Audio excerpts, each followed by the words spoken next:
Yes, a very good morning and a warm welcome to Trent Bridge Live and Day 2's coverage of this very fast-moving LV Insurance County Championship fixture between Nottinghamshire and Leicestershire. Now, I say fast-moving, that's because Notts are going to be batting on Day 2, but they're batting in their second innings, and that's because in innings number 1 they managed to make 201 all out, getting that crucial, well, it could be crucial, 1 batting point.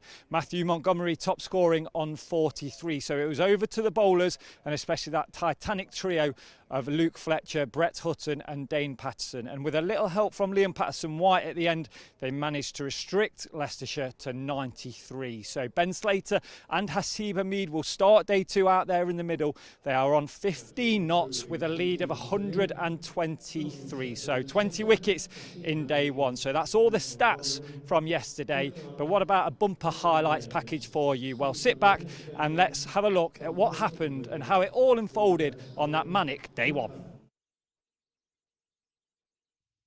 Notts on top after 20 wickets tumble on Day 1.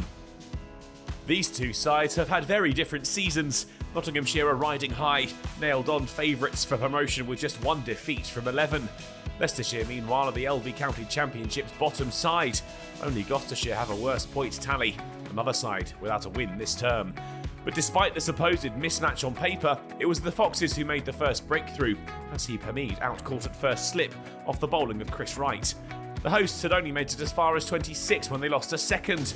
Ben Slater the man to go, shouldering arms but hearing the death rattle behind him, bowled by Wright for 17. A bit of early concern for Notts, but Montgomery and Clark pushed the score beyond 50. Big boots to fill with Ben Duckett away on England's duty. They coped admirably, denying Leicestershire any further joy and putting together an important partnership, worth 50 when Clark tickled Parkinson around the corner for 4. That left the score at lunch 82 for 2, a good start from the Foxes, matched by an equally as impressive recovery from the hosts. Clark departed shortly after the break, outplaying across the line and trapped in front by Ed Barnes for 20. Montgomery took them to 100 runs with 4 off the bowling of Chris Wright. But he'd be stopped on 43, chipping a catch to Evans in the covers off Ed Barnes. And it didn't get much better. Lyndon James outcaught by Ackerman for Wright's third. The hosts were in a spot of bother, and they sank further into the mire. Tom Moores outcaught by Patel off the bowling of Roman Walker for 10. They limped their way past 150, but Leicestershire were still piling on the pressure, and it wouldn't be long before they had a 7th. Liam Patterson-White was the man to go, outfiring a catch back to Walker, who did well to get down to the tough chance. And Mullaney was soon following his partner, pinned in front by Barnes' low full toss for 21. Hutton added 8 before he too had to go, outcaught behind off Parkinson. Luke Fletcher and Dane Patterson tried to be stubborn with the innings heading towards its conclusion, and at the very least, the final wicket pair saw their side past 200. Patterson would be the final man to go. He was looking for a huge shot, but only found Louis Kimber. A first wicket in Leicestershire whites for Michael Finnan. Notts all out for 201. For a side that has been so effective this season, it was a hugely disappointing innings. Montgomery's 43 the top score, he one of just 3 batters to breach 20. It would have been a huge confidence boost though for struggling Leicestershire. They were led by Chris Wright, who finished with figures of 3 for 26. With dark skies overhead, Leicestershire strode out to get their innings started, but they lost a wicket early. Azad caught behind off Fletcher for 1, and he had another. Kimber out bowl for 6. Notts now enjoying their spell in the field. The big Notts bowler was in the groove and soon had Ackerman out for 2, caught by Hutton. There were 2 in the over. Patel lasted just 2 balls before he was pinned LBW for a duck. Fletcher with all 4 of the wickets to have fallen. Carnage reigned. Patterson getting in on the fun now. Swindles LBW for 1, hobbling away with the Leicestershire innings in tatters already. Evans took them past 50 with a boundary, follow-on avoided at the very least.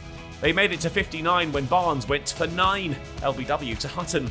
And Walker followed, caught by James off Hutton, another man to depart without troubling the scorers. Parkinson would at least get off the mark before he was caught behind off Patterson for 1, his side still 30 away from 3 figures, now with just 2 wickets in hand. Wright was the next man to go without scoring, a simple catch chipped to Patterson-White off the bowling of Brett Hutton. There was enough time for Evans to go to his 50, scored off 71 balls. His innings an outlier, but the team's innings was almost at an end.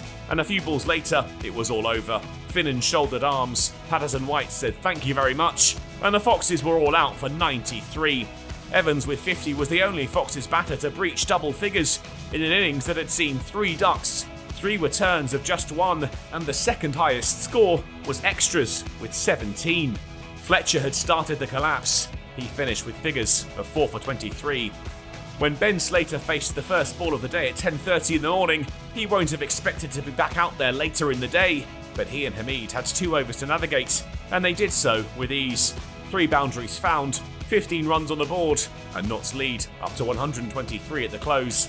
It had gone from delight to despair for the Foxes. They'd restricted the leading side in Division 2 to just 201, but had fallen apart when facing up to the hosts' attack. Nottinghamshire will be delighted. They will have been worried after their first innings, but the bowlers had pulled it back, and they'll surely now have designs on wrapping this up in double quick time.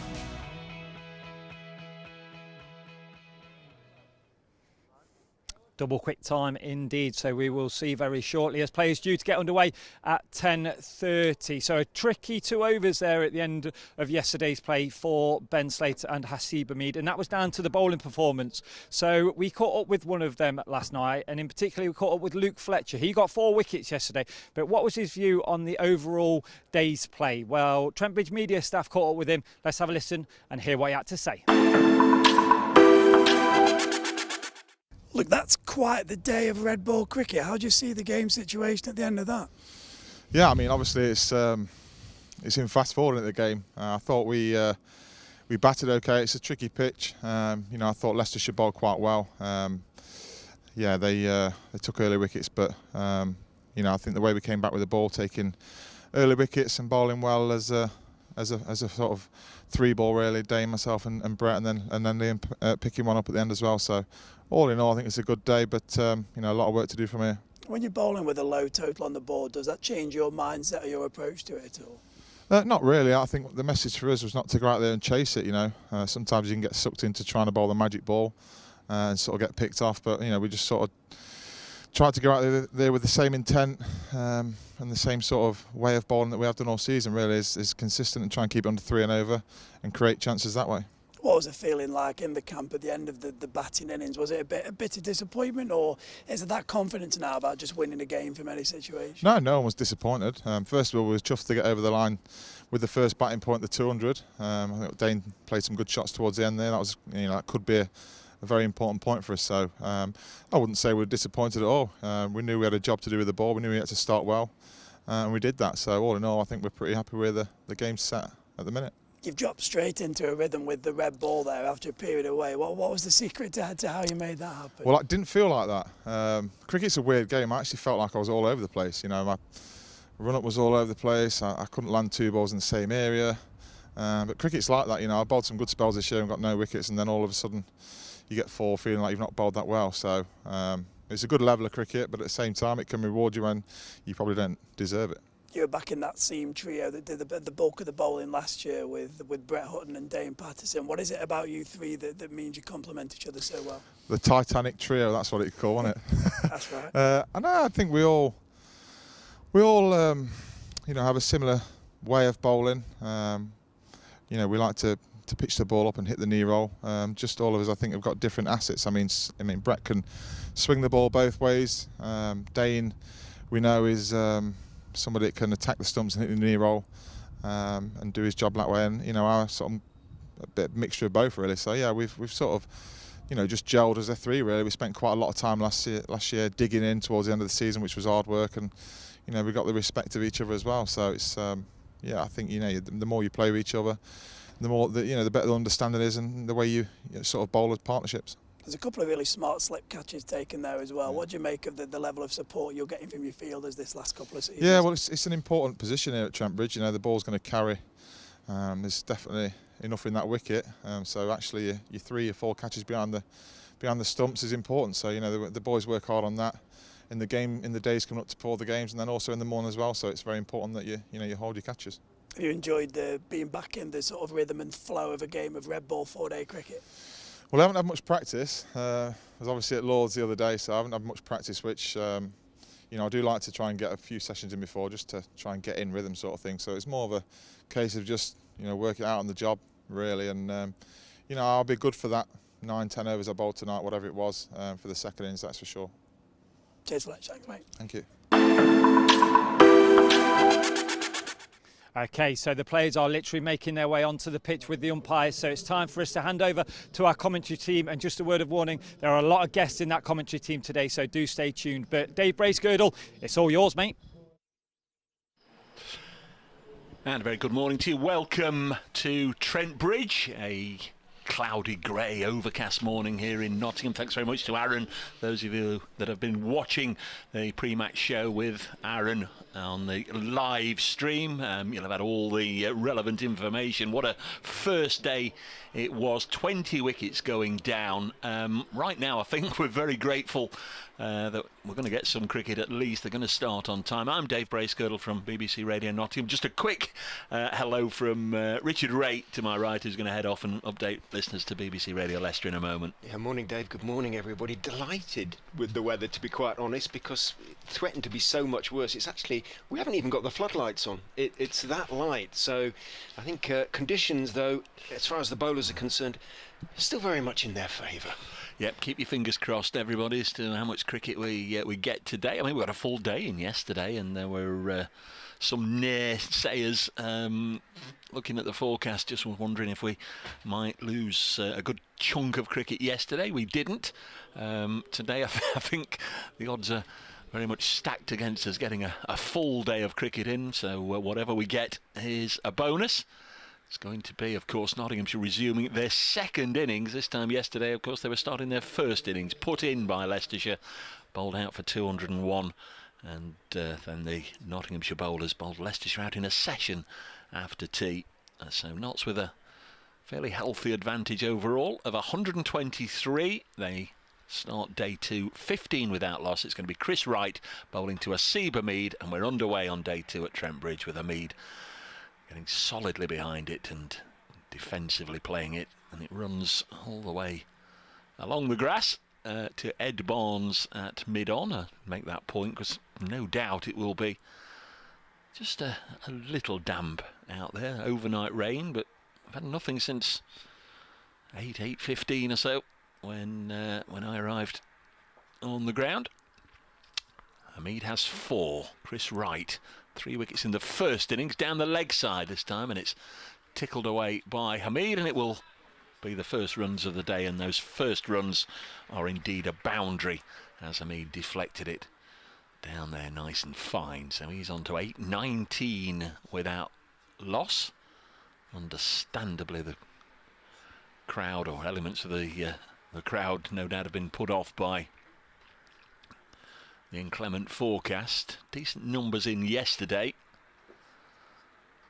Hopefully, if the light does continue to hold and things pick up, the number might come and join those that are here. More runs for Hamid, the third ball of the over, this time off the outside edge, and it runs along the ground towards the Hound Road stand on an angle of 45. Nobody down at third man, and they're able to take 2 more runs. So Hamid, in the space of 2 deliveries, has reached double figures, going from 4 to 8 and then 8 to 10, 21 without loss. Ben Slater, the non-striker's end, just having a word with umpire Illingworth.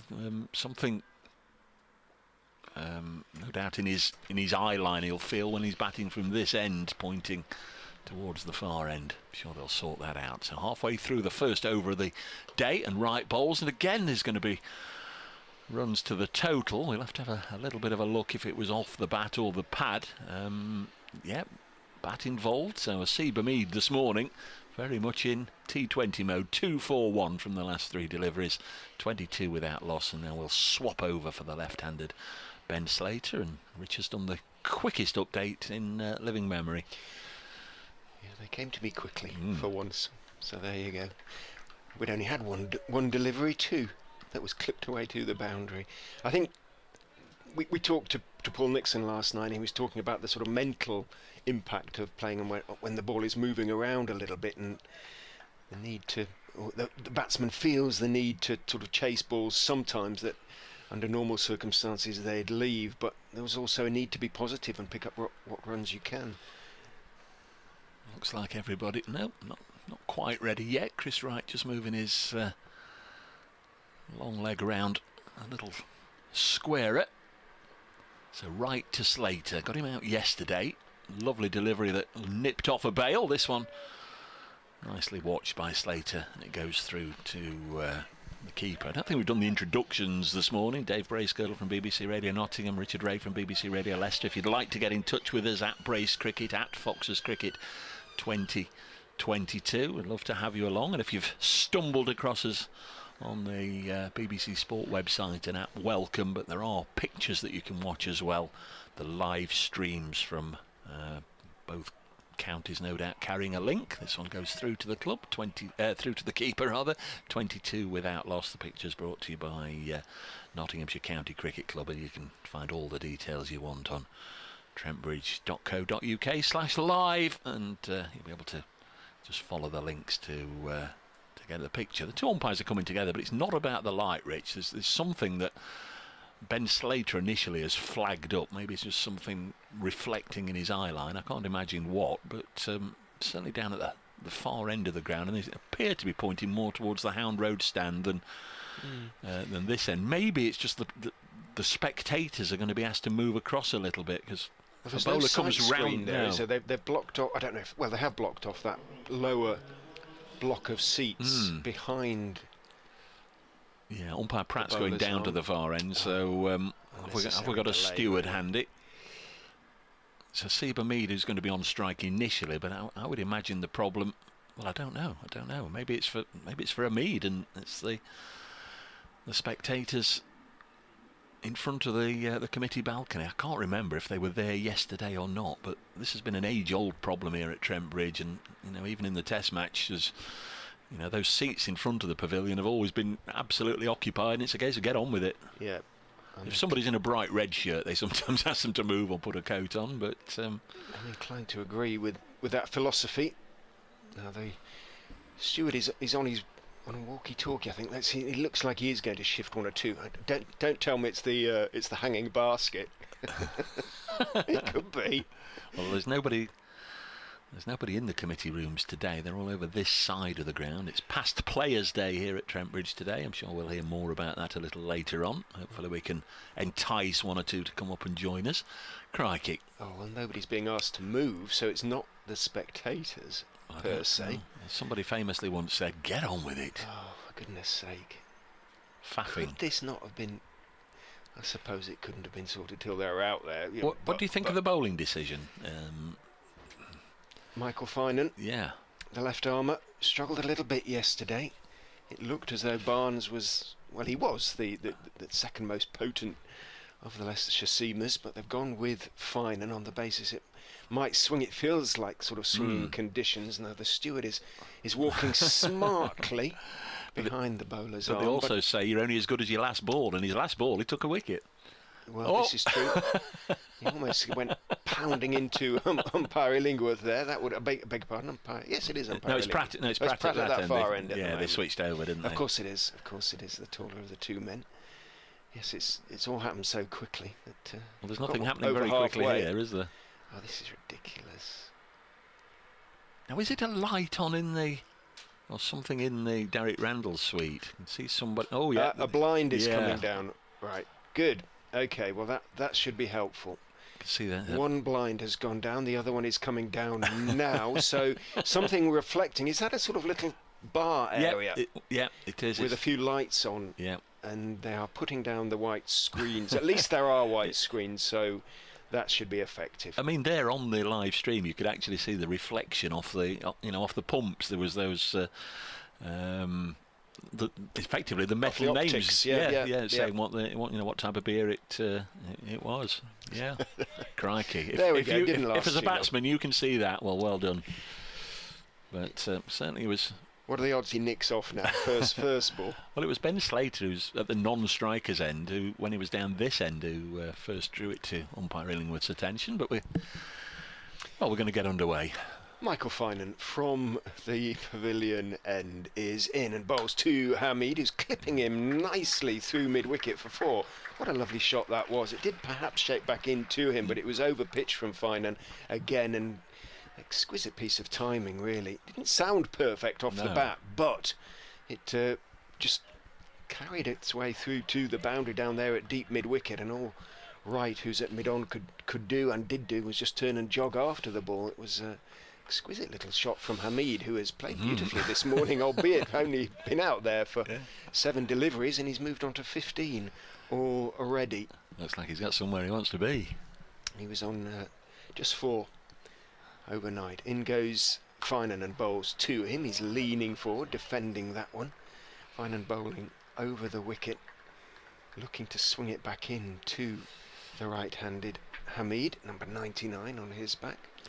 On 15, 26 without loss then. Knots the lead is already 134, which is pretty substantial in these conditions. Remember, this ball is only 3.2 overs old, so isn't really swinging yet.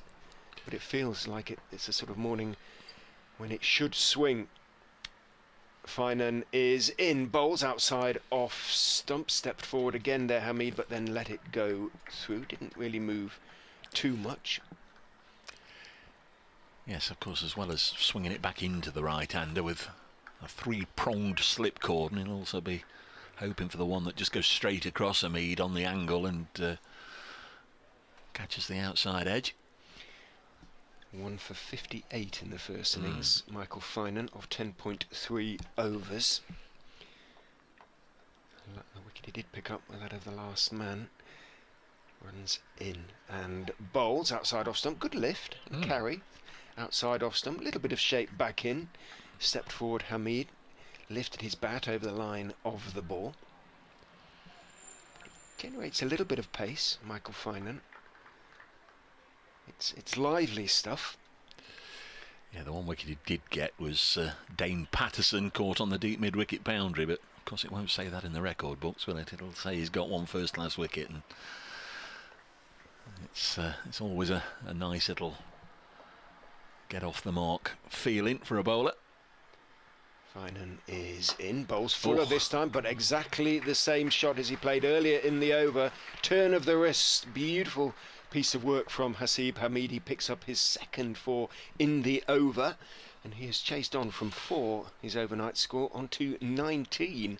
And we've only had 11 balls this morning. Nottinghamshire 30 now without loss, lead by 138. This is more like the Hasib Hamid who got 99 not out against the Foxes a couple of weeks ago. I can say the 7 county championship matches, play in 3 of them, delayed starts no doubt due to overnight rain in 4 of them. They're playing at the Ageas Bowl and at Canterbury, so those 2 obviously deep in the south, and they're playing here at Trent Bridge, the only one of the 3 Division 2 games where there's cricket. Leicestershire have taken the third slip out and put him in at short mid-wicket as Finan is in and bowls full, looking for the Yorker.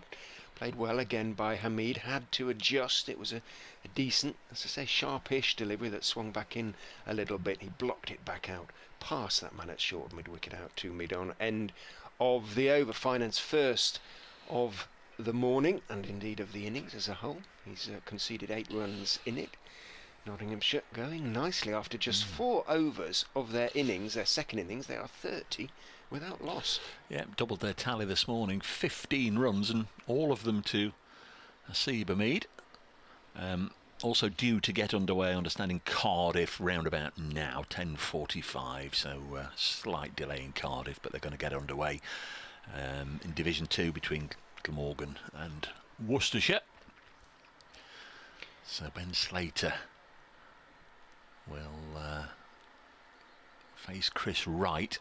What's he doing? He's just faced 1 ball this morning, has he? I think so far. Slater, out of the 11 that we've had, Chris Wright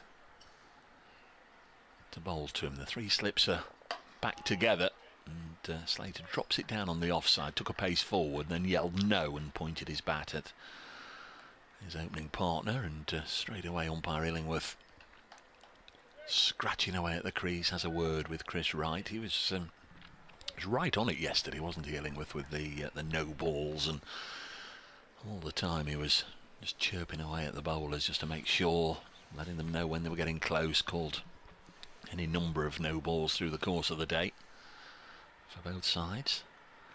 Right in bowls, and this is eased into the offside, and there's no run.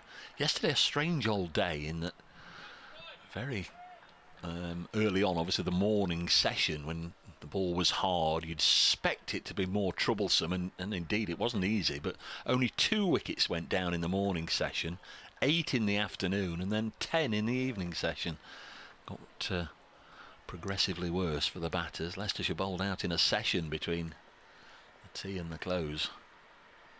It was right into Slater.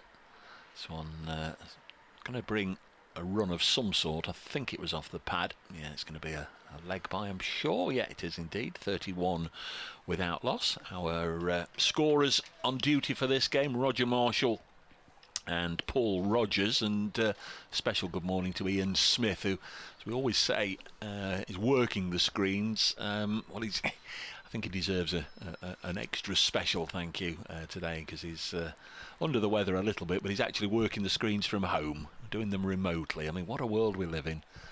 He can stay in the kingdom of Newark this morning and still work the big screens here at Trent Bridge. So good work, Ian. Hope you're feeling a little better as the day goes on. 31 without loss is the score.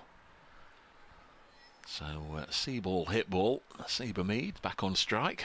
3 boundaries already this morning to Hamid, and he's played and missed at that one. Looked almost like he was trying to play a deliberate up and over shot, but just a little too much bounce on it from Chris Wright. A 1.5 foot outside the off stump, and Hamid certainly had a bit of a waft at it. First one that's misbehaved a little bit this morning. Sometimes takes 3 or 4 overs, doesn't it, for the new ball just to move into its pattern of behaviour, so to speak. Every bowler that bowled yesterday took a wicket, all 9 of them, as Chris Wright bowls. He got 3 yesterday bowls, and this is punched firmly up to the Foxes skipper Parkinson at mid-off. No run. Leicestershire used 4 bowlers, the 4 seamers and Matt Parkinson, who got the one of the latter wicket. It wasn't the last one, was it? Because Finan got that, but all the Leicestershire 5 bowlers each picked up wickets, and all 4 of the Nottinghamshire bowlers, the 3 seamers and Liam Patterson-White, also managed to get a notch in the last column. Right bowls again, and once more Hamid outside the off stump throws the bat at it, and looks a little bit forlorn as he makes contact only with fresh air. End of the over, 31 without loss. We've had 5 overs in this innings. We had 3 overs this morning, and it's brought 16 runs. Again, a little bit of bounce and movement. When I say a little bit, I mean quite a lot. Might be the length. He spoke to Paul Nixon, close of play last night, and I think he did point out to you that it was a little, well, in his opinion, maybe the seam movement was, what, fair to say, perhaps a little excessive? I think, yes, I think excessive is the word he used, but he did speak to Will Smith, the match referee, and I think Smith is reasonably okay with the pitch. Doesn't think it was too excessive. Finan continuing from the pavilion end, over the wicket to Ben. Slater edges just short, I think, of third. Well, actually, I think it carried. Judging by Finan's reaction, it carried, and Patel, well, definitely it did carry, because he's taken his cap off and thrown it down to the ground. He's dropped another one. That's the 4th drop of the game for Rishi Patel. He's also taken a couple of decent catches too, but he'll be absolutely gutted about that. He's at 3rd slip at the moment, down low to his left, but he got 2 hands to it. He gets a pat on the back from Sam Evans. He's fed up with himself, Rishi Patel, but that should have been the first wicket of the day, and the catch went down. Slater dropped by Patel on 9. Faces Finan again, bowls, looks for the cut. It swings past the outside edge into the gloves of Harry Swindell's. Finan hands to his head. That would have been a proper wicket, so to speak. Not that Patterson's wasn't. It's a first-class wicket, of course it is, but he would feel, having dismissed a a batsman of Slater's quality and high quality as well, with a genuine outswinger that took the edge to third slip. Would have been a real proper first-class wicket for Michael Finan, but it's gone down. Notts 31 without loss. Finan turns, runs in and bowls. Slater is driving, but only as far as Barnes, who forms the long barrier. It bounces off his knee. It was travelling, and it moves a few feet to his left. Seeing that, Slater calls Hasib Hamid through for a single. He moves into double figures onto 10, 32 without loss, and a watery sun actually breaks through across Trent Bridge. Just looking away to our right, if you weren't following either the audio commentary or the live stream yesterday, just to mark your card that there's some extensive works going on just outside the ground. They're building some, we understand, retirement apartments just behind or opposite the Bridgeford Road, and I can see the cranes are whirling into action. Finan is in. Hamid is defending a delivery on off stump. Immediately Finan turned and looked at the umpire, so he looking at his footholds as well, and he's just bent down on one knee and he's flicking some bits of dirt away. But it wasn't called, it wasn't a no ball. The way he turned immediately to the umpire, but he was actually turning to his footholds, and now there's a little bit of sawdust being brought by, so he must just have slipped a little bit as he went through.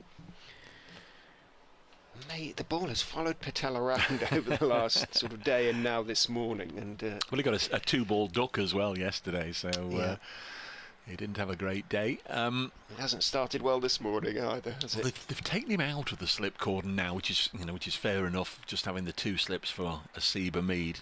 Well, yeah, but he's in a catching position, isn't he? Short-ish mid-wicket. Having said which, he's taken a couple of steps back as Finan is in. Hamid is looking at fending one down the leg side. It really does bounce through at a decent height to Swindles. Takes it around about chest high, moving to his left behind, and then he just rehearses a goalkeeper's sort of takeaway to his left. He didn't have to do that. It wasn't quite that high, but it was chest high. It's a good bounce from Finan.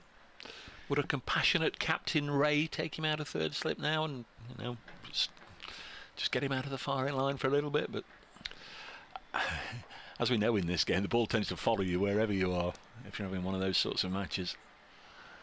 Finan is in. Hamid is hit on the back pad. It's going to be close. It's swinging too much, I suspect. And no, says umpire Pratt. Finan can't believe it. It was very full. It certainly wasn't going over the top. The question is, did it hit him in line? Was it going on to hit the stumps? Let's have a look. It was going down leg side. It swung too much. It swung too much. It was very full. He tried to whip it away to square leg, and it was definitely going to miss leg stump. Good decision, I think, from umpire Pratt. But a decent over. He's getting swing. He's getting movement, and he was unlucky, Michael Finan, to see that catch go down. Notts at the end of the over are 32 without loss, leading by 140. Yeah, his figures don't look particularly impressive. 2 overs, none for 9, but I would say already this morning he looks more of a threat than he did yesterday. And perhaps understand it a little bit. He was on first-class debut yesterday, didn't get off to a particularly good start, and it just sort of manifested itself from there, didn't it? And wickets going down for Wright and Barnes, and they were both also bowling nice and tidily, and Michael Finan's day didn't really improve a deal. He did manage to pick up 1 wicket, but he started very much on the front foot this morning and could have had a couple of wickets in that over as Wright bowls to Slater, who clips this away. Finan's got some fielding to do. We saw in that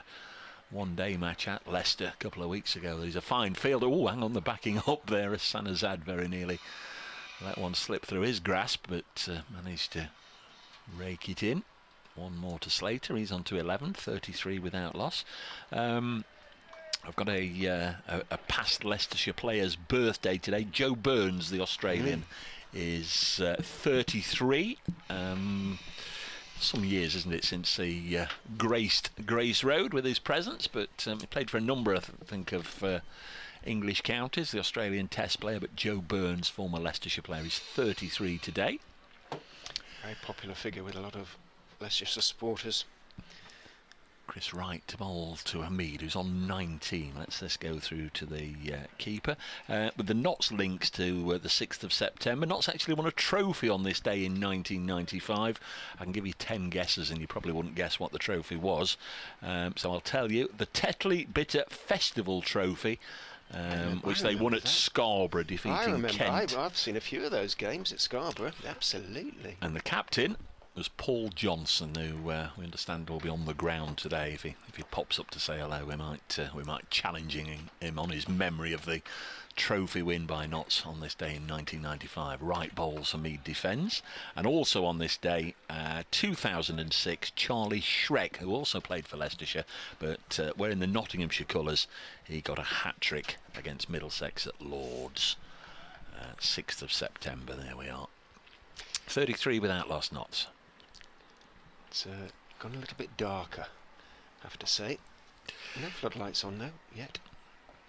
It always used to be an end of season appointment for the touring side, Scarborough, didn't it? They'd go up there and play rest of the world 11s and some such as. I mean, he defends this one, TN Pierce's 11 and all that sort of stuff. And obviously the Tetley Bitter Trophy was played, 33 without loss. But they always used to have end of season sort of festival cricket at North Marine Road.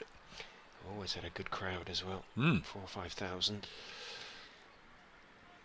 33 without loss. Just don't do that sort of thing anymore. You know, the tourists nowadays, they play the last test of the summer and then they're on a plane the next day off to their next rendezvous, no doubt.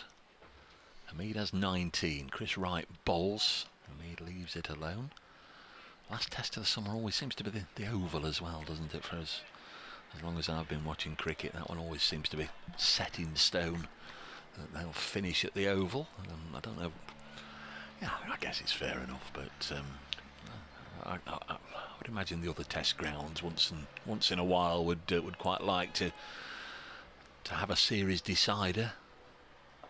Aeroplane, light aircraft going over the ground, as you saw there. Those who are watching the live stream, floodlights still not on, but wouldn't be the biggest surprise in the world if they were called for. As Hamid again defends from Chris Wright, and this has been a tidy over. Indeed, I think that was a maiden, wasn't it? 33 without loss. Chris Wright's figures now 4 overs, none for 13. I think both umpires have been on their walkie-talkies. I think they are going on, looking at the cars going down Loughborough Road. A few lights on. Maybe it's Ian Smith working from home who's got to switch them on. And I think they will be coming on, which might just change the atmosphere sufficiently for the ball to swing even more, but it is moving plenty. So good work by Messrs Slater and Hamid to still be there and have picked up as many runs as they have. Finan is in to Slater outside off stump, swinging away, a tempter, and Slater got in position to cut it away through the offside. He decided not to in the end, but then he bounced up and down on his toes a few times in that cutting position. He was all ready to lace into that one, decided not to. And ready for Rishi's back in at third slip, by the way. Yeah, he was in third slip for the last over two. He only went to mid-wicket for Hamid, maybe clipping it in the air. Not that he's shown any inclination to clip it in the air through mid-wicket, but he's still feeling the effects of dropping yet another one. In goes Finan and bowls, and he does cut this time, and it is a little bit edgy and it squirts away through about 5th stroke 6th slip, but he is going to pick up for Ben Slater, so his aggression rewarded, if you like, slightly fortuitously, but he moves on to 15, 37 without loss. The lead now 145. An ambulance heads off down the Loughborough Road. Felt for producer Kirsty yesterday, just couldn't get the replay machine to work properly. Those of you watching will know we had one or two difficulties in getting the replays up, but thankfully they're back on your screen today. Always frustrating when technology lets you down, isn't it? But Kirsty's been working all night to get it going again. Finan is in, bowls, good leave by Slater as it swings away, and it's an O ball. Finan's first of the day. Unfortunately, it wasn't his not the first of his bowling in this game. He just measures his landing foot. Umpire Pratt goes back out and just scrapes a little bit of the sawdust away from the line so he can see it clearly. Well, almost remarkably, in each innings yesterday, extras was second top score, wasn't it? Notts have got off to a bit of a flyer this morning. 39 now without loss as Finan bustles in and bowls. Again, Slater steps forward and leaves. It swings away. The lights are now flickering into, well, not flickering, but just coming gradually into effect, and they will stay on for the foreseeable, looking around Trent Bridge, which is surrounded by, well, the skies are sort of darkish grey now, a little bit lighter away to the east, but that's where the weather is going, unfortunately. It's not too bad away to the west, so I think it's going to be sort of patchy on and off for a while. Fingers crossed the rain stays away. Finan is in. Slater pulls hard out towards deep mid-wicket. A good scrambling stop by Roman Walker out there, and then he bends down and readjusts his whites. He's got a big sort of red, well, maybe red Welsh red socks or something like that, which came briefly into view as he made the stop out there at deep mid-wicket. But Slater is one of the best pullers I've seen, actually, and really laced that one out. 10 yards either side of Walker would have been 4, even though it's the long boundary. 40 without loss. Slater on to 16. The lead now already a massive 148 with 10 second innings wickets in hand. Finan is in, bowls down the leg side to Hamid, who's cross with himself for the shot he played. He sort of fenced at it a little bit, tried to help it perhaps on its way down towards fine legging. He just feels it was a bit neither nout nor summit, perhaps, the shot he played. But again, more sawdust being called for. The captain is providing it. Yes, in Nottinghamshire's first innings yesterday, second top score was extras with 25, of which 16 no ball runs, so 8 overstepping infringements, and then in the Leicestershire innings 93 all out. Extras 17, second top score behind Sam Evans 50, and there were 4 no ball runs, so Notts only overstepped twice, but of course one of them cost them a wicket, Luke Fletcher's. Finan bowls, it swings back in, hits the back pad of Hasib Hamid. He let it almost hit him on the back pad in the end, knowing it was going to go well down the legs, well, not well down, but down the leg side. Bounces out into the leg side, and that is the end of Finan's third over of the morning. 16 runs he's conceded from those 3 overs, but he did create the one chance of the morning. Dropped by Rishi Patel at third slip off Slater. 40 without loss. Notts lead 148. Thanks very much to those of you that have got in touch this morning. Ian Angus says, given that the 1995 Tetley Bitted Trophy win was on this day, are those reflecting beer pumps this morning aptly Tetley Bitter? Couldn't see Ian, thank you for that. And Richard says, any problem with these 10:30 starts is it clashes with Ken Bruce's Popmaster. Yep, that's exactly right, Richard. 40 without loss. Chris Wright to continue bowling to Ben Slater, who's well, he's trying to angle it down the leg side. The ball thuds into his pad. Yeah, we love the Popmaster at 10:30 with Ken Bruce. Hopeless at it still, but in fact the older I get, the less I know, which is usually the case. Nottinghamshire 40 without loss, an overall lead of 148. Mark says, morning gents from a murky Stamford. Don't they know there are 3 days left, or is the forecast that bad? It's not particularly good, Mark. Next one pushed into the offside, but we are playing 40 without loss and can just about make out the main chimney over there at the power station. And he says the third placed Young Guns had a good day yesterday, 388 for 5 versus Northants. Sol Budinger made 40. So Sol's still playing for Notts seconds then. Dane Schardendorf 81, Freddie McCann 66, Calvin Harrison 73, Sammy King 65 as right bowls. And Slater inside edges it on to his pad. Travis Holland 49 not out. Also Fatih Singh took 3 for 49 in England under 19's win over Sri Lanka. Thanks very much for the updates, Andy. Appreciate that very much. A reminder, if you are either on the ground or coming to the ground, there are presentation and talks today in the lunch and tea intervals in the Derek Randall Suite, again put on by the Heritage Society, free of charge. Next ball eased into the offside and fielded by Hassan Azad.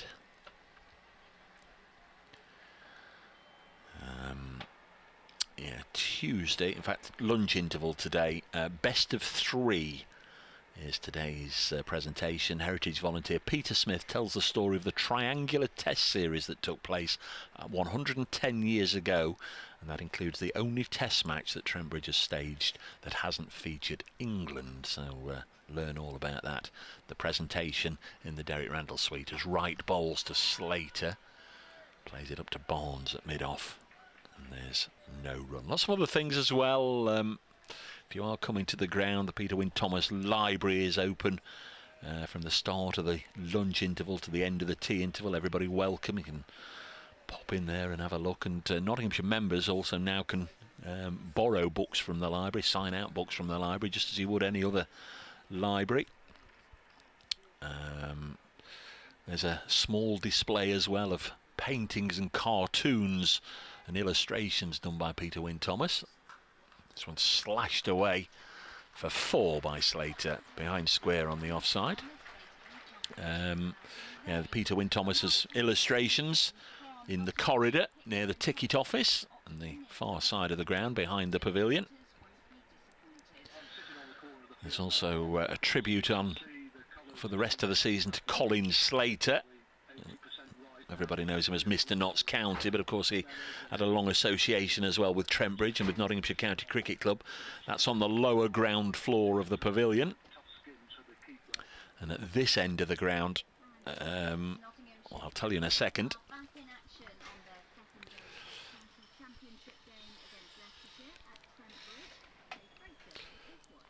Well, somehow they've managed to defy the odds, and we've had half an hour's cricket this morning. The skies are slate grey, the floodlights are on, but we are playing here, and Nottinghamshire have advanced their overnight score of 15 without loss to 44 without loss. Asib Hamid right up for it this morning, 3 boundaries from his bat in the first 2 overs. Notts overall, after an eventful day yesterday, in fact there's another boundary there for Hamid, now stretched their lead to 156. They're in the second innings. Heaven only knows how long we'll play before the rains come, but currently Notts are 48 without loss.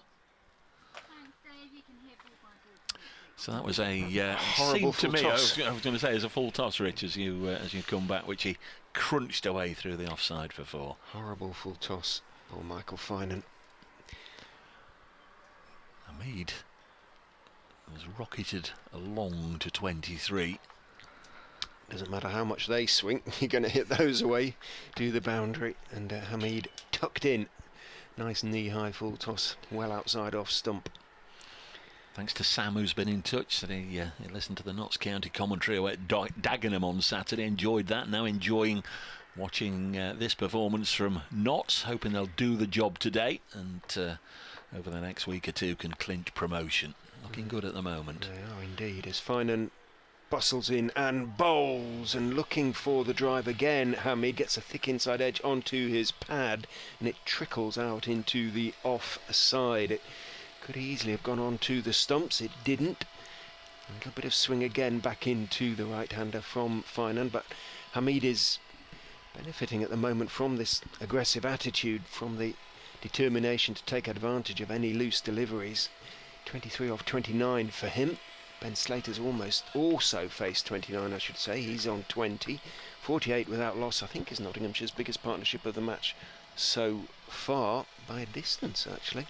In goes Finan, and bowls goes past the outside edge with a ball that bounces and leaves Hamid. The first one that he's really got to seam away from the right-hander. That was a super delivery. Montgomery and Clark in the latter part of for the 3rd wicket yesterday. Did they go over? Yeah, because they went just over 50, over didn't 50. They did. They were They parted did, straight right. after lunch. They did. No good coming to me, Rich, with with mathematical. 57. There we are. 57 is the best, but this by some distance the second best by the Nottinghamshire pair in the game. Finan no luck so far, is in and bowls very short and wide outside off stump. Hamid just let it go in the end. It was just sort of too short and wide to do anything with too much, really. Might, I suppose, have tried to sort of cut it away down to third man, but he's already got his 4 in the over. Let it go through. Did his rehearse a little sort of cut over gully. Decided not to play it. 48 without loss. Finan, he's working up a head of steam here, and he's probably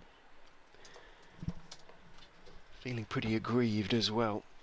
Runs in and bowls a little bit short, and as he defends that one off the off stump line, drops it out into the offside. Hassan Azad runs in from backward point to field, and there's no run. Floodlights in full effect now, and they look very bright. Nice tweet there from Rage, who says absolutely no, whenever Dave's doing an update for BBC Radio Nottingham, that the board isn't showing the score. And he sent the picture when they were just advertising the heritage chats at lunchtime. Absolutely smack on, Rage, on that particular occasion. But thankfully, do you think they do it on purpose? Well, it's update time. Let's confound him. We have it. We have it on our computers too. We do. What have you? And indeed on the screen. Once or twice we've made the score up. In goes Finan and bowls, length and line delivery. A little bit of shape still back in, but Hamid equal to it. Defends on the front foot out into the onside end of Finan's over. And I'm just wondering, 4 overs, none for 20, whether Parkinson will make an early change. He won't want to, I don't think, because Finan is giving it everything.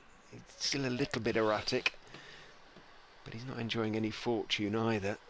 But at the same time, Notts lead now well over 150, 156 still, with those 10 second innings wickets in hand, and they are in what can only really be described, Dave, as a dominant position in the game now. Yeah,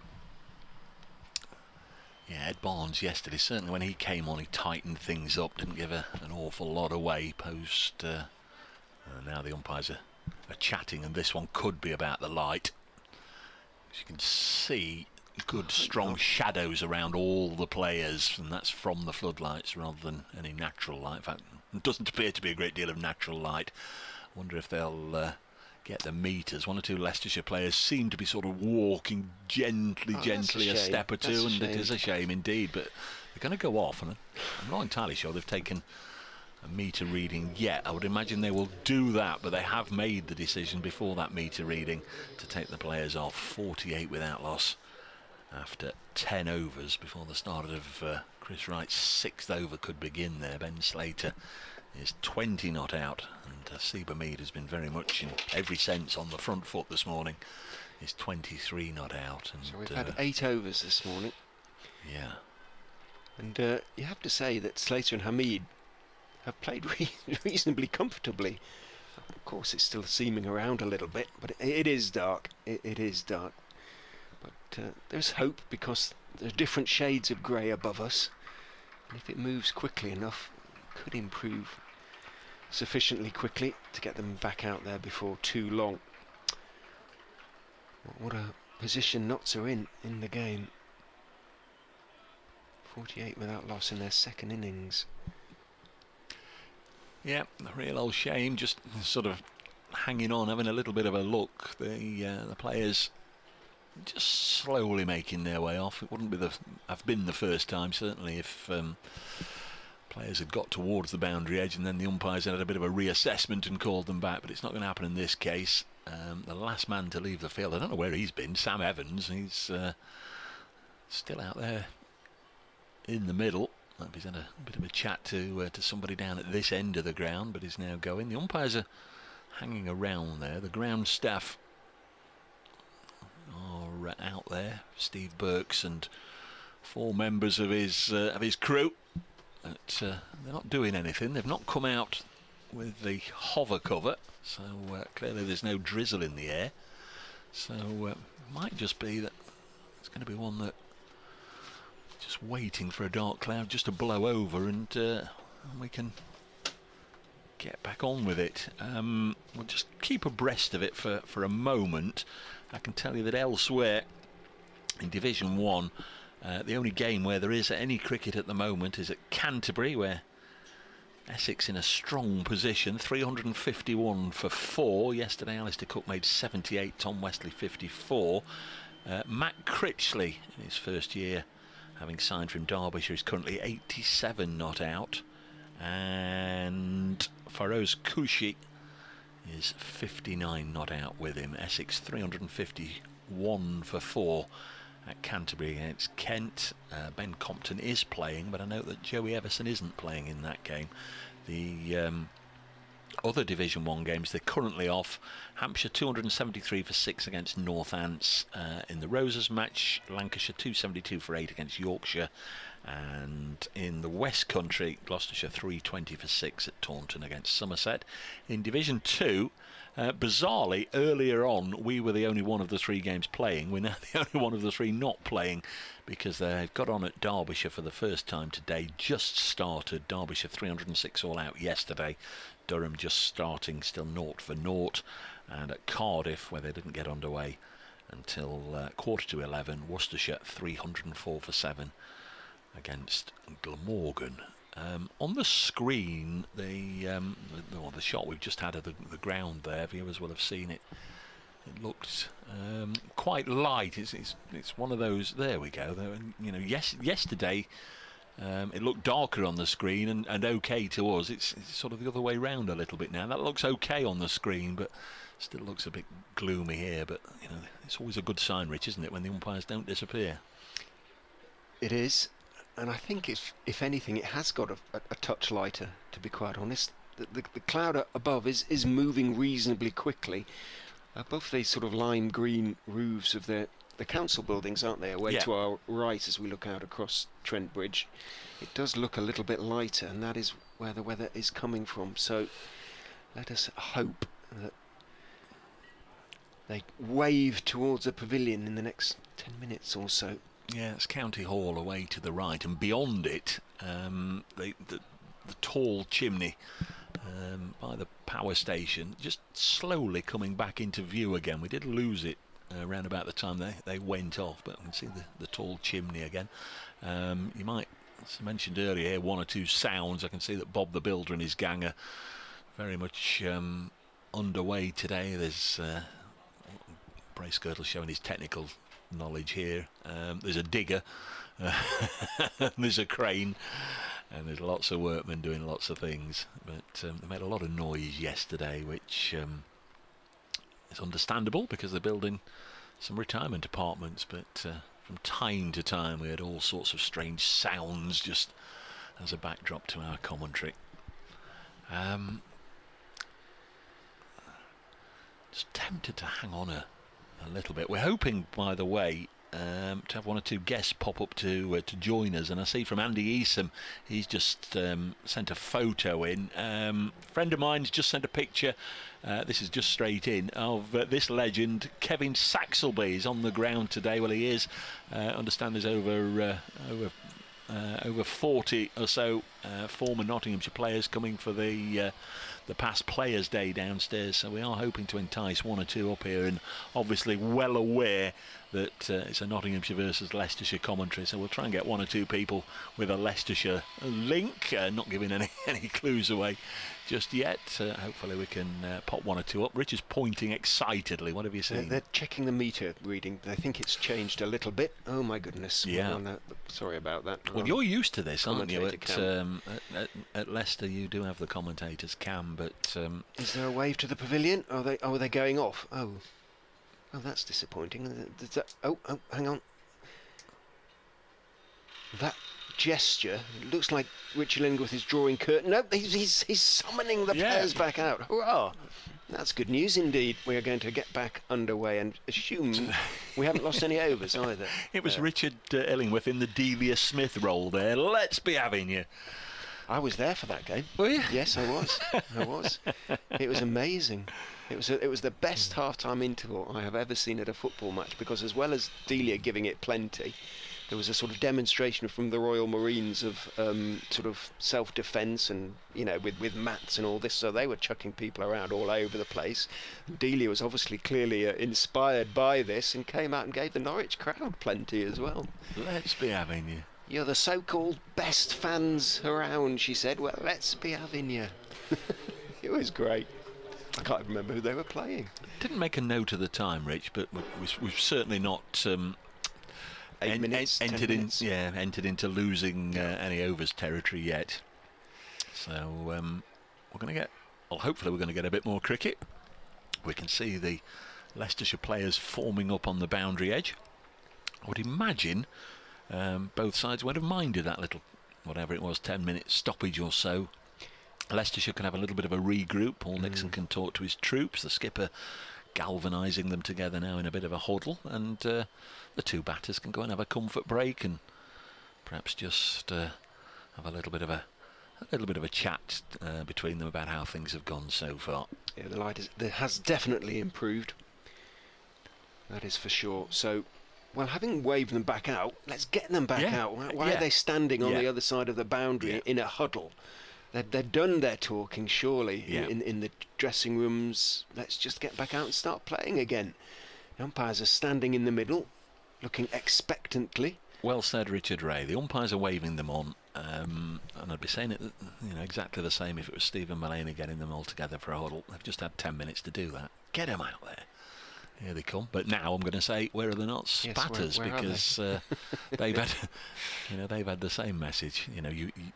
You just wouldn't have gone back and taken your pads off. It certainly never looked as if it was going to be that sort of lengthy stoppage. They have got to come down the flight of stairs, but they should be. They should be out there now as well. No sign at the moment. We have had 10 overs. Chris Wright was just about to bowl the first ball of the 11th. You would imagine there's no change to that. No, in fact, he's already taken his cap off. Look, he's going to be chomping at the bit. Here we are. That's Ben Slater, who's here. We're just waiting for Hasib Hamid to follow him down the stairs.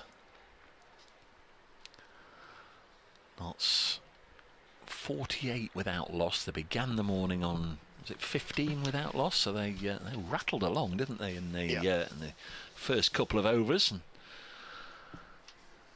they've extended Nottinghamshire's lead to 156. Still no sign of Hasib Hamid, so that's not very good.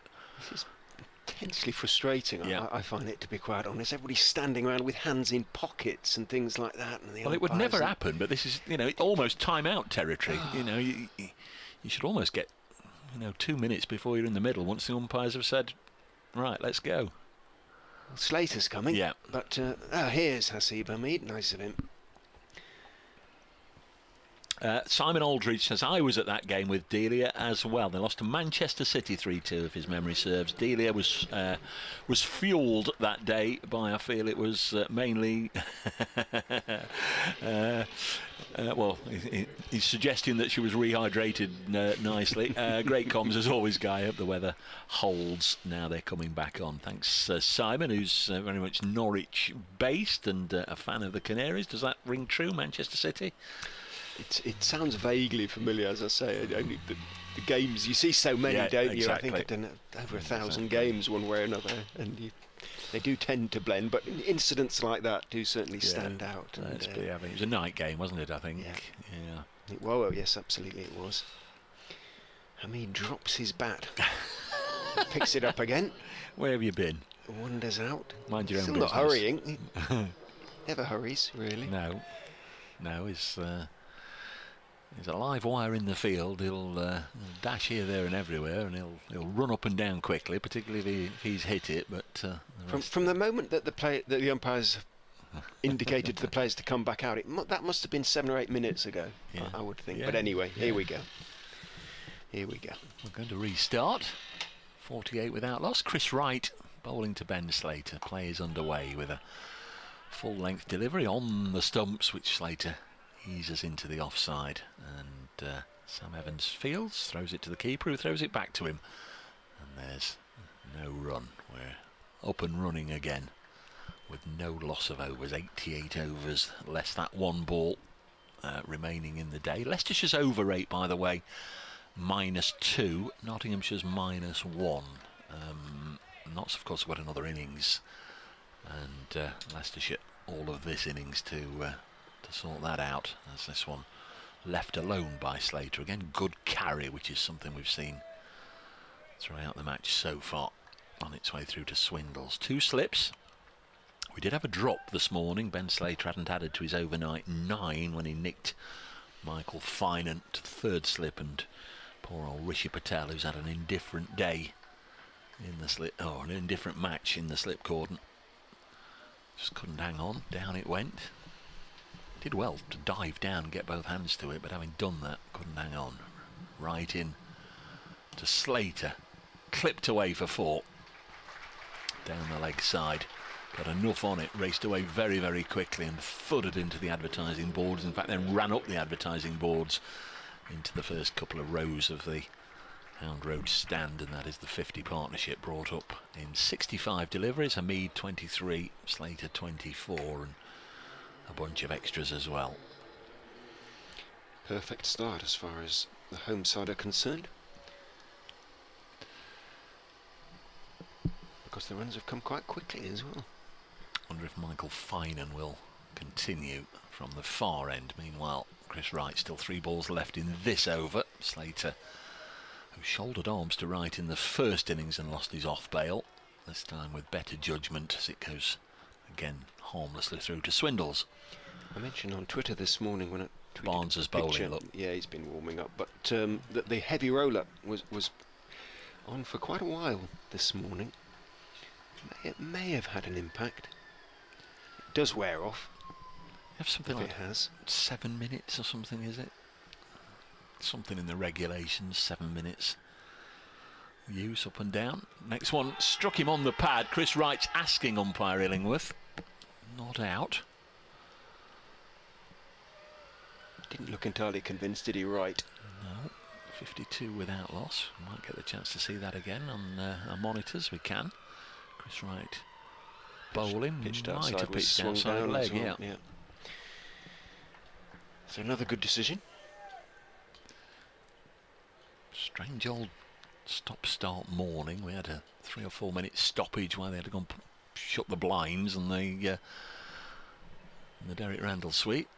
Right bowls, Slater pushes into the offside. Hassan Azad slides on his knees to stop it, and there's no run. 52 without loss. 4 from that over as we resumed play after about a 10 or 11 minute stoppage, maybe more, but Notts 52 without loss. We've lost the bottom strap line. I don't know where that's gone on the board, which normally tells you the lead, so I'm going to do some maths here myself. You have to add 108. So it's 160. Yeah. Eddie Barnes is going to take over from Michael Finan. Just bowled a 1 over last night and was hit away for 10 runs in it, but he bowled well in the first innings, took for it 3 for 32 from 15 overs, 4 of which were maidens. So he's going to see if he can take a first wicket of the morning for Leicestershire, who are very much up against it here. 160 lead with 10 second innings wickets in hand. Slater and Hamid going nicely, 24 and 23 respectively. Patel has moved from 3rd slip into pretty much gully, so 1st, 2nd and gully now for Barnes as he runs in and bowls to Hamid, nice and straight, but Hamid is very much equal to it. Stretches forward, defends it out into the off side, slightly angled bat. Walking in is Roman Walker, jogging in, hands the ball to Barnes, who throws it to his captain, Callum Parkinson. Not particularly industrious. Oh, he's just lifted the level of polishing a little bit there, Parkinson. Just as I was saying that, polishing it on the bottom of his Leicestershire sweater. A few sweaters out there this morning as Barnes is in, bowls outside off stump. Fraction of shape back in. It was too wide to start with though. Hamid let it go through. There was no real reaction from behind the stumps, although Barnes let out a little moan of frustration. Somebody made the point yesterday, we didn't have one of these frustrating ball changes, which we, at any point, which we were sort of blighted by, weren't we, the first half of the season, or the first 2/3 of the season, whatever it was. Lots and lots of ball changes in every game. Barnes is in. Bounces a little bit down into the ground off the bottom of the bat, and Hamid, alert, just puts out his right foot, sees it perhaps bouncing down towards the stumps, makes sure that his foot is in the way. Good alert batting. He's trying to get forward as much as he possibly can, Hamid, and it bounced up more than he expected. Played it really well in the circumstances. Managed to play it right down at his feet. Threatened to bounce back, got in the way. He's batting well out of his crease, actually, looking at him. As Barnes is in, bowls to him, Fuller this time, looking to drive. It's almost under his eye line as he pushes it out into the offside, down into the ground, bounces up comfortably for Walker, moving across to his right in the covers to field. There's no run. Azad is out there at deep backward point, actually literally on the boundary, a good 75 yards from the bat, 70 yards perhaps from the bat. Square leg is reasonably conventional. Mid on, mid off, extra cover, 2 slips and a gully and a long leg as Barnes is in, and it's pulled away over mid wicket very decisively, emphatically, and as far as Barnes is concerned, as he kicks at the air, it was a bit of a long hop. He almost hit it off the front foot, didn't he there, Hamid? Not quite, but he's had a lot of time. See, the skipper had given him some protection in his first over on the offside. Maybe the thinking was, if he is going to just drop one short in his first over, it will be cut away, a favoured shot from Asiba Mead, but this was just too close to him. It was too short in truth, and it was handsomely pulled away through mid-wicket. It is, I say, a lot of time, set up nicely. As far as he was concerned, he moves on to 27, 56 without loss, 164. The lead. Barnes is in and bowling. Slightly fuller, but still a little bit too short. Left by Hamid, bounces back and over the angle of the stumps, but well over end of an exploratory and disappointing really opening over from Barnes today. Just conceded the 4 runs from it, that one short ball. But if there has been a fault of Barnes in his bowling in this game, he has dropped the odd one short, and he's not really quick enough to do it, certainly on this pitch, and he's been put away on a number of occasions. 56 without loss in Nottinghamshire. Now, out of those 56, Rich, 44 have come in boundaries, 11 boundaries in the innings, 6 to Asiba Mead, 5 to Ben Slater now. 56 on the board, so add 108 to it as this one goes across Slater and through into the gloves of Swindles.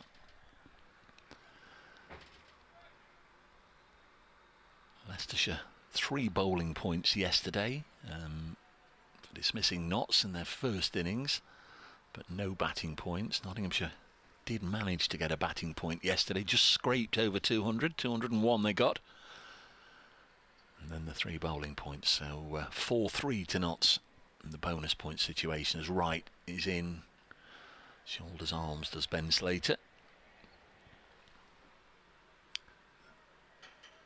57, I think it was, that Montgomery and Clark put on yesterday, yep. So they're within sight of Nottinghamshire's highest partnership of the match. A terrific platform. Going to your second innings with a lead already into 3 figures. Very much in pole position as Wright bowls, and now there is the single to match what Montgomery and Clark did yesterday. 57 they've added.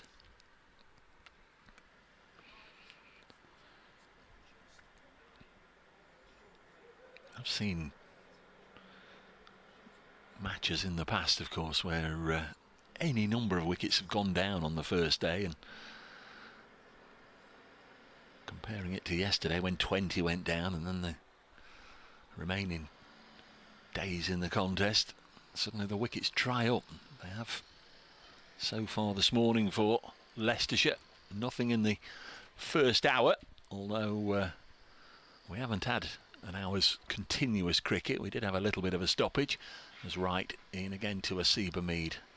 This goes through to Swindles, 57 without loss.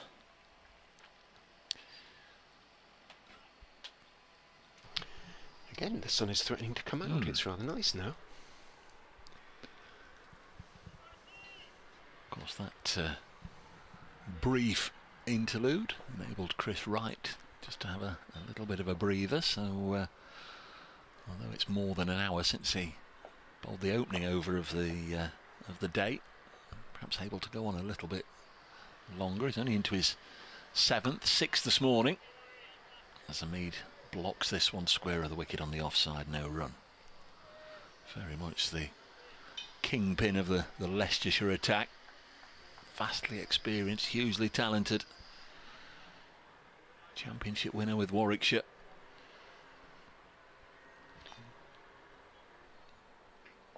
"49 first-class wickets last season for Chris Wright." Turns down below us. Pile of sawdust which has been halved since play start. Bowls to Hamid, who just blocks this, and the ball almost stops right by the side of the cut strip. No run, 57 without loss. Another tight over from Chris Wright. 7 overs, none for 22 for him. Pitch has certainly lost a lot of the greenness that it had yesterday morning, that's for sure.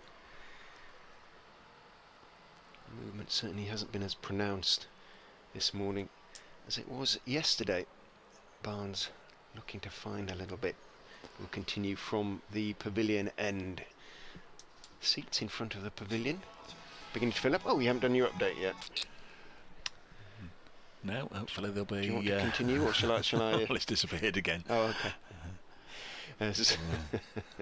Slater asks Barnes to wait while square leg goes back to the boundary. Facing Barnes for the first time, the left-hander. Barnes races in and bowls to him, full, digs it out, plays it out to mid-off, calmly enough. Wright is the fielder out there. Finan is at extra cover. Evans at backward point. Patel in the gully again, rather than at third slip. Ackerman at second. Louis Kimber at first. Hassan Azad down below us at wide-ish long leg. Walker beginning to stretch as well now. He's the man out there at deep mid-wicket really, rather than deep square. And Parkinson at mid-on. Barnes is in. Walker's in the game as it's full-on leg stump, clipped away by Slater. Races across the Trent Bridge square to Walker, who returns to Swindles, and Slater and Hasib jog a single. Unfortunately, a drill has started on the building site, so hopefully that isn't too annoying for you and it doesn't last too long, but it's particularly grating quality, isn't it? One of those sort of drills, I'm afraid. Mark says we've got clear blue skies now in Stamford, but that's probably not relevant to us, Mark, but glad you've got the best of the weather. Barnes is in to Hamid, who turns him off his legs towards square leg. Finan has to run around to his right, and being a left-hander, perhaps the batter's already well aware of that. He would have had to transfer the ball from right hand to left hand to get a throw away. Didn't bother doing so. Hasib, Hamid and Slater pick up another single. They're batting with some comfort at the moment, 59 without loss. Yeah, highest Nottinghamshire partnership of the match. Right now they've gone past the 57 of Montgomery and Clark in the first innings. They're batting their side into a very strong position indeed. Barnes is in to Slater, who's clipping the ball in the air through mid-wicket. Had there been a conventional mid-wicket, he would have been interested in that one. There isn't, which is possibly why he played the shot. Walker comes in and fields.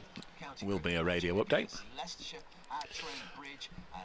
Dave Bracegill, is there for BBC Radio Nottingham with the latest. Yes, hello Dino. We've been doing the hokey cokey this morning a little bit. We've started on time at 10:30, but they did go off for some very, very dark clouds overhead for a wee while. Took some time to get them back out there, but they're playing again. Nottinghamshire had a decent morning. They were 15 without loss. They're now 60 without loss. Remember, 20 wickets went down yesterday, but nothing so far this morning for the Leicestershire attack. Ben Slater is on 27 not out. Asiba Mead, who's been very much on the front foot, both literally and figuratively, is on 28. Played some nice shots this morning. Slater was dropped before he added to his overnight 9, but Notts with a first innings lead of 108.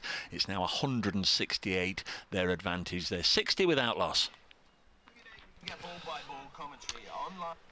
Barnes continues, missed just one delivery that was played out to square leg by Hamid. Barnes bounds in and bowls, and that one's clipped through mid-wicket for 4. Over-pitched on middle and leg, and Hamid has already shown what an effective player he is through mid-wicket with those sort of deliveries this morning against Finan, and has now done so again against Barnes. And Leicestershire not bowling well, and Hasib Hamid and Ben Slater are batting extremely well. Picks up a really nice 4 there. Hamid wanders down, touches gloves with Slater. Notts proceeding with a degree of comfort as the sun comes out here at Trent Bridge. Now we are set very fair for the next few minutes, at least. A few minutes, yeah. You just don't know, but it actually doesn't look too bad over there either.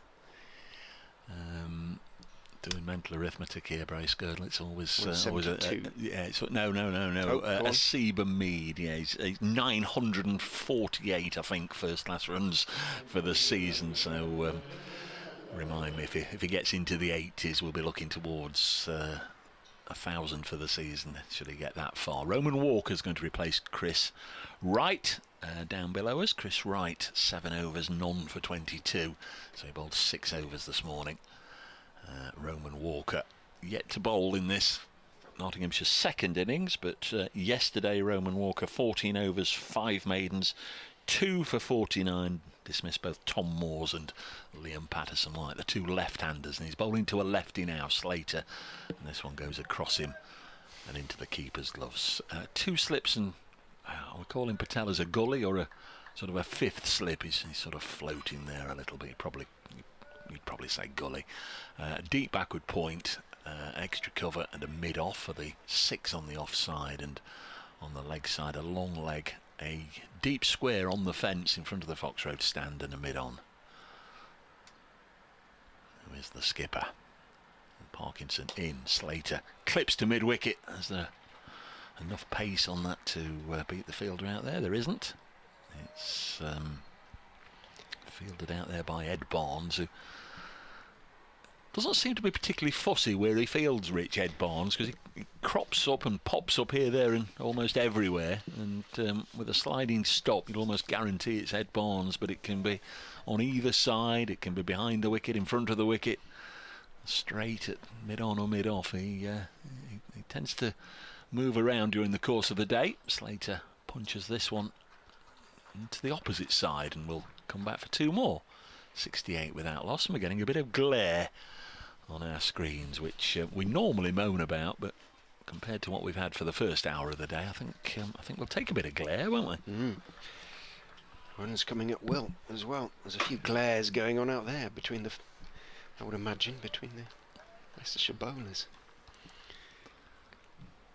15th over of the innings, so Notts are ticking along at a fairly healthy 4.7 and over at the moment, as Walker to Slater once more, leaves this one alone. That one just seemed to hurry through onto Swindles.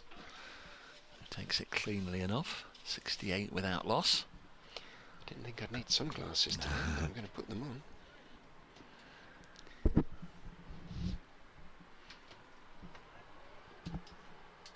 Floodlights still on. They will keep them on. They tend to do that once they've turned them on in a session.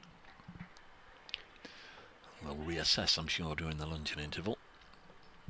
But a real old bonus, bearing in mind the forecast for today we were looking at yesterday. Walker bowls, Slater has already taken a brace of 2s in this Walker over, comes back for his second as he works this again out to Barnes at mid-wicket. Ben Slater just easing his way past Hamid now. 33 to Hamid's 32, and it's 70 without loss. Notts very much in the box seat. Leicestershire, I think they already know they're going to have a fairly stiff challenge when they are sent out to bat for a second time. When that is remains to be seen. Walker bowls a full pitch delivery, which Slater has nothing to do with, and it remains 70 without loss.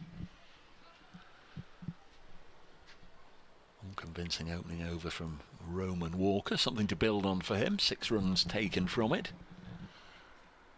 2 for 49 or 14 in the first innings for Walker, but he did take some time to sort of get into his rhythm and his bowling, and with the reasonably honourable exception of Wright, I think that's been a little bit of a characteristic of all the Leicestershire attack. 70 without loss. Perfect start off just 15 overs for Nottinghamshire in their second innings. Roman Walker's getting a drink from the acting 12th man, who I believe once again is Uttam Ramji. But neck and neck in terms of runs, but also balls faced, and that's absolutely ideal as far as the coaching staff are concerned. They'll like that, don't they? If you're having a partnership, share it. Share the number of balls faced. Barnes trying to end that partnership is in. Bowls very full to Hamid, who plays with an angle back, trying to squeeze the ball down towards third man. Down into the ground it goes and bounces quite nicely for Rishi Patel to take the catch. And having stopped it cleanly and thrown it away, he sort of grins sheepishly and pretends to celebrate the fact that he managed to take a clean catch, albeit on the bounce. Yeah, you've got to be fairly philosophical about these things. There's days you'll take some absolute screamers, there's other days you'll drop a few. In goes Barnes, bowls outside off stump, little bit of shape away from Hamid, who lets it go through. 4 drops in the game for Rishi Patel, 3 yesterday, 1 today, 2 catches as well. But it's not a percentage that he would be particularly happy with in terms of success. No, and through the Royal London One Day Cup, Matthew Montgomery was basically catching pigeons. Took 11 catches, more than anybody else in the competition, and he spilled one yesterday, a fairly straightforward one. Barnes is in, bowls, that's turned off Midland leg by Hamid, but only as far as Finan. Foxy Phil's been in touch, so have they started again on a new pitch or what? No, it's the same old pitch. And Hamid and Slater, I beg your pardon, are batting very well. Heavy roller was on this morning. That may have made a bit of a difference. Obviously, it's a different ball, slightly different conditions. But Leicestershire haven't bowled particularly well. 70 without loss. Hamid, bat raised, waits at Barnes, goes in, bowls to him. He looks to drive. Good work by Barnes, reaching across to his right. It's the straight drive. Bounced down into the pitch and up into the air. Barnes stuck out his right hand and managed to take it cleanly. Hamid rehearses the shot, as is his wont after most deliveries he's faced. 2 sort of towers now starting to take shape. The crane has lifted up there away to our right. I don't know if the permanent structures will be part of the retirement homes or not, but it's going to block out our view, certainly, if they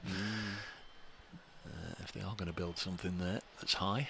Barnes is in, outside off stump and allowed to go through by Hamid, taken on the half volley by Swindles. What I fear they might do is also pile drive those towers into the ground a little bit, which could be very noisy indeed. Well, somebody went up the top in one of those cherry pickers. I wouldn't, for all the tea in China, go up in one of those, I don't think. You often see the cameramen, don't you, at the golf events and sometimes at the cricket, high up in the cherry pickers. It's when the wind blows, they do sway around a little bit. Square leg has gone back to the boundary. Finan is out there now. So cover on both sides of the wicket for Barnes as he runs in to bowl to Hamid, who's now able therefore to pick up a comfortable single with that fullish delivery, well, length delivery on leg stump. He just turns it through square leg. Finan has to run into field. A single is there to be taken. The lights flicker.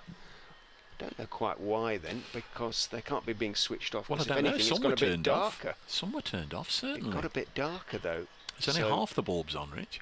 Yeah, one or two went the bulbs. I hope that was. Oh, they are going off.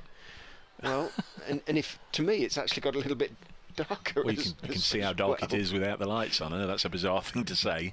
There you are on the live stream. You can see it just suddenly, obviously, without the floodlights illuminating the ground. It suddenly does look fairly gloomy again. But that will have come from the umpire. 20 minutes or so, don't you, before you're allowed to switch them back on again for the fuse box sake. But anyway, off they're gone. I'm not sure.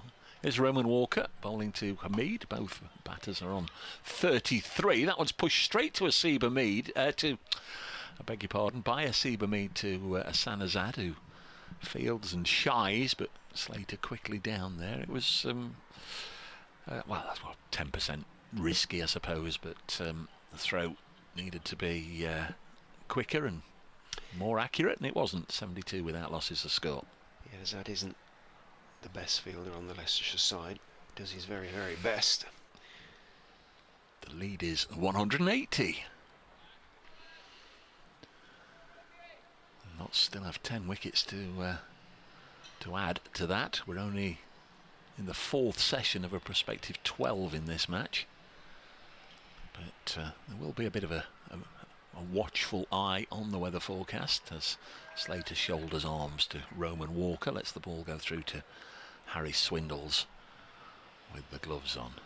Sam Evans, remember, been on the ground for every minute, unless of course he's popped off for a little comfort break here or there, but he carried his bat, super effort yesterday, 50 not out of Leicestershire's 93 all out. So in layman's terms he's been on the ground for every minute of the game. Now we have mentioned that it is the Nottinghamshire Past Players Day, so we hope they have a really good day. Number of former Nottinghamshire stars are in the ground, and hopefully we can entice one or two up during the course of the day. Get them away from the lunch and before the complimentary drinks start to flow, and we'll hopefully be able to have a chat to one or two as Roman Walker bowls a delivery past the outside edge of Ben Slater's bat. We have been joined by a couple of guests which we absolutely are so grateful for, and I'll introduce them through the course of this over as some headphones are being popped on. But a couple of gents that I think I last spoke to on the phone in each case in that miserable COVID summer of 2020, as this one's worked away by Slater on the leg side. There's going to be a couple of runs here to Slater, 74 without loss. Highest Nottinghamshire partnership of the game by some distance now, as we welcome Peter Hacker, former Nottinghamshire player, very much part of the backroom scenes here at Trent Bridge for many years as a member of the committee, and also very much bearing in mind that this is Nottinghamshire, Leicestershire, and we have a lot of Leicestershire listeners here. William Henry, but everybody knows you as Dusty Hare. We'll come to Dusty and Peter in a second. This is pushed into the offside and there's no run. 74 without loss. Welcome, gents. Hopefully you both live can hear me well and good, and great to see you on the ground. I know we see you quite a lot, Peter, but start with Dusty. Absolutely brilliant to see you here again. How are you, fella? Yeah, no, loving it. I've seen people I hadn't seen for 45 years today, so that's fantastic. Well, that's not a bad thing at all, No. is it? I know they've hopefully got a good day lined up for you, and a significant number. I know Richard Stevenson, who's kindly brought you up here, I know he's spent quite a lot of time getting people together and hopefully pulling one or two out of the woodwork to come and have a good day with you. Yes, it's there's quite a few players, old players there, and many a story will be regaled today, I should think. It's going to be Ed Barnes to continue. Not 74 without loss. The floodlights are out. It's dry. We're playing as Hamid blocks this one. I think we all came here this morning just hoping that the weather would play ball. I know catching up with your former teammates and some guys you haven't seen for a while is very much part of the day. But you know, you'll have been looking forward to seeing the cricket as well. I know you follow the game as much as you can, Dust. Yes, very much so. I'm a Collingham Cricket Club man, and I've been watching them play in the Notts Premier 2 this season. So yes, I've enjoyed watching cricket this summer. Another Newark man, 2 Newark men in the box. Dusty was a Magnus pupil. Next ball is clipped away behind square on the leg side, and there'll be a single. 75 without loss. I'm a Newark lad, but my mum was a teacher in Ollerton, so I had to go to the Dukeries Comprehensive, but played against the Magnus many times. Been down to Collingham this year? Yes, I've watched most of the games this season in Notts Premier 2, and it's been a good season for them. Now, were you and Peter would have been on the staff at the same time, wouldn't you? Yeah. Yes. And played together. Dusty was the captain. We're just hang on. We're not getting you particularly loudly. There we are, Peter. My first game for Nottinghamshire Twos was at the old Bramall Lane ground. Slater's pulled this one away on the leg side. Yeah, I was going to come to that in a second because you know what I'm going to ask you about. Is this is a 3 for Ben Slater, 78 without loss. Just tell the listeners your bat that you went out to bat with at the Bramall Lane ground. But I'd only just come out of amateur cricket, and we were playing the Notts Evening League, where I'd won an award. I won this bat, which was signed by Nottinghamshire and Yorkshire. And when I went out to bat, foolishly, I took that bat out with me. And just before I took first ball, David Bairstow and Don Wilson, who was at first slip, stopped the game, took the bat off me and checked whether or not they were on the... As Barnes bowling, Hamid has clipped this to the square leg, no run. Just to check whether their names were on the bat. And then handed it round the rest of the players, and those that weren't on it soon were on it. So this is Peter Hacker, you're listening to, folks, former Nottinghamshire player, played for Derbyshire as well, but your second 11 debut for Notts, you went out with a raffle prize essentially. Exactly. That was autographed. There was no sponsored bats given to you by the club or anything. That was before I'd got into Gunner Moore to see Reg Simpson to get my allocation. 78 without loss. Barnes is in and bowls, and Hamid cuts this away to backward point, and Sam Evans does the fielding. We were saying earlier, Sam Evans has been on the field for every minute of the game. Don't know how much you followed yesterday's events, but a terrific effort to carry your bat, Dusty. Yep. Well, in these conditions, obviously yesterday was a bit tricky for everybody. So to carry your bat through the side, I played in a few first team games, and I watched Boycott do that against Notts at Bradford, unfortunately. Yes, he could play a bit. I think last time I spoke to you basically said, you know, there was... you were quite honest as Barnes bowls and this is pushed into the offside. There was every incentive for you to have a long and successful career here at Nottinghamshire. The club were willing you to concede, and you said it pretty much in your own words, I just didn't score enough runs. No, that's right. It was. We talked about it. The mental part of the game, and I wasn't strong enough mentally in that time to get myself established at the crease enough.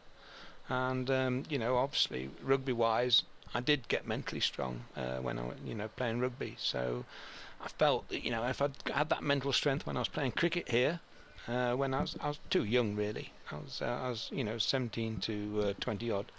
Did they always run in tandem, cricket in the summer, rugby in the winter, or at one stage was one stronger than the other? No, it was easy. I mean, I only played rugby as a hobby. Yeah. Well, I was hoping to be a professional cricketer. 79 without loss is the score. We've got Dusty Hare, will be familiar to a lot of our Leicestershire listeners as well. We'll talk about his rugby career in the fullness of time as Roman Walker bowls a ball which is clipped away by Asib Hamid, who's looked $1 million this morning. He came in with a little bit of a reputation, perhaps being a stodgy opening bat, but he's developed his game as a lot of players have to now. Pete, he must be delighted with how he's just graduated his career and progressed. We know he had a little bit of a flirtation with England last summer and in the winter, which didn't go so well. But what a player he's been for Notts so far. Yeah, it's been good. I think making him vice captain has been great for him personally. He took more responsibility. We discussed. Here comes Roman Walker as the building site cranks into life again. This one outside the off stump through to the keeper. Apparently they're building retirement apartments, so if either of you know any, if you've got any good contacts, it wouldn't be so bad, would it? There'd be a few people in the room next door will be interested in that. Mead on 40, Slater on 38. A couple of things I want to talk to you both about. As Roman Walker is in and bowls and goes through to the keeper. With you Peter, you were a member of the Nottinghamshire side that not many teams give the Aussies a good old walloping, but you were part of that side that thumped Lilly and Thompson and everybody here back in the days when Nottinghamshire were a regular county side against the tourists. You thumped the Aussies, didn't you, one year? Yeah. Well, the year before that, I'd gone out to Perth on a sponsorship by Home Brewery. Yeah. Because I've been injured, and I spent the winter in Perth. Roman Walker bowls, made shoulders, arms. And it was the first year of World Series cricket. So I spent the first 2 months when I got there training with the Lily Marsh, Laird, those guys. Yeah. While I got rehab from Dr. Frank Pike, who had fixed Dennis Lilly's back. Then the following year, when we came back here, I walked past Dennis Lilly and he just blanked me. And that night... That was here, when you came back here? Yeah, when we came back here. Because you'd got to know him well, didn't you? Yeah. Had you been to Lily's house as Walker bowls and this goes through to the keeper? Yeah, well, after we'd finished training, I had to go and do some extra exercises for my back. And when I finished, I came out and Dennis was waiting for me in the changing room and took me back to his house for a meal, or took me down to his pub that he owned with Marsh. So I spent quite a bit of time with him, so I was a bit miffed when he didn't say anything to me. And this was at the time when he was effectively just about up there as the best fast bowler in the world. As Roman Walker is in, bowls, and Mead, just for a second I just wondered if that might have clipped the glove, but clearly didn't. End of the over, Nottinghamshire 83 without loss here at Trent Bridge as we approach midday. We've got Dusty Hare and Peter Hacker with us. It's the Nottinghamshire Past Players Day and they're just sharing one or two of the memories. We've got Peter Hacker, who spent a number of years here on the staff and played in that Notts side that gave the Aussies a good old walloping. Yeah. When we got back here, the next day I walked out to bat and Marsh was behind the wicket and he just called me and said, you better duck the first ball because he's going to bounce you. So I did, and he bounced me and I looked up and he stood right in front of me. Said morning. That's the first words he'd said to me in 2 days. And we've talked about Newark already. I do try and get as many Newark mentions in on the radio and on the airwaves as I can. But weren't you at Newark as well when you got your call up to make your first class debut? Weren't you playing for the seconds at Newark? Yeah, I was. I was playing at Ransom and Moll's ground. Here comes Ed Barnes from the pavilion end. Bowls, that's gone through Slater. Was it a low full toss? He's played all round that and well taken by the keeper. Yeah, that was it, Ransom and Moll's. We were playing Northants and Sarfraz was playing for them. Yeah. And I think it was my birthday actually. And I got a call to come down here to Trent Bridge to play against Pakistan. Right. And I always remember bowling a full toss to Sadiq and it went straight past him. And straight past Pasty he was keeping because we didn't go straight into his gloves. He didn't move for it.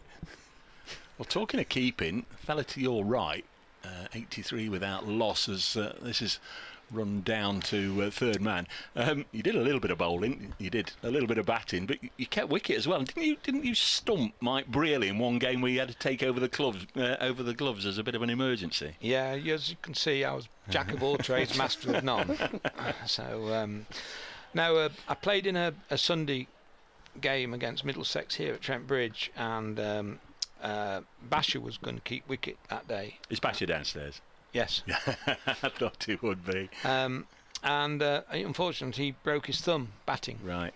So I'd kept wicket a bit, but so I had to keep wicket. And as we keep saying every time I see Bob White, it must have been one of Mike Brearley's most unfortunate dismissals in cricket.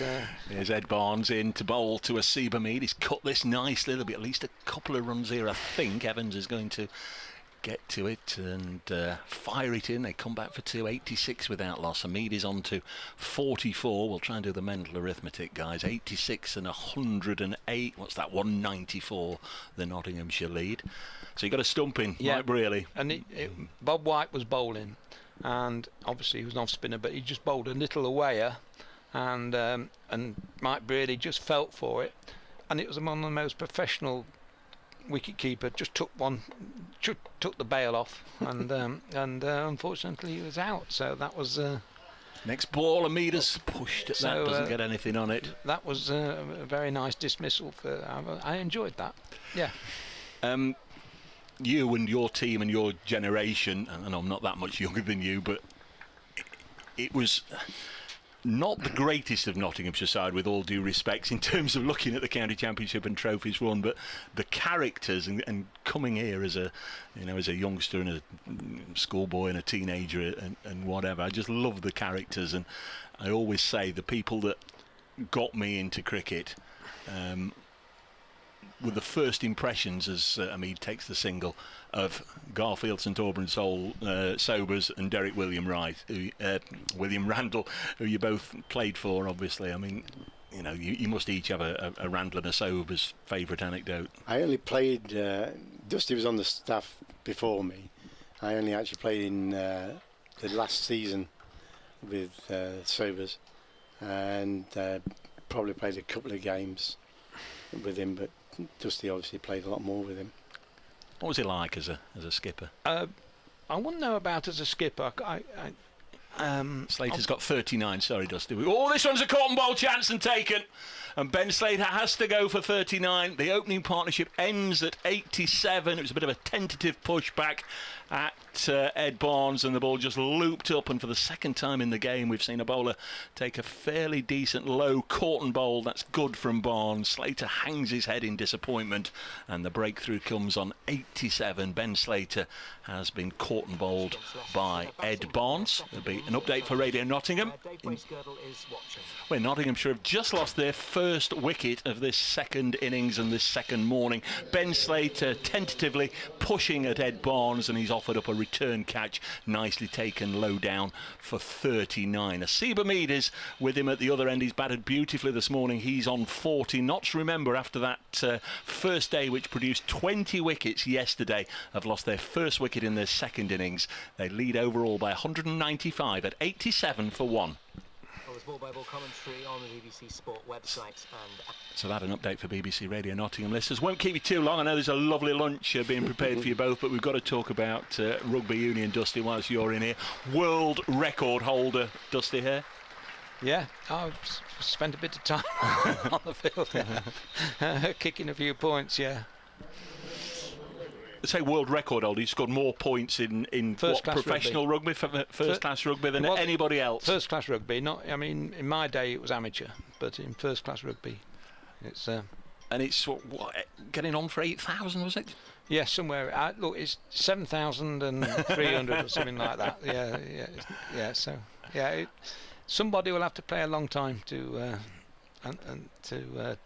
get there. Are there transferable skills between going out there to bat in front of a crowd at, say, Trent Bridge and lining up a 40-yard winning penalty at Twickenham? As I say, if I'd been as mentally strong at cricket when I was younger, I would have been I might have been a better batsman. But in rugby, I seem to be able to mentally be strong enough to completely in the zone to kick the goals, and that was part of my armoury that I didn't miss them any. Just talk me through the routine. You're playing Wales, presumably, whatever, last 5 minutes, really important penalty, 45 yards out, you know the importance, Twickenham, 80,000 people cheering for you, then hushed, whatever. What is the mental ritual that you had? I suppose like a golfer putting, you're in the zone to put that ball in between the posts, and you know. Here is Roman Walker starting a new over. Matthew Montgomery's the new man. He top scored for Notts yesterday, 43 in the first innings. He's at the non-striker's end. So you just get yourself into the zone, and your job is to put it between the posts. And the same as a golfer's got to put it down in the hole. And I guess the flip side of that is if you do miss it, you've got to shut it out. You can't do anything about the one you've missed. No, you just wait for the next one. You have to move on, and that's like professional golfers when they dismiss it and just get on with the game. 87 for 1 as Walker bowls. Hamid has been busy this morning. Works it on the leg side, takes the single, and again for the Leicestershire followers, many of whom will have supported you down at Welford Road. Your memories from there? Oh no, it's look, I had fantastic. You started at Nottingham, didn't you, and then moved to Leicester? I left school to be a professional cricketer. As I said, I had 1 season at Newark, 4 seasons at Nottingham, and then 13 seasons at Leicester. And my Leicester time was fantastic. That's when I had my 4 seasons at Nottingham when I was here playing cricket. So Walker bowls to Montgomery, his first ball, defended, no run. So my move to Leicester was my start of my journey, and it was fantastic. And then you had a little bit of I know Tigers and the Saints. I'm not a great rugby union man, but they're big rivals. Then you ended up coaching, didn't you, at the Saints? No, well, obviously, professional sport. I got offered a role at Northampton, which was bigger and a better deal than at Leicester, and I took it. And I wear 2 hats now when Leicester play Northampton, because I see all the young lads that have. Walker bowls, goes through to the keeper. I helped come through the academy, which I learnt that about how important academies were when I was cricket here, because I was fortunate to be one of the 6 in 1971 that the policy here at Trent Bridge was to bring us youngsters through a bit more, and I was in that system for 6 seasons here and thoroughly enjoyed it. I ended up being second team captain, and we won the second 11 championship with and. Next ball is clipped to mid-on. We had the lads like John Birch, and you can keep going. There's a lot of lads. Obviously, Pete here. We had a lot of lads come through that system. Phil Wilkinson. You can roll them off. There's Paul Todd. Who went through to play for the first team. Kevin Saxelby's another one, isn't he? I understand he's on the ground. Somebody sent a photo that they'd taken of him there this morning. Peter, your great days, can't let you go without recalling 1 or 2 of the good days. There was a good one at Chelmsford, wasn't there, remember? Yeah, we played John Player game down at Chelmsford. It was strange really, because Ricey came up to me when I came on to bowl and decided I was going to bowl to a 6-3 leg side field, which I'd never done before. We had a few... 6 on the leg side? Yeah, 6 on the leg side. For the right-handers? Yes, that's right. And then on the offside, I just had Richard Hadley at wide third man. Derek Randall in the extra cover area. There's Roman Walker bowling to Matthew Montgomery, leaves it alone, goes through to Swindles. And then I think it was Coops at mid-off. And then the rest were just scattered around on the leg side. And... after a short while, started to bowl, and it was right. I ended up with 6 for 16. Good grief.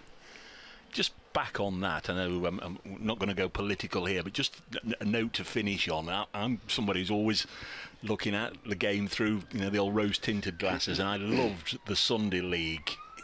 Just tell everybody how good it was. I mean, it's never going to come back, but you played in it. Were the grounds full? Was there a great atmosphere? Did the players love it? Oh, it was a great atmosphere. We probably at that stage got the ground then probably only held about 8,000 people. Yeah. So it was even more compact than it is now. 88 for 1. Ed Barnes coming into bowl from the pavilion end to Hamid down the leg side, taken by Swindles. We'll let the guys go at the end of this. It's been terrific to have Peter and Dusty pop up to see us. I know you've got a lovely lunch, as I say, to look forward to. But yeah, they were good old times, weren't they? Yeah, very good. very good. I think bowling off the short run up, it's Sunday afternoon as well, so people are coming in and enjoying themselves. We just enjoyed it. It was just a good format. Could have a bit of a drink on a Saturday night, perhaps get Carlton Forbes to take you out for a drink. I've played with Carlton at Retford as well. He used to take me up there. I used to be picked up by him. Ed Barnes in to bowl, and Hamid will defend. Listen, fellas, I know you know from time to time you're on the ground, and obviously you're a little bit more, Peter. You're always welcome to pop up and join us, through the course of the day, especially County Championship. We've got to talk for about 8 hours, so it's always lovely when people pop up and join us. But from an old fogey like myself, who very much grew up watching you two play, enjoyed you. What you did for Notts then, and enjoyed the association that you've maintained with the club, and hope you have a lovely day today. Thanks. Cheers, thank you very much. Peter Hacker and Dusty Hare with us through the last half an hour or so here on BBC Radio Nottingham, BBC Radio Leicester. Lovely to get the guys. We can perhaps just get them. We've got a couple of scorecards here that people have popped up. If you could give us a bit of a squiggle there, gents, and we'll hopefully be able to entice one or two more of the past players. But I very much hope you enjoyed the little chat there. We'll get Richard Ray back in just a second. Next delivery goes through to the keeper. 88 for 1. Ed Barnes with the only wicket to fall today. Ben Slater caught and bowled for 39. Nottinghamshire's lead approaching 200 now, 196. Hamid has 44. Been a terrific knock from Hamid up to this point, but he'll be determined to go on. This one goes through to the keeper. Thanks for coming, guys. Really appreciate it. Thanks, Gus. Guys have just popped out 88 for 1 as we come towards the end of the 22nd over. Just moving all the chairs and the headsets and all the other bits and pieces, and we'll get Richard back. Sorry for keeping you off the air for a minute or two. Never there, a problem in those sort of circumstances. It's always fantastic to hear what the guys. Last ball of this Barnes over the one successful Leicestershire bowler this morning, and Mead takes a single. 89 for 1, so it's getting up towards 200 the lead, Rich, but a wicket for Ed Barnes. Indeed, just maybe stopped a bit on Slater, perhaps. Decent effort. It's always a decent effort. Most caught and bowls are pretty tricky, but the bowler has to change direction. Barnes did so. 1 for 32 for him from 7. Walker 4 overs, none for 14. They need at least 2 more, you would think, the Foxes, before the lunch interval to feel that they're still in the game. At the moment they're looking down the barrel. Walker will continue from the Radcliffe Road end. Dusty Hare looked about the same as he did when he was playing for England, didn't he? Amazing. Walker is in to Hamid, who's leaning forward, turning his wrists on that forward defensive, pushing it back down the pitch on the onside. Parkinson comes in to field, just trim, and you'd think I can still see him sort of lining up putting the ball down at Twickenham and slotting it. And you could literally talk Welford Road, talk to him and indeed to Peter absolutely. for hours and hours and hours, couldn't you? But Nigel's just sort of lovely to hear from the two guys. And nice to see them comfortable in each other's company as well, and talking about old times. In goes Walker and bowls, thumps into. Thought it was mostly pad. Let's see if there's a signal from umpire Illingworth. I think it was pad, and bounced out into the leg side. Leg bye is taken. 1 or 2 hands started to go into the air. It's it's lovely up and down the country, the counties that foster their links with the former players. And as we said earlier, just ironically, when Notts came to Leicester for the first match, a couple of months ago now, it just coincidentally happened to be Leicestershire's former players' day, and Darren Maddy came and spent some time with us, which was an absolute delight. Sun out at Trent Bridge as Walker runs in and bowls, goes past the outside edge of Montgomery's bat with a ball that, well, summoned up memories of yesterday, really. That did plenty, and bounced and left him and beat the bat by a good couple of inches. Goodness me, that did a lot. It was a bit of an iffy starter yesterday, wasn't he? He was dropped on. Was he dropped on one, I think, yesterday morning? He was, by inevitably Rishi Patel. One of the three that went down yesterday. And I've got actually a note, and possibly a little subjective, I admit, as Walker goes in and bowls, leaves this time Montgomery, and if anything, it came back the other way a little bit. So Walker started to get excited. The slips didn't. It missed the stumps by a decent amount, but I've got the note that the Patel drop off Montgomery was a bit of a sitter by first slip standards. This is lovely from Nigel Hall. Finishes off, current chairman of the Notts Premier League. Lovely to have you with us, Nigel. Just been listening to that interview with Peter and Dusty. Played with them both when they played as professionals at Retford Cricket Club. Top players, but more importantly, top guys. Walker is in. That one leaves Montgomery, but from outside off stump, held its own, and Montgomery stepped forward, let it go through. Thanks very much for that, Nigel. Yeah, lovely fellas. I say, nice to share a few minutes with them, and just a little bit of a flavour. You're going to try and get another word with Dusty, aren't you, later on when he's yes, he's promised to come back up and have a chat to BBC to Adam Whitty, who's coming up to do the cricket show, but I suspect a fair chunk of it will also be used for the rugby show. When he's perhaps had a little bit of refreshment as well later on. There could be a few interesting tales. And Azad is being sent back to deep square by Callum Parkinson. Walker is in and bowls very full, played firmly by Montgomery. On the walk, goes straight through Parkinson at mid-on. Not quite sure what happened there. And like Parkinson, I suspect I took my eye off the ball. And it went through him, and as a consequence, Montgomery is able to pick up a couple of runs. 90 for one. The Nottinghamshire applause is because the lead is now... 92 for one, therefore the lead is 200.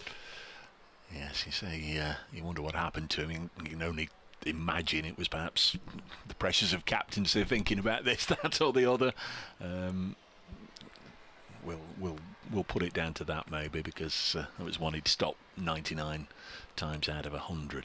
Definitely things are taking shape away to our right, aren't they now? They're certainly... The frameworks of these buildings go up extraordinarily quickly, don't they? It's essentially they're steel, aren't they? Basically, they're steel frameworks. They build around them. Is this Michael Finan coming back? It is. How long have we got? We haven't got long until lunch, have we? Go on, Rich. You know, I've been blathering away for 5 minutes, 10 minutes. Fine, and casting a shadow from the sun rather than the floodlights, runs in and bowls. It shapes back nicely into Hamid, but it's just starting a little bit too wide and short, and Hamid leaves safely. It's a rather lovely morning, or early afternoon now here at in West Bridgeford in Nottingham.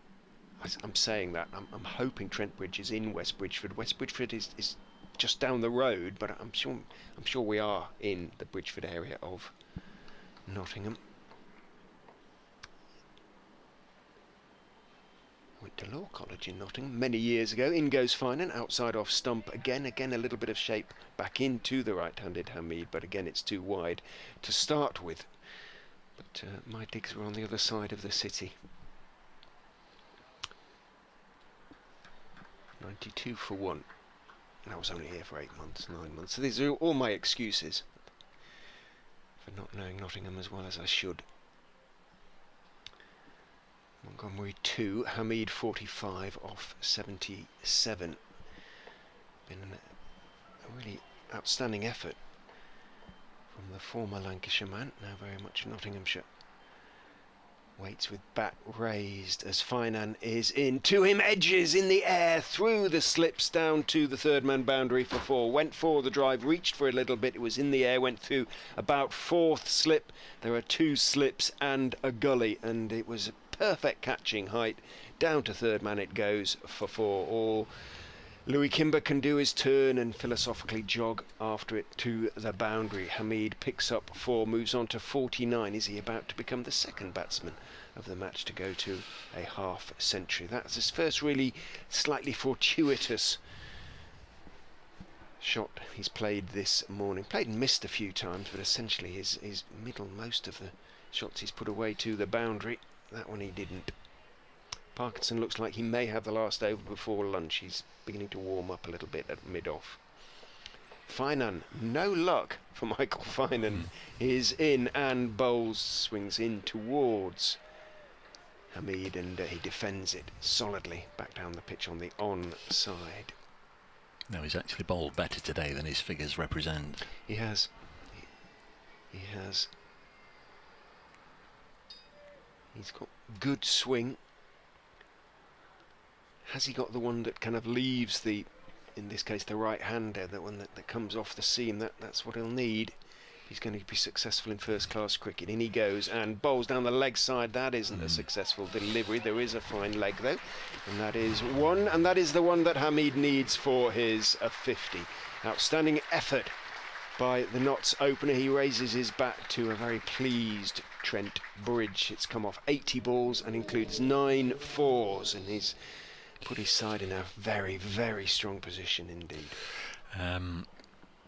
6 50s now this season, as well as 3 centuries, so 9 times he's got to 50 or more. Must be very close to international recognition if they ever feel that they can drop.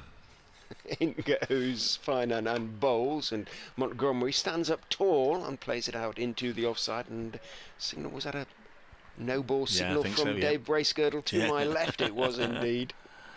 What did the DJ call you on BBC Radio? Heaven knows. No, we've had them all. We've had them all. Montgomery picks up 1, moves on to 3, 98 for 1. The lead over 200 now, 206 in fact. Yes, I think Dino's a bit of a relief presenter, and it just seemed to be suddenly rushed on him that you've got to go to Dave for the cricket. He goes Finan and bowls, and a little bit short, and it's another no ball. Second no ball in 3 deliveries from Finan, and he turns and scrapes at the crease, but it's not the ground that moves, Michael, it's your feet. One or two attempts at Bracegirdle, weren't there? Patrick says, Dave, thanks to you and your colleagues for the commentary as always. I've not got any plans to replace James Pattinson for the rest of the championship. I've not even asked, because it's going to be no. There's only 2 games after this one. I was going to say, do they need to? In goes Finan and bowls line and length, but Montgomery on off stump leans forward, plays with an angle back, pushes it through the vacant backward point area out towards Evans, who comes in from the boundary. Comfortable single for Montgomery. He keeps the strike, I believe, and moves on to 104 for 1, 212 the lead. Parkinson is going to get possibly 2 overs, because 7 minutes until. Yeah, maybe. Yeah. Jake Ball was in the squad for this one, so obviously he's sort of come through a period of full fitness, playing in the Blast and then playing in the 100. So we may see Jake. We saw Toby Petman and Zach Chappell through the Royal London one day. I guess there's enough resources there. 1 or 2 others, of course. James Hayes, who just signed a new contract as well around. So. I would imagine for the last 2 games and the situation they're in the Division 2 table, they're not going to spend money getting somebody here and going through all the necessary permits and everything else that you need. So it's going to be the Foxes skipper, slow left arm Callum Parkinson, bowling to Matthew Montgomery, who just pushes his 5th run of the innings, 105 for 1. They did this yesterday morning, didn't they, Leicestershire? They didn't bowl particularly well in the morning, and 8 wickets came in the afternoon session. Well, they're going to have to do something similar to have a sniff in this game, you feel? Seems like it's been a fairly, I was going to say, stop-start morning. We've had 90 runs. As Hamid defends, a little bit of gentle turn there. Something there, wasn't there? Yeah. Callum Parkinson. 105 for 1. Floodlights aren't on, a reminder. So I'll keep our fingers crossed as this one through to Swindles. Again, just gently turns away from a Seba Mead. 105 for 1, the 1 wicket to go down. A caught and bowled, nicely taken by Ed Barnes, low down. Ben Slater out for 39. That was when the score was on 87. Next delivery cut away by Hamid, but to backward point, and there's no run. Straight to the fielder. 1 or 2 messages coming in. 2 balls left in the over. Again pushed to point. Mike Fitzgerald said, I was at Leicester University for a couple of years, 1973 to 5. Sunday League started in the afternoon, finished early evening, and had an alcohol licence. Licensing laws were very strict in those days. On Sunday, of course, there was no Sunday shopping. Supermarkets were a thing for the future, as this has deflected away down to long leg region. A couple of runs, 107 for 1. Mike goes on. A few supermarkets around that didn't have licences to sell alcohol at any time. Pubs opened only on Sunday evening. So the John Player, who sponsored the Sunday League, also gave out free ciggies. So essentially saying it was a place to go and have a free cigarette and a drink. Grace Road could get very raucous, I remember. You can understand why the Sunday League was so popular in its time. There were lots of protests, he says, about the new 50 over format, which was bitterly resisted in the papers and the county club houses. Thanks as always for the commentary. That's Mike. Thanks for sharing your memories, Mike. Another Michael. Continues from the pavilion end. Finan, that is, bowls down the leg side, and it goes straight through Swindles down to the boundary for 4 byes. And they did this yesterday as well, I seem to remember. And Swindles throws the ball when it's returned to him away in a certain amount of disgust, but it bounced a second time, but it was just a poor ball and a poor piece of wicket keeping, and just a generally sloppy piece of cricket on the part of Leicestershire. 111 for 1. Nelson. Will that work for Feet Leicestershire? off the Finan is in, and that's a better delivery, line and length and off stump, but Montgomery has played them really well, just blocks it out into the offside and takes the 1. Sees that Walker has a little bit of ground to make up to get to the ball, and there's a comfortable 1 in it if both batsmen go. Hamid responds, and Montgomery moves on to 6. 112 for 1. The lead now 220 with 9 second innings wickets in hand. Life looking pretty good as far as the league leaders are concerned at the moment. The cloud is sort of broken overhead now, which is pleasing. A bit gathering away where it's coming from, but okay at the moment. Finan is in, swings in, but covered up. Hamid, and it's a little bit of bat and a little bit of pad and a little bit of something else that manages to stop the ball as it swings away, or swings in to him, drops it out into the leg side. No close fielders at all on the leg side. No. And Azad saying, do I need to move across? Parkinson, hands on hips. He looks a bit disenchanted with proceedings at the moment. He's not a particularly demonstrative skipper, Parkinson, who took over from Ackerman sort of a third of the way through the season in red ball captaincy. Finan is going around the wicket now, bowls and on the off stump, and Hamid, having played the shot and dropped it out into the offside, his back foot went back and slipped. I saw it slip on the crease a little bit there. Went out to a side, showing it's a little bit greasy out there still. Or he may not have any spikes on, who knows? Batters don't like to wear them these days, do they? No. Been a good morning for Seba Mead. He started very positively, didn't he? He got 3 boundaries in the first 2 overs, just to sort of, from the start, put Leicestershire on the back foot a little bit. Played very positively.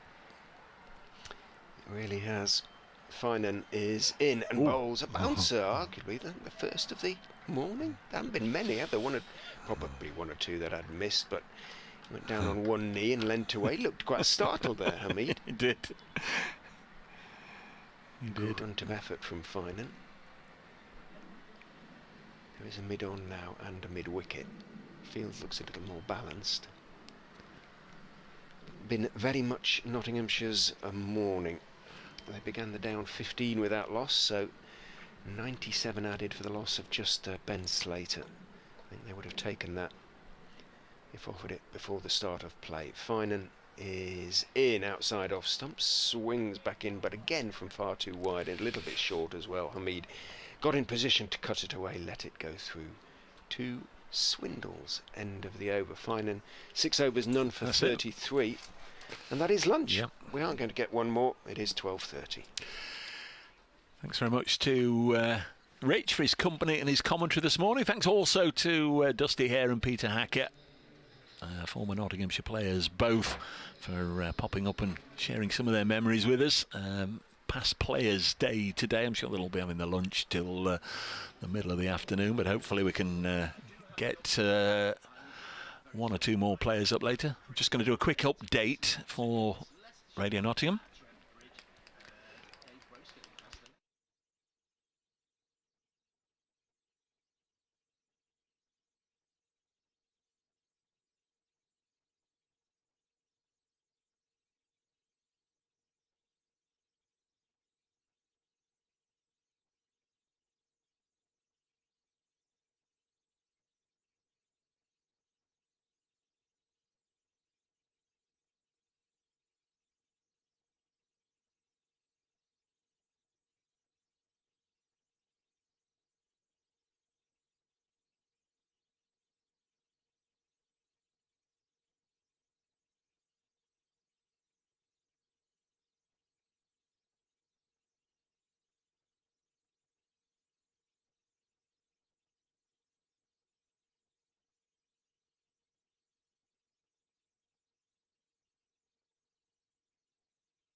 tell the listeners what you've just called me. Welcome back to Trent Bridge. Dave Bracegirdle with Richard Ray here as the players return to the field. I'm just getting a little bit of abuse off mic before we started. All in good humour. Nottinghamshire. I guess if you take it as a session, they've had a decent session, but having gone into this second day, Rich, with a lead of 108, they only sort of needed to sort of share this morning session to be in a very, very strong position. But I suppose you can probably make claims that Notts won it as well. They lead by 220 with 9 wickets in hand. A session when it's 97 for 1, you would take under most circumstances, wouldn't you? Let alone under these sort of circumstances. So I think we can definitely say the morning session belonged to Nottinghamshire, as to some extent it did yesterday. 82 for 2 was a pretty good return put in on a pitch that was seaming around. And again, this morning hasn't been as much movement for the Leicestershire bowlers, but they had a good afternoon yesterday. Perhaps they can today.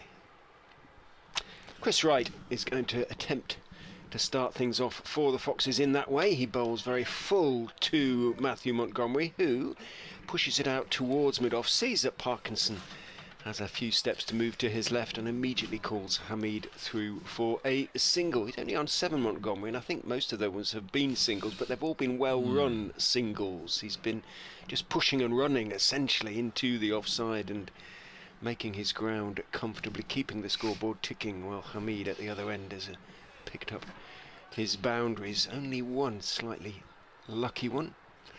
If I remember rightly, Joe Clark was dismissed 3rd ball after lunch yesterday, and that got Leicestershire going. He was. They very much need something similar. Wright is in to Hamid down the leg side, and another no ball. Crikey. Another no ball. Now, how many no balls did they bowl in the first innings? 7 of the, well, Finan bowled 7 and Ed Barnes bowled 1. Wright didn't bowl any in the first innings, so there were 8 in the first innings. And I'll work out how many there have been in the second. Yeah, I didn't think Ed Barnes had, 5. Chris Wright had been so that's guilty 13, before.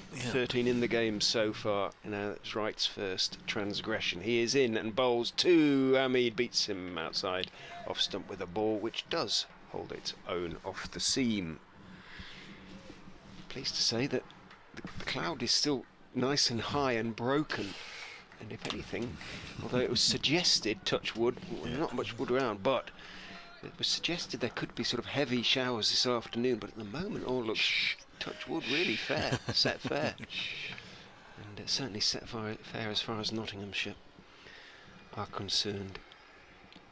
Hamid is waiting as in goes Wright and bowls. Fuller to him and turned wristily as ever out towards square leg. Out there on the boundary is Hassan Azad, a long way away. I'm not sure about the field in that respect.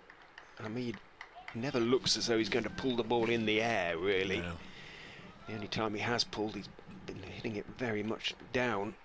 He pulled one off Barnes, almost off the front foot this morning, didn't he? And thumped away through mid-wicket, which sat up nicely for him.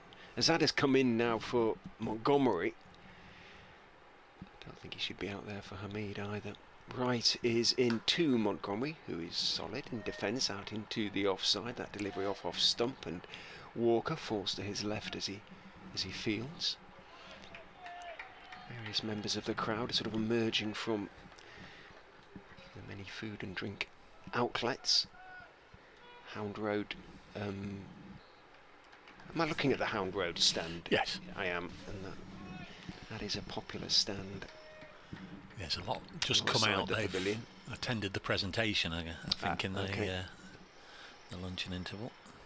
Wright is in and bowls straight, but a little bit too straight, and Montgomery can close the back face on it, push it slightly wide of Ed Barnes at mid-on.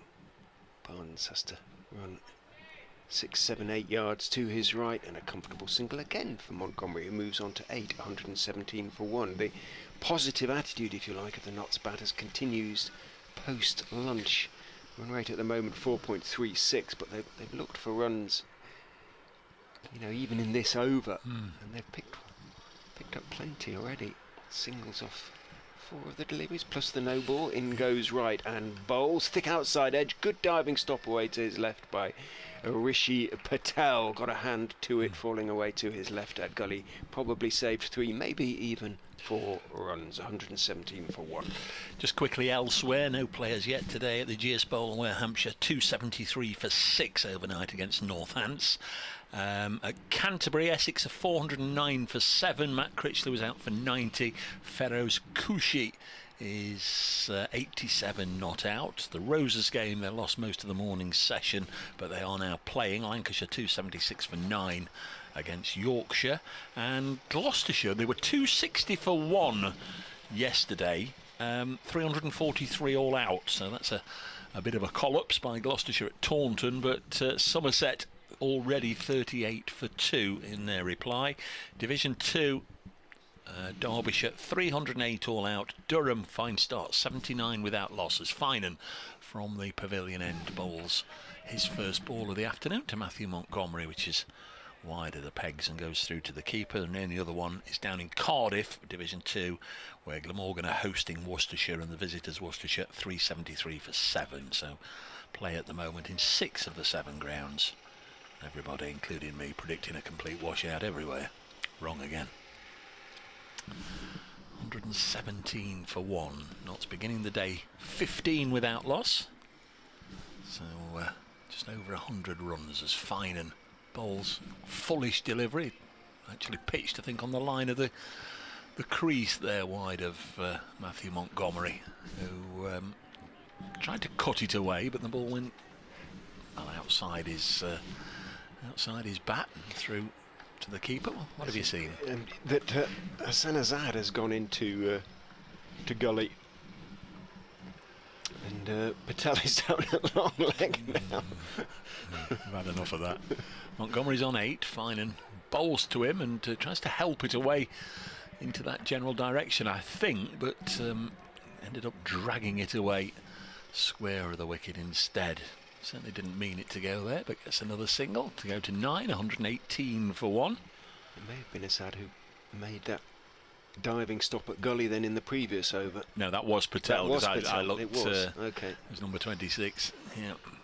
So might have jarred his hand. Yeah, might have jarred his hand. Good diving stop. Hamid on 54.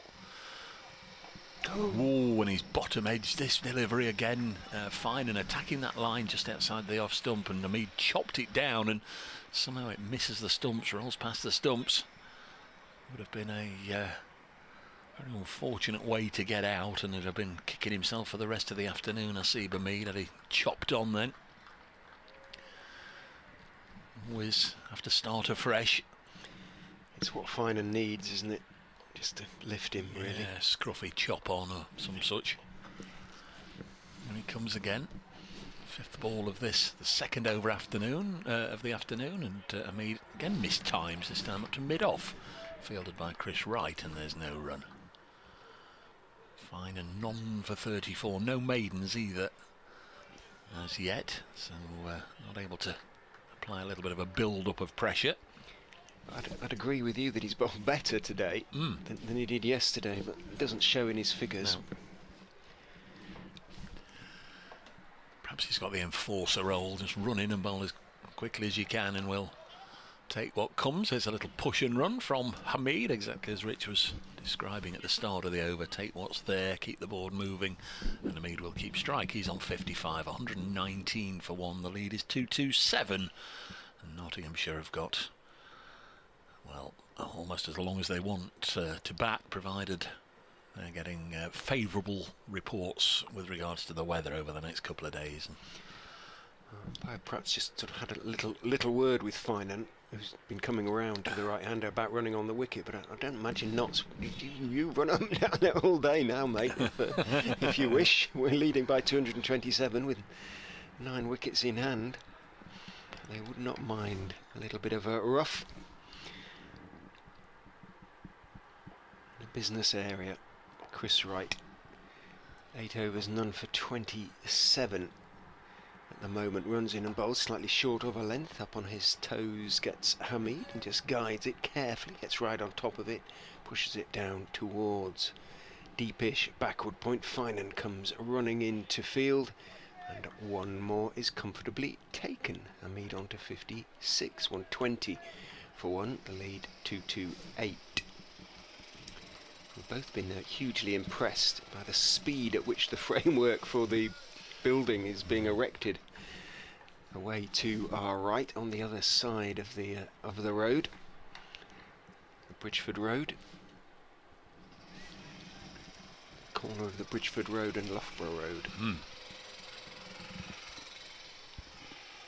That drilling must be sort of rivets going into the steel as right is in and bowls. That's a good delivery on off stump, treated with respect by Montgomery. Leans forward, not a big striding man in terms of his defence. It's not exaggerated, it's what is necessary. It's economical, just guiding it out towards point, and there's no run. Don't tend to look too far ahead, but hopefully might be coming back here next April. I'd like to think they'll be coming back here next April. And you imagine, as you say, going to be a very different view away to our right. It's going to be obscured, much of what we can see at the moment. Yeah, looks that way. These retirement apartments going up. Right is in, bowls outside off stump. No great movement at the moment, and left by Montgomery. Certainly there's been far less obvious movement today than there was yesterday.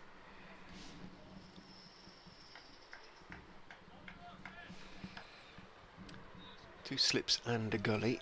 Patel is back in the gully, so it was just for that over from Finan to Hamid that Azad came in at gully. He did start in the slips, Hassan Azad. He has got a good pair of hands. In goes right and bowls edge just short of Patel, who takes it just not quite on the half volley, just bounced a couple of inches in front of him. It was on the rise, having hit the ground, but it was a genuine edge, but well played also by Montgomery, because he soft enough hands to get on top of the bounce and keep it down.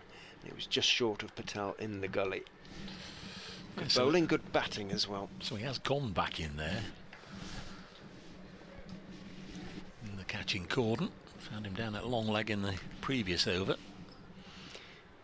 Sam Evans is on long leg duty at the moment. Dying for a rest. He's not been off the field yet. Right is in, bowls outside off stump. Montgomery does take quite a big stride on that occasion, but then lifts his bat over the line of the ball and goes through to Swindles. It's interesting, as the players left the field at lunch, there was a presentation. They always have, I think they do most counties, the player of the month, and the most recent recipient, no doubt largely for what he did at Grace Road in the Royal London One Day Cup match, Brett Hutton. He took 7 for 26 there, but he was Nottinghamshire's player of the month for August, so congratulations to Brett.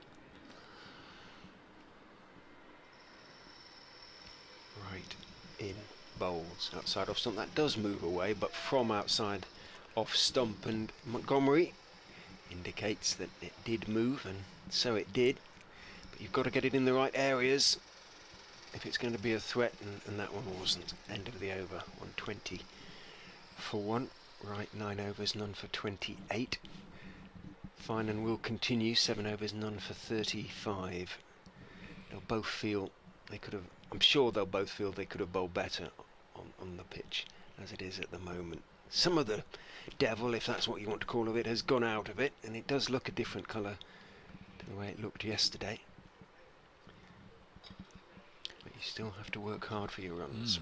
It's Finan coming round the wicket from the pavilion end, bowls to Hamid. Again, a little drop and a run, rotate the strike, and again Finan won't be bowling a maiden in this over. Single from the first ball.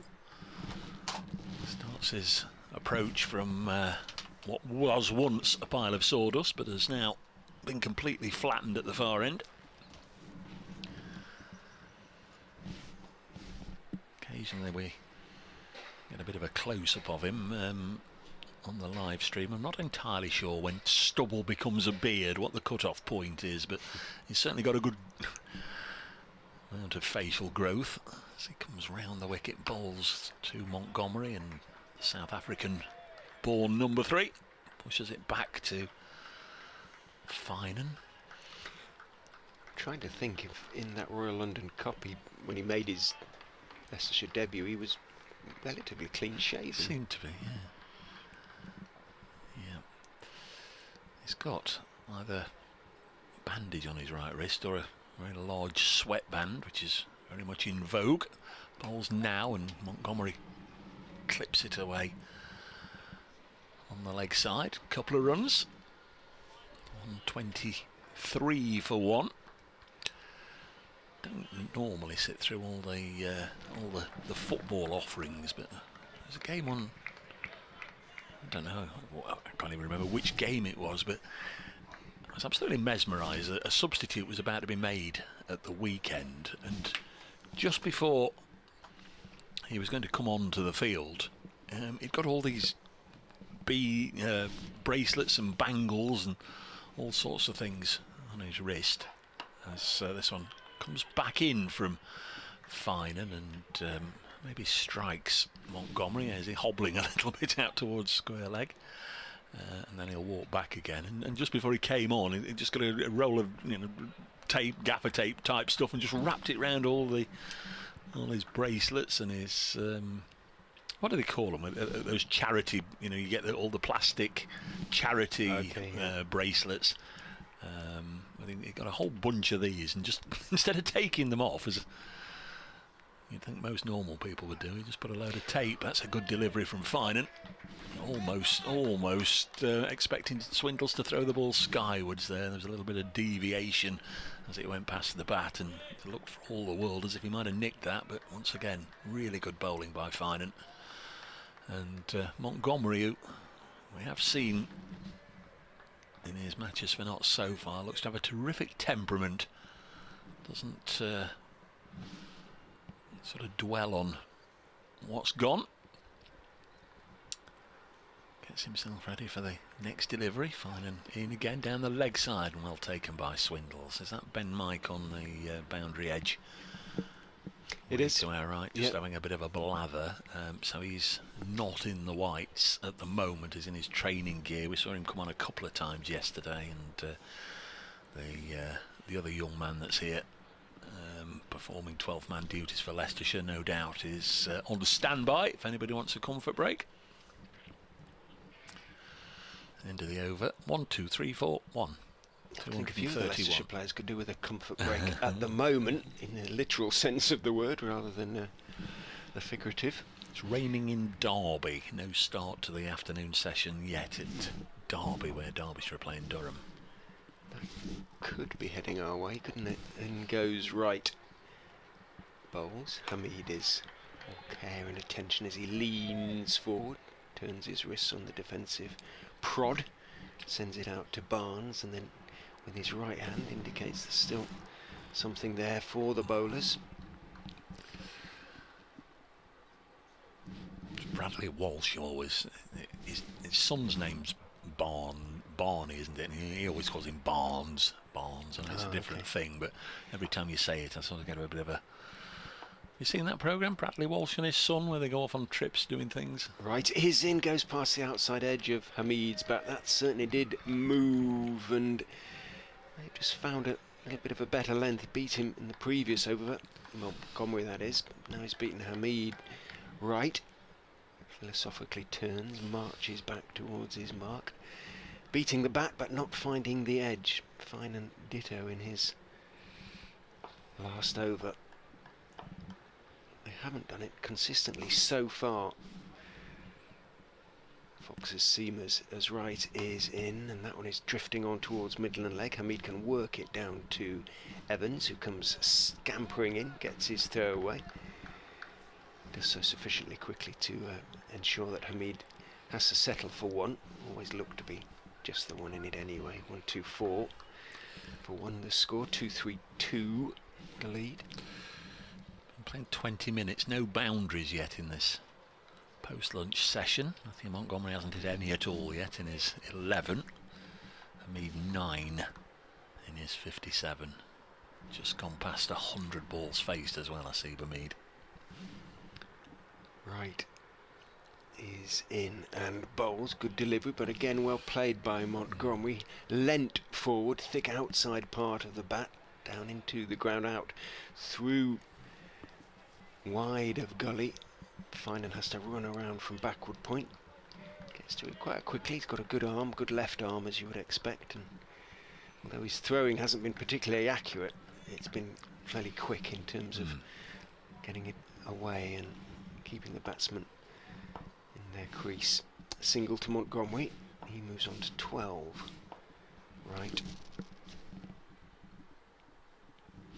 Is in. Bowls. Hamid on off stump is defending again slightly awkwardly. Bottom hand off the bat in the end and dropping it out into the offside. Do we know what sort of Michael Finan sacrificed to become a professional cricketer? You know, did he have a 9 till 5 office job, or was cricket his entire life? I don't know. As far as I'm aware, although playing for Cheshire, it was very part-time. You wonder if that's why, maybe he pushed for the 2-year contract just for a little bit of job security. Indeed. Right is in. Line and length, and Hamid is forward, meeting it with a dead bat, dropping it out into the offside end of. Better over from Chris Wright, probing there or thereabouts. Did beat the bat just the once, but didn't find the edge. 1-2-5 for 1 Nottinghamshire. The lead 2-3-3. Updates time. Yeah, more from Richard Ray before too long. We've got a few shadows around on the outfield now. That's for once not from the floodlights, from the sun up there somewhere behind us. Michael Finan, who we were just talking about, going to continue from the pavilion end, round the wicket, bowls to Montgomery, who gets that stride in and blocks the ball, negates any swing. Montgomery on 12, top scored yesterday with 43, and then there's a little bit of a loose dismissal, pushing it at Ed Barnes, and just steered the ball almost into the hands of Sam Evans at backward point. 125 for 1. Joe Clark due in next, and then Lyndon James and Stephen Mullaney complete the top 6. Next ball again left on length. Moves through to Swindles.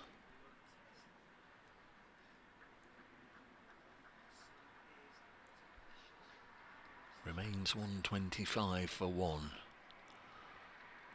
The playing strip appearing paler and paler as you'd expect the longer the game goes on. Fine, and we've seen him do this a few times through the course of the game, just removing a little bit of grass or soil from his studs, then comes in, bowls a really good full pitch delivery which Montgomery digs out. Parkinson doing the fielding, moving smartly to his right from mid-on, and they take a single, another scampered single, moving Montgomery on to 13. He's operating almost exclusively in singles at the moment, but as I say, he's keeping the board moving. 126 for 1.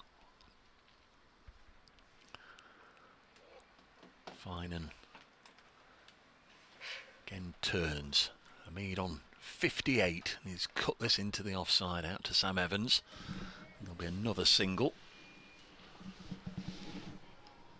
127 for 1.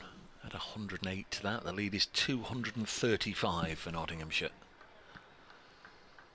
Bold Leicestershire out for 93 yesterday. Certainly got to be some stiffer resolve from the Foxes whenever they are sent out to bat for a second time. I don't know how long there's to go in this innings. You'd imagine quite some time, but their over 8 at the moment is -3 as well. That's going to need addressing at some point as Finan bowls to Montgomery, and he steers it out into the offside. Mentioned earlier, or yesterday, Richard, I don't think you were in the room. The last game here, Sussex, I don't think got 4 points or 5 points, but then they were docked. Exactly the same. They're left here with nothing. An absolute walloping. 24-0.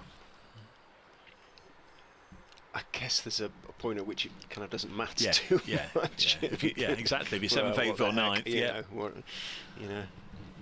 Montgomery on 13 again leaves it alone. He's a good judge. Well, so far of where his off stump is. End of the over, 127 for 1. It's not like as in Test cricket where they say you lose whatever 10% of your match fee or this, that, or the other. Although I don't think that gets interfered with for over rate, does it? It's other discrepancies that they get penalised for. Chat between Swindles and Parkinson could be about anything. I've been quite impressed by Finan's sort of effort in this post-lunch spell. He's, as you said, he looks like he's been told to just run up and bowl almost as quick as you can, and he's put everything in. It's been there or thereabouts for the most part. Just at the moment, he's learning a lot. He is learning, and he's not enjoying too much fortune. Right is in, goes past the outside edge of Hamid's bat. He did lift his bat, but I think he had a little feel for that one first. Right, looks like he's almost taken a little bit of, not effort out, but dropped a little bit in terms of his pace, and in fact he's moving his marker up a yard or two and settling down to try and hit line and length time and time again, and just find a little bit of movement as he did on that occasion. Runs in and bowls a bit too straight, and Hamid can go back and just turn it out towards mid-wicket. There isn't a mid-wicket, just Barnes at mid-on, has to run across to mid-wicket, and one is taken. Hamid becomes the first batsman to move into the 60s. 60 for him, 128 for 1. Just seem to be 2 or 3 fielders light, don't they? Wherever they put them, I mean, it seems to just be dropping it somewhere else for a single. Super weather now. Crowd basking. Right, runs in and bowls. Forward solidly goes Montgomery on off stump, pushing it back past right. Out as far as Parkinson at mid-off. There was a modicum of turn for Parkinson in the couple of overs he bowled this morning, but it was quite a slow turn. He may find himself with a good few overs to bowl this afternoon. Right, mops the sweat from his brow, grasps the ball carefully. Halfway through his 11th over, he is in and bowls outside off stump. Good pace and movement, but again too wide, and Montgomery can let it go, and does. Just looking to see if Barnes isn't warming up at the moment. Looking at Walker, he's not warming up at the moment. But both Wright and Finan must be coming. Finan's putting it all in. 9 overs, none for 40. Right, isn't quite as young as he was, coming towards the end of his 11th over.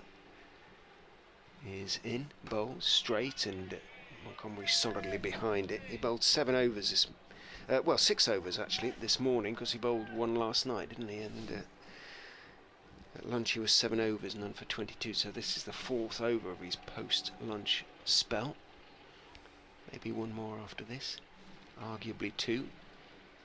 This business of sending square leg back for the last ball of the over, not sure it's ever really what it is really. Is it a ploy? I'm not sure any batsman really takes any notice of it. Right is in, line and length delivery and off stump, and you heard the note from Montgomery as he leant forward and pushed it out as far as Walker in the covers. Umpire Illingworth hands Chris Wright his cap. Wright walks off towards mid-on. 128 for 1 after 33 overs. Run rate has dropped back, so at least Leicestershire, which it was at one stage pretty much close to 5, wasn't it? It's now 3.88, so it's clutching at straws rather as far as the Foxes are concerned, but at least they can say, well, we've got a little bit of control back in that respect, if in no other. I'm just looking at a photograph I've been sent try and find out where it is. Yeah, 128 for one as Finan bowls, and Mead, has he nicked that? Yes, he's given. Playing a very extravagant looking uppercut, gets nothing substantial on the ball, but clearly there was some sort of feather either off the outside edge or the glove, and helps it through to Swindles. They all knew, they all went up collectively, so Asiba Mead falls, really trying to play something very much out of the ordinary, very much out of his normal comfort zone, but Michael Finan has got that wicket that Rich was hoping for, looking for, just desperate to see him get a top order player out with almost a conventional delivery. It was a very unusual looking shot from Hamid, and he's paid the price. It really was an extraordinary shot. He's played so well, admirably, wholly admirably, in getting to 60. That was just a oddly sort of flamboyant, wristy effort, trying to carve it away through the offside or over the top of sort of backward point, something like that. It was an extraordinary shot, and it was probably there to be hit away, but the way he played this shot, almost off the front foot, or attempted to play it off the front foot, got him into bother and a little feather, and Michael Finan's effort is finally rewarded. Little feather, and he has taken his second first-class wicket, and he's getting a drink now, and he's earned it. He's earned it, Michael Finan. 1 for 40 for him, but Joe Clarke comes to the wicket in a much stronger position than he did it yesterday. Yes, and he also joins Matthew Montgomery, we batted with in that partnership of 57 either side of lunch yesterday. They held things together for Notts through the latter part of the morning session, but then were quickly separated straight after lunch. Yes, there was I've just sent it back to the Wanderer, saying, where is this, mate? He sent me a photograph of looks like a blue plaque at the base of a tree. Try and zoom in a little bit, but the premise of it, this is to honour Dusty Hare of this parish, who broke a world record of points scored in rugby union April 1981, so it might be the Collingham area of this parish. Yeah, well, as Dusty mentioned earlier, he's sort of in the Collingham area, not too far from Newark. Goes along to Dalefield regularly, as he was telling us, but I wonder if it is there, or maybe it's closer to Leicestershire. But Wanderer, please let us know where it is. 128 for 2. So the new man is Joe Clarke, who took the proverbial forever to get off the mark yesterday. What was it, 32 deliveries or some such before he got off the mark, which is very much against what he normally tries to do. He normally advances towards the bowler and pushes and runs, and there we are. But this time he wasn't able to get the single because he's pushed it straight out on the leg side, and Parkinson, sensing that he was going to do that, was quickly onto it. 128 for 2. Montgomery was interested, wasn't he? If Clarke had gone then, I think Montgomery would have gone too. I think probably was a run in it, to be honest. I think they've all seen Joe Clarke batting enough to know that generally he looks to do that. Wanderer has come back, thank you very much. It's at the Village Green, South Clifton, just north of Newark. Yeah, we know where South Clifton is. Thank you very much indeed, as Clarke again plays it to Parkinson, and there's no run.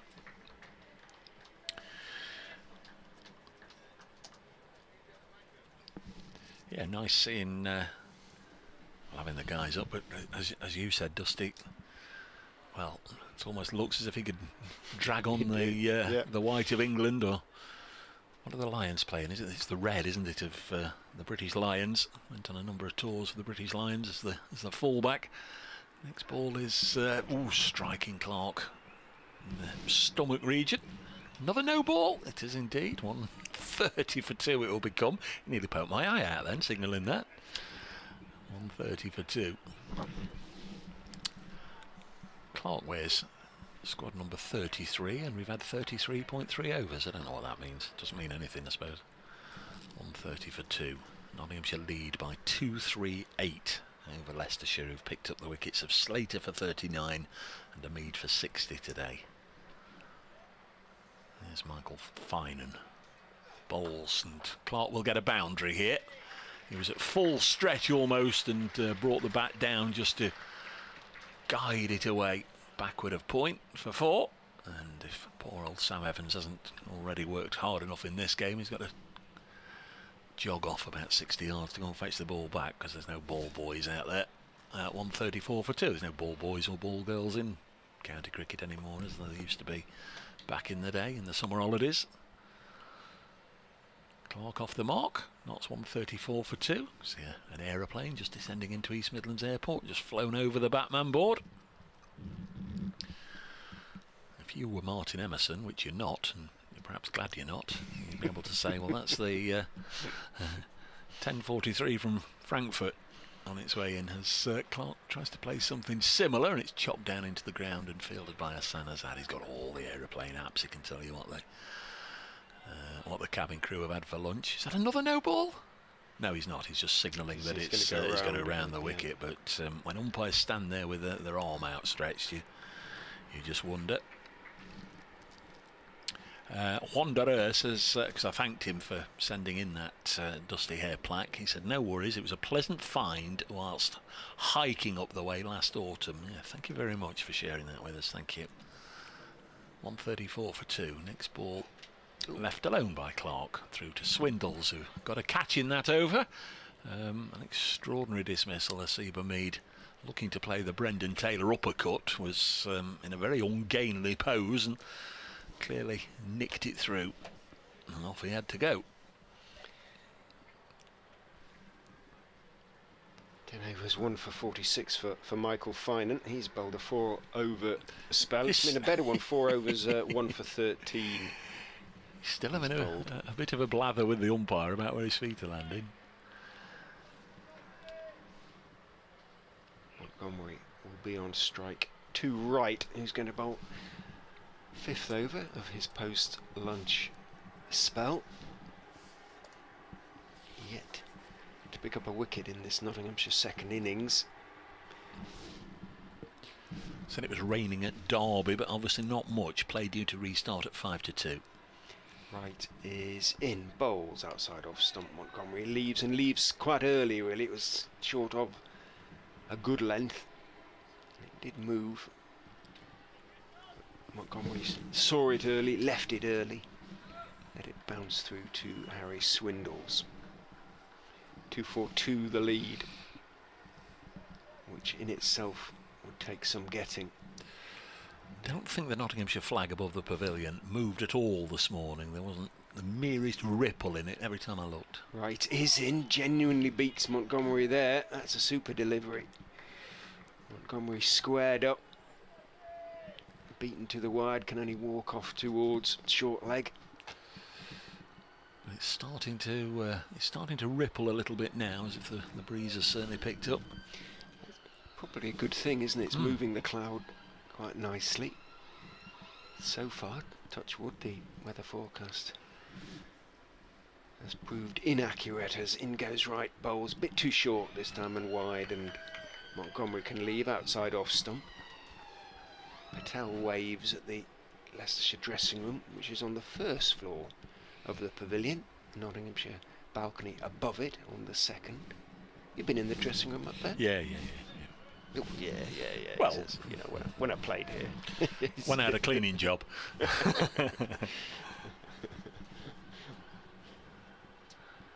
Old-fashioned benches, perhaps. Yes. In goes right and bowls. Straighter this time, but no great movement. Montgomery can defend it back down the pitch to right. Pegs, lockers. Yeah. Splinters.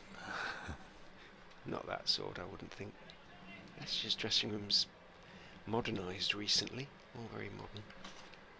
It's very often not the best view in the ground, depending on where they're playing, i.e. the particular strip they're on at the moment, because it's not easy to see from where they are. Right is in, line and length on off stump. Leans forward, Montgomery blocks it out into the offside. There are some awful views up and down the country when you think of where pavilions are. I think of Chelmsford in relation to the to the strips, because the coaches like to look down the line, don't they, and see what the ball's doing and all the rest of it. Derby. Taunton, yeah, Derby. Although they did change the alignment of the square there, didn't they? Parkinson is starting to warm up in a fairly desultory sort of manner, as Wright is in. Solid defensive shot from Matthew Montgomery back down the pitch to Chris Wright. It's the end of the over. Wright 12 overs, none for 31. That may have been a maiden, actually. It was a good effort from Wright, but it may now have come to an end. 5 overs he's bowled in this spell. It was 7 overs, none for 22 at the start of it, and it's 12 overs, none for 31 at the end of it. So 5 overs for 9 runs. Yeah, just thinking about it, Durham as well. Hove's in the corner of the ground. Still going to be fine, and so he's putting a decent shift in here. Looks to be a willing worker. There's certainly plenty to enthuse about. I would imagine Leicestershire will be pleased to get a good winter's work with him, as this one passed the outside edge through to the keeper. Lots for the bowling coach, the great Alfonso, and the rest of the Leicestershire coaching staff to work with. Could be a real talent. There's all the potential there. But come strong, next April, doesn't he? He looks strong. Yep. It's lively, sort of 80, 81, 82 sort of area. It looks over 80s rather than late 70s, doesn't it? Yeah. But Skiddy comes in again to bowl to Clark. Just almost fends at this one out onto the offside. A little bit of a race for the ball, but there was no contest, because Sam Evans, who was running, was always going to beat Roman Walker, who was walking towards the ball. 134 for 2. There's the score, 242, the Nottinghamshire lead. No real time pressure on Nottinghamshire, unless they knew it was going to absolutely throw it down for the rest of the game. Clark tries to pull this away, mistimes it, and it's another no ball. 2 more to the total, 136 for 2. 5th that Finan has bowled in this innings. Well, to go with 7 yesterday. Yeah, when I said there's plenty to work on, well, that's one of the things it can be working on. That white line's there for a reason, Michael. Maybe they don't call them in when he's playing for Cheshire. Maybe they. Aeroplane overhead somewhere. Full toss, put away for 4 by Clark. Doesn't even bother running.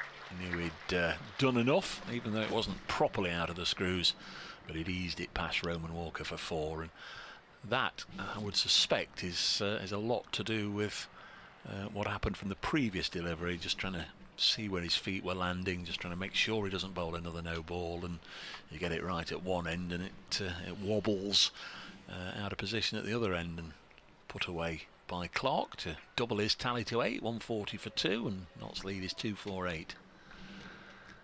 It's all about the practice, isn't it, Rich? If you don't, if you're allowed to bowl no balls in practice, you're likely to transfer that to the middle as Clark defends. I'm not saying he does, but you've got to get your practice right, and then hopefully it will follow in the middle that you won't bowl them. But it always staggers me. You look at them in the test, and they have all these wickets that go down, and then we all have to hang about and wait whilst the third umpire or the fourth umpire, whoever it is having a look just to see if there's a millimetre behind the line. It does seem as if they flirt with trouble far too often. 140 for 2. Next ball on its way, and Clark will deflect this for 4.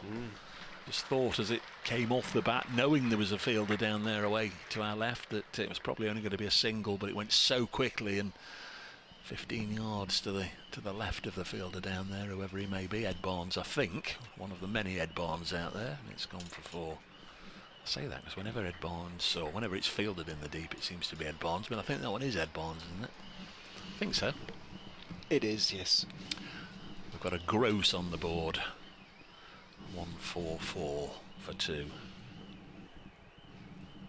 The lead over 250. Finan bowls. Clark clips it to Parkinson at mid-on. No run. The end of the over. Maybe the end of the spell for Michael Finan. 11 overs, no maidens, 1 for 56. In fact, he's already gesturing to the dressing room. It was an over too far for him, wasn't it, really? He looks very strong, but asking a lot of him there. It was also an overstep too far as well, I think. There's one no ball too many. Off you go. So the 12th man is on, but he's only just come on. Is it Ben Mike? And he's come on the field. He's crossed the boundary rope and says, I'll stay down here. It is. Well, it's number 8, which suggests that it is Ben, unless his shirt has been borrowed by Uttam Ramji. But he's asking for instructions, Ben, I think. Looks to be. He's been moved a few yards to his left. Chris Wright's continuing though. He's settled into his rhythm from the Radcliffe Road end, and he's going to be bowling to Matthew Montgomery, who is leaning forward to that delivery just outside off stump, guides it through a vacant point area. Evans, the ubiquitous Evans, he's out there on the deep point boundary, comes running in. Single is comfortably taken. Barnes is starting to do a few hops, and now he bowls so it looks a little bit stiff, that loosener, to me. The young man get right into it. My colleague Adam Whitty is wondering what the door code is. Go and sort him out, mate. I might have to sort him out. 145 for 2. Here's the score. Next ball clipped away on the leg side. Going to be a boundary. Nice looking shot by Joe Clark. It's gone for 4. 149 for 2. Worked this away off his hips. Away for 4.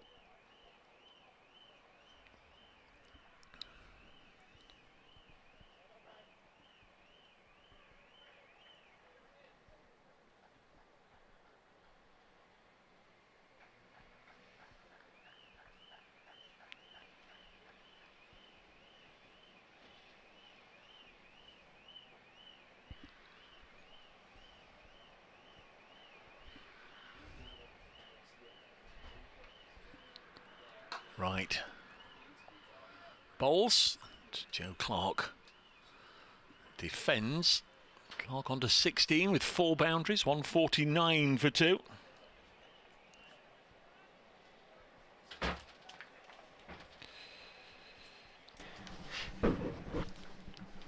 All sorted. Indeed.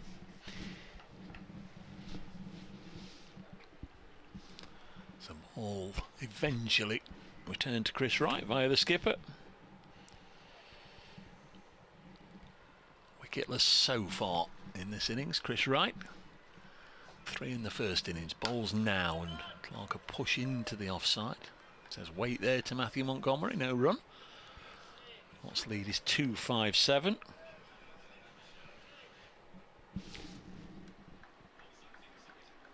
Which is every bit as big as it sounds.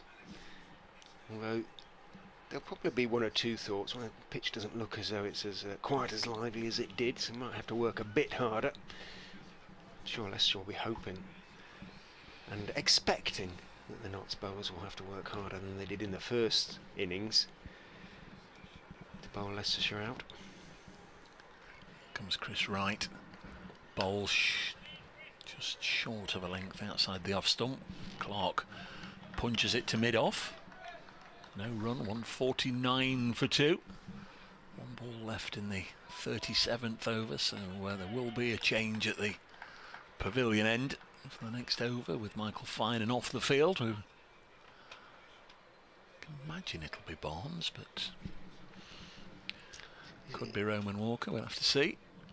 Imagine also Chris Wright is due a change, so be whoever fancies this end, I guess. This is played on the leg side, and that will bring up the 150, which is greeted with well, not even a smattering, not indifference, one has to say. Completely. Complete indifference from the Trent Bridge faithful. Well, the lead 258. That's the key figure. Clark does a spot of gardening. Montgomery watches him. It is going to be Ed Barnes from the pavilion end. Moving quite slowly, Barnes, at the moment. 7 overs, 1 for 32. The only wicket taker this morning. No signs that Leicestershire are sort of going to run through Nottinghamshire in the way they did yesterday afternoon. That's for sure. Parkinson pointing around. So we've got the other sub has just come on as well. Yeah. So is that Chris Wright gone off? Yeah. It is.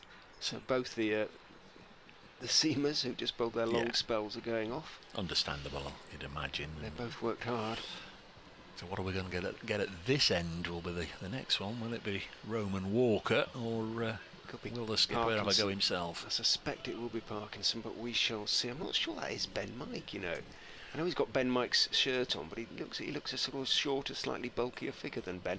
Anyway, in goes Ed Barnes and bowls full, driven for 4. And if that is Ben Mike, all he can do is turn and jog after the ball. It was over-pitched from Ed Barnes, and Clark, far too good a player to miss out, leant forward and punched it back past the Yorkshireman to the long off boundary for 4. He moves on to 21 off 19 balls at this stage of his innings. Yesterday he'd yet to score, as Dave said. It got off the mark to his 32nd ball. Well, not this time. No, I don't think it is. I don't think it is. Just looks different to. Yeah. He's not got used to seeing Ben over the years, and he's moving differently. In goes Barnes, and bowls a much better line and length, and Clark is leaning forward, blocking that out into the off side.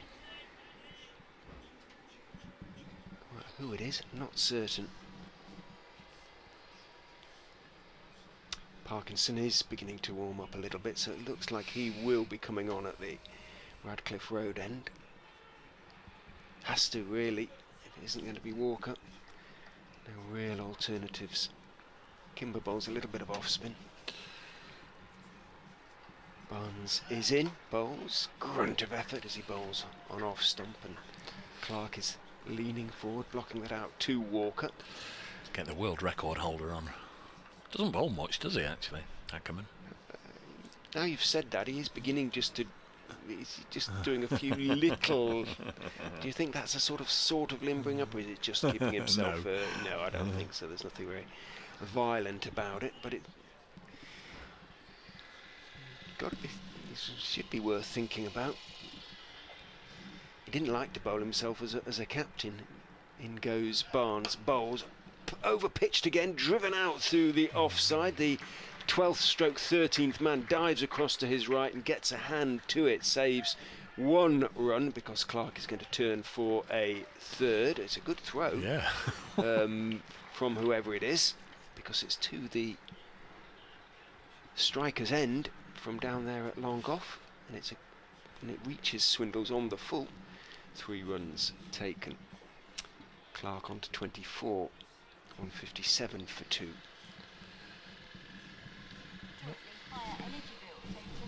Don't know what he was gesturing, the sub-fielder. Has he hurt himself now? It's like he's hurt his hand, and they might just have run out of fielders here, Leicestershire. Sub-fielder's hurt his hand. Going to be an update for Radio Nottingham in just a second. A little bit of a hold-up whilst they're trying to get Chris Wright back on the field. Here's Barnes. Bowls clipped away by Montgomery this time, and that'll be his first boundary through mid-wicket. Moves on to 18. Poor ball, really, from Ed Barnes. Yeah, full toss and punched away. 161 for 2.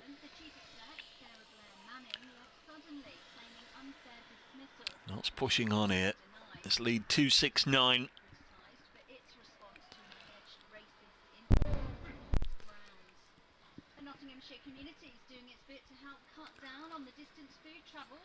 Comes Barnes again. Bowles, and Montgomery will just take a gentle single.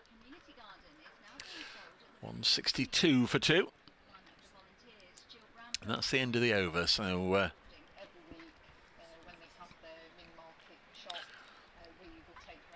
got some fielder just popping off to go and attend to his hand injury. Michael Finan, it is, who's come back on the field. 162 for 2 is the score, and we are going to get some spin with Parkinson. Here's that radio update. Leicestershire at Trent Bridge. Not begin batting in their second innings. More from daybreak schedule. Well, Nottinghamshire now have an overall lead over Leicestershire of 270. Terrific day's cricket yesterday. 20 wickets went down. Notts in a strong position, and they're building on that today. They're 162 for 2 at the moment in their second innings. Ben Slater out in the morning session for 39. Asiba Mead out for 60 since lunch. Matthew Montgomery and Joe Clark, who shared a 50-run stand yesterday, they're at it again at the moment. They've put 34 on for this third wicket. Notts lead by 270 at 162 for 2. Callum Parkinson's bowled one ball to Matthew Montgomery, who pushes it back to him just whilst we were doing that radio update, and he comes again and it's defended. So for the spinner, there's one slip at a fairly tight-knit field apart from that, with Kimber in at catching short extra. 5 others saving a single. Parkinson bowls again, and Montgomery pushes it into the offside. Kimber doing the fielding. There's no run. 162 for 2. Just 2 men out, one on the offside boundary, one down at deep backwards square. Should there be a slog sweep? Parkinson round the wicket, bowls to Matthew Montgomery. Again, eases it into the offside, and there's no run. Montgomery on 19. Following on from his 43 yesterday.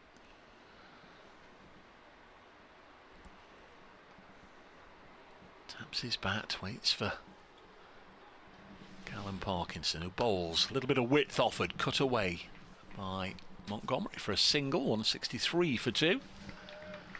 And Nottinghamshire's lead stretches by 1 to 271. Going along still at more than 4 and over in this second innings.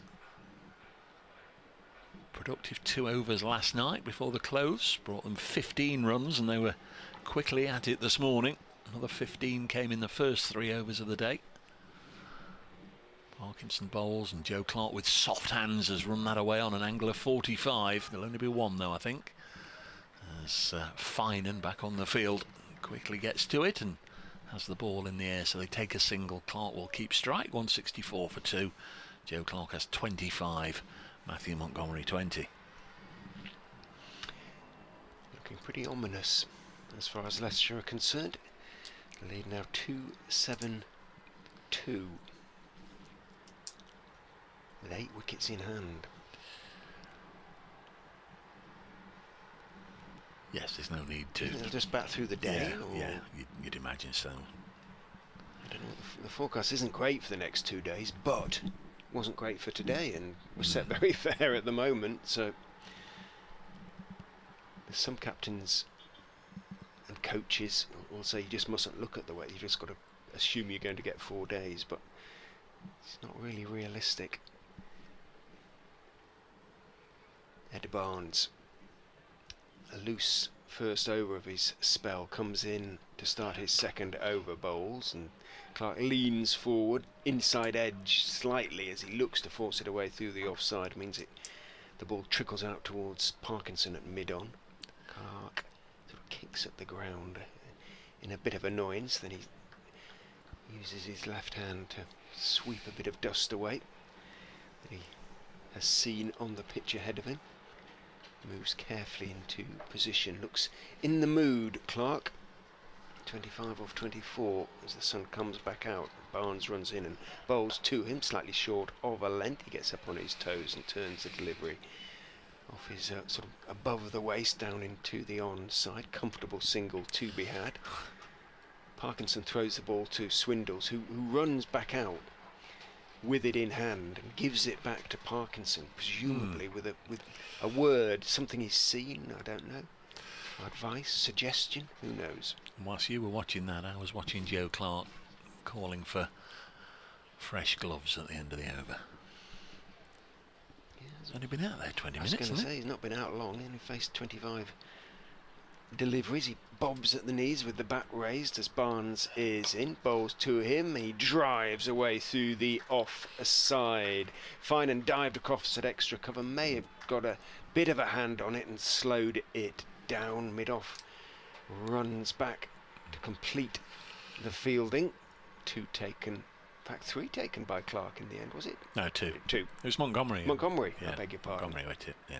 Beg your pardon, because of course Clark had turned that earlier delivery into the onside for a single. Yeah, the poor old young sub in Ben Mike's clothing was only on for, I think, 1 over and ended up damaging his hand. There was nobody available to come back on, I think, so he stood there with blood dripping off his finger, but then at the end of the over Michael Finan reappeared so he could go off to get it treated. Could you see blood? Well, he kept shaking it and okay. Couldn't see the blood from here. My eyes aren't that good, nor the binoculars. I was going to say, I was impressed if you could. In goes Barnes and Bowles onto the legs of Montgomery. All the time in the world just to turn it into the vacant leg side. There's a single to be had every time the ball goes into the leg side for Montgomery in that respect. And now Parkinson accepts the inevitable and takes Azad out of the gully and moves him into mid-wicket. So at least there's 1 less single available. Just the way he held his finger up when he did it, and sort of shaking it as if blood was dripping. It told him to hang on till the end of the over. He moves Ackerman from second slip to gully. In goes Barnes, Bowles, no ball, but Clark blocks out to mid-off. Yet another no ball. Having a good game, aren't they? No balls. Oh, goodness me. So that's how many for 1, 7. That's the 8th of the innings. So second for Barnes.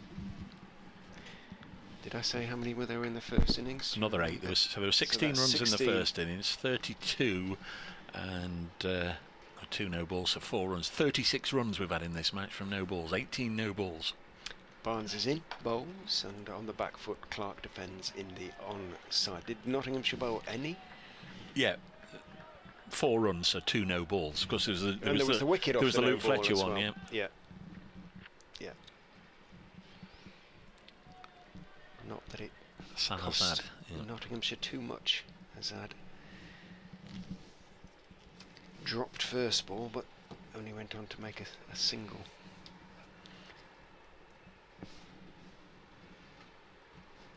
Barnes, struggling for consistency, is in, looks for the Yorker. Clark is equal to it, digs it out, plays it firmly out to mid-wicket, and that is the end of the over. 170 for 2. Matthew Montgomery has 23. Joe Clark has 25. It is the end of the over. 26, I beg your pardon, to Joe Clark. Run rate 4 has gone back up a little bit now. Barnes proving a little bit expensive in his second spell. 6 runs from the over, including the no ball. 170 for 2, off 40. Briefly saw Barry Duddleston in the background there, but the door has closed again as Dave goes out to have a word with him, and he's changing things around at the moment. In goes Parkinson and bowls. Montgomery stretches forward, defends that back down the pitch, and there's no run.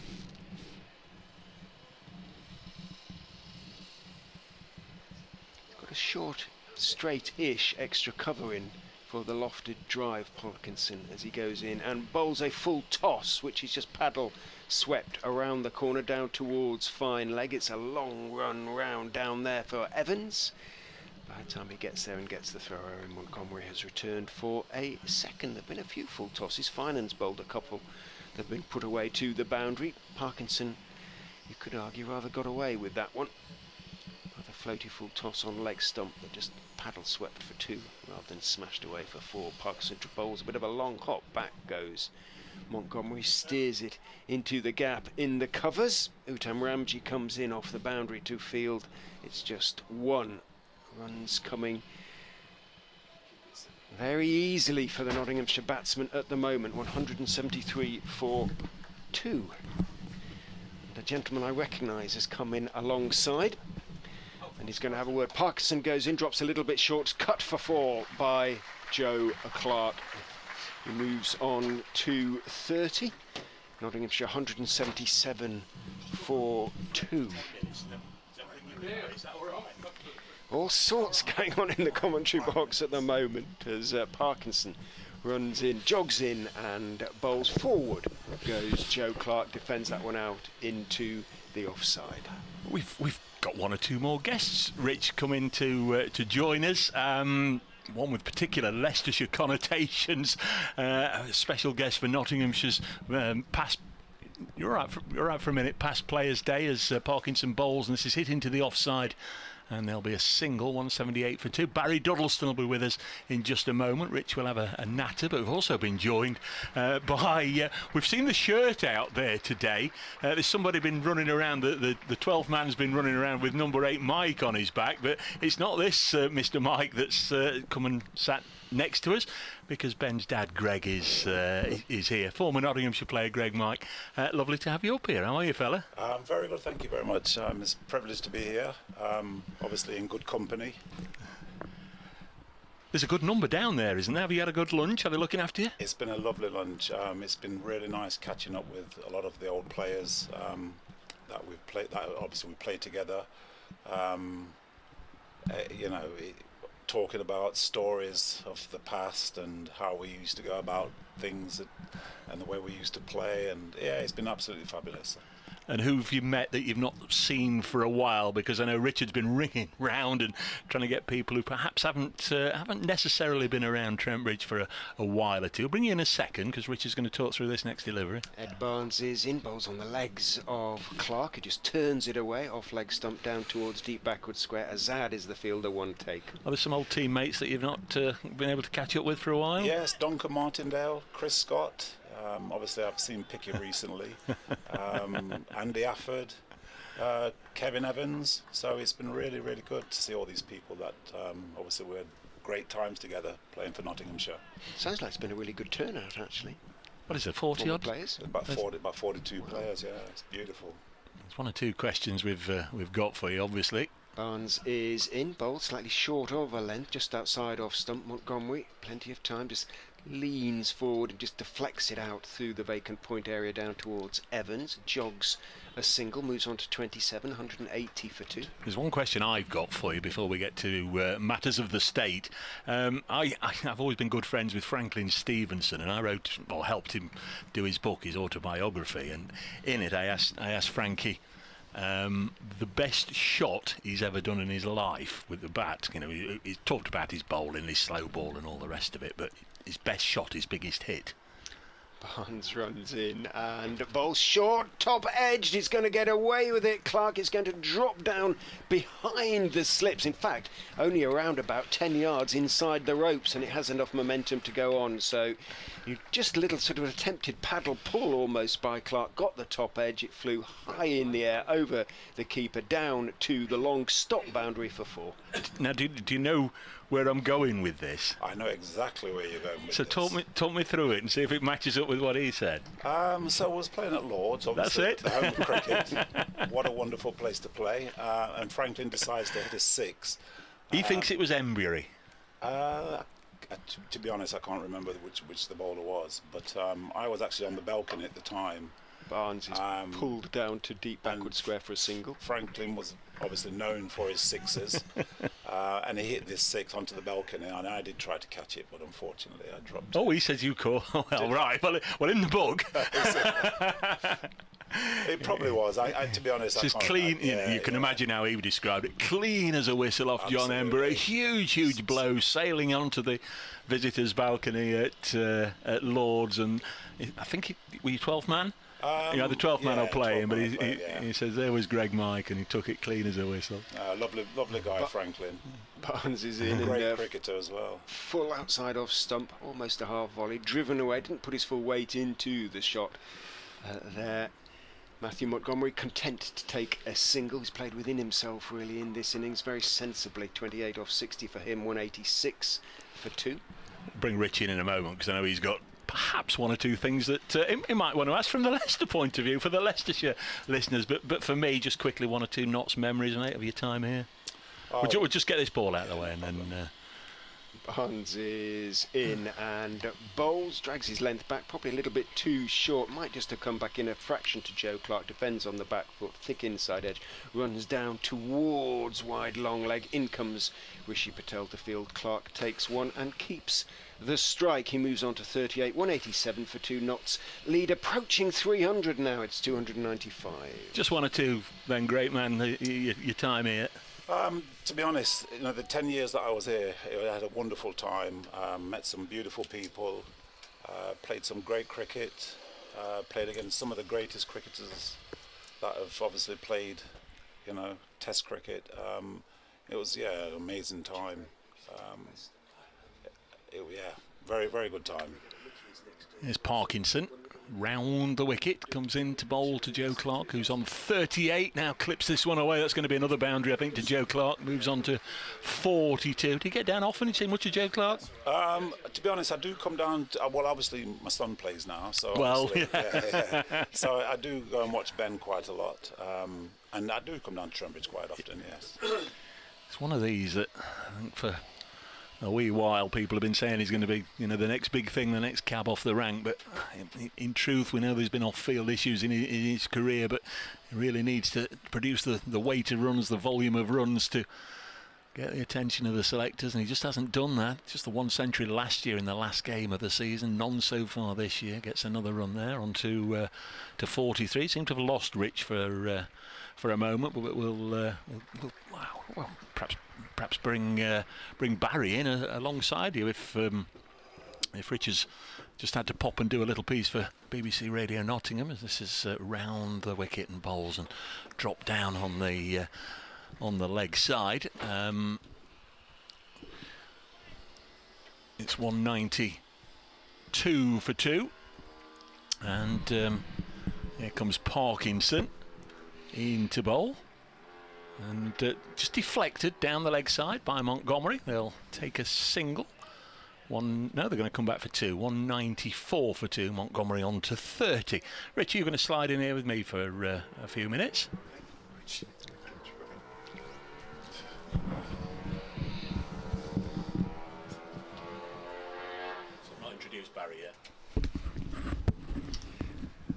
We'll get there. Parkinson is in, tosses one up, driven at by Matthew Montgomery, and missed. Might just have been a little bit of slow turn for Parkinson there. Went past the outside edge. Greg, how are you doing? I'm very good, Richard, thank you. Parkinson is in, and Bowles drops a little bit short outside off stump, a little bit flat as well. Might have been a little bit of slow turn, but it was ignored by Matthew Montgomery, allowed to go through. So, well, Leicestershire supporters won't forgive me if I don't ask, but Ben has decided he's going to try to move. Well, he's going to try how he gets on at somewhere else. He's decided to go up to Yorkshire. You think in the end it's probably best for his career, or? Yeah, I mean, Ben is a very determined and ambitious young man, and obviously his cricket is everything to him.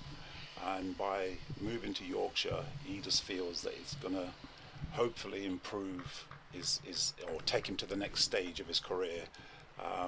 With the fact that, you know, obviously they've got international coaches there, they have international players there, and you know, playing at a test venue is obviously quite an important, such a prestigious club as Yorkshire, and I think it's the best thing for his move and for his development. You know, and you know, Ben needs now to, you know, get command of his game, and that's the idea of obviously moving to Yorkshire.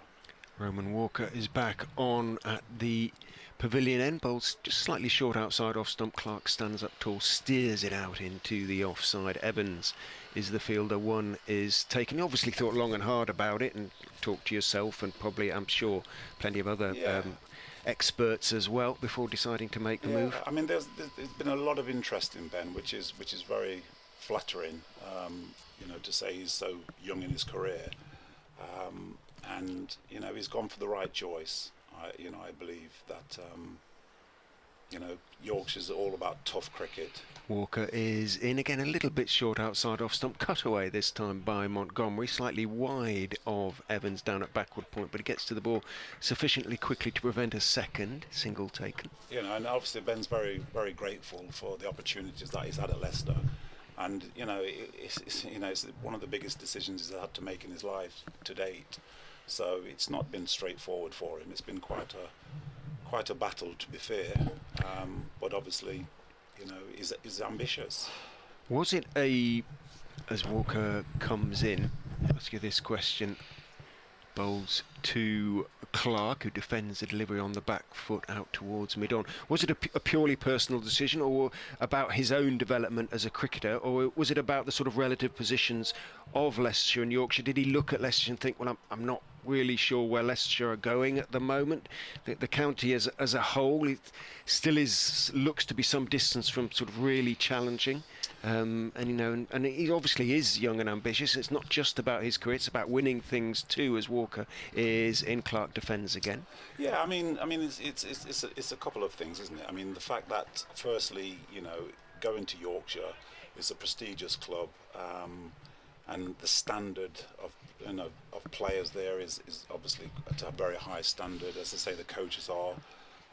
You know, and Ben's ambition is to play for England, and that's what he wants to do. And by making that move, it's nothing to do with administration or the club itself. I think Leicestershire have got some talented players, and they've got a good coaching staff.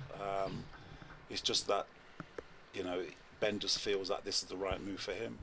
I asked that question because, as Dave mentioned, we're delighted to have Barry Duddleston with us as well. When Barry obviously was playing for Leicestershire were very much one of the top counties, if you like. And I don't know how you feel, Barry, about Leicestershire now, their position in the game as a whole for a start.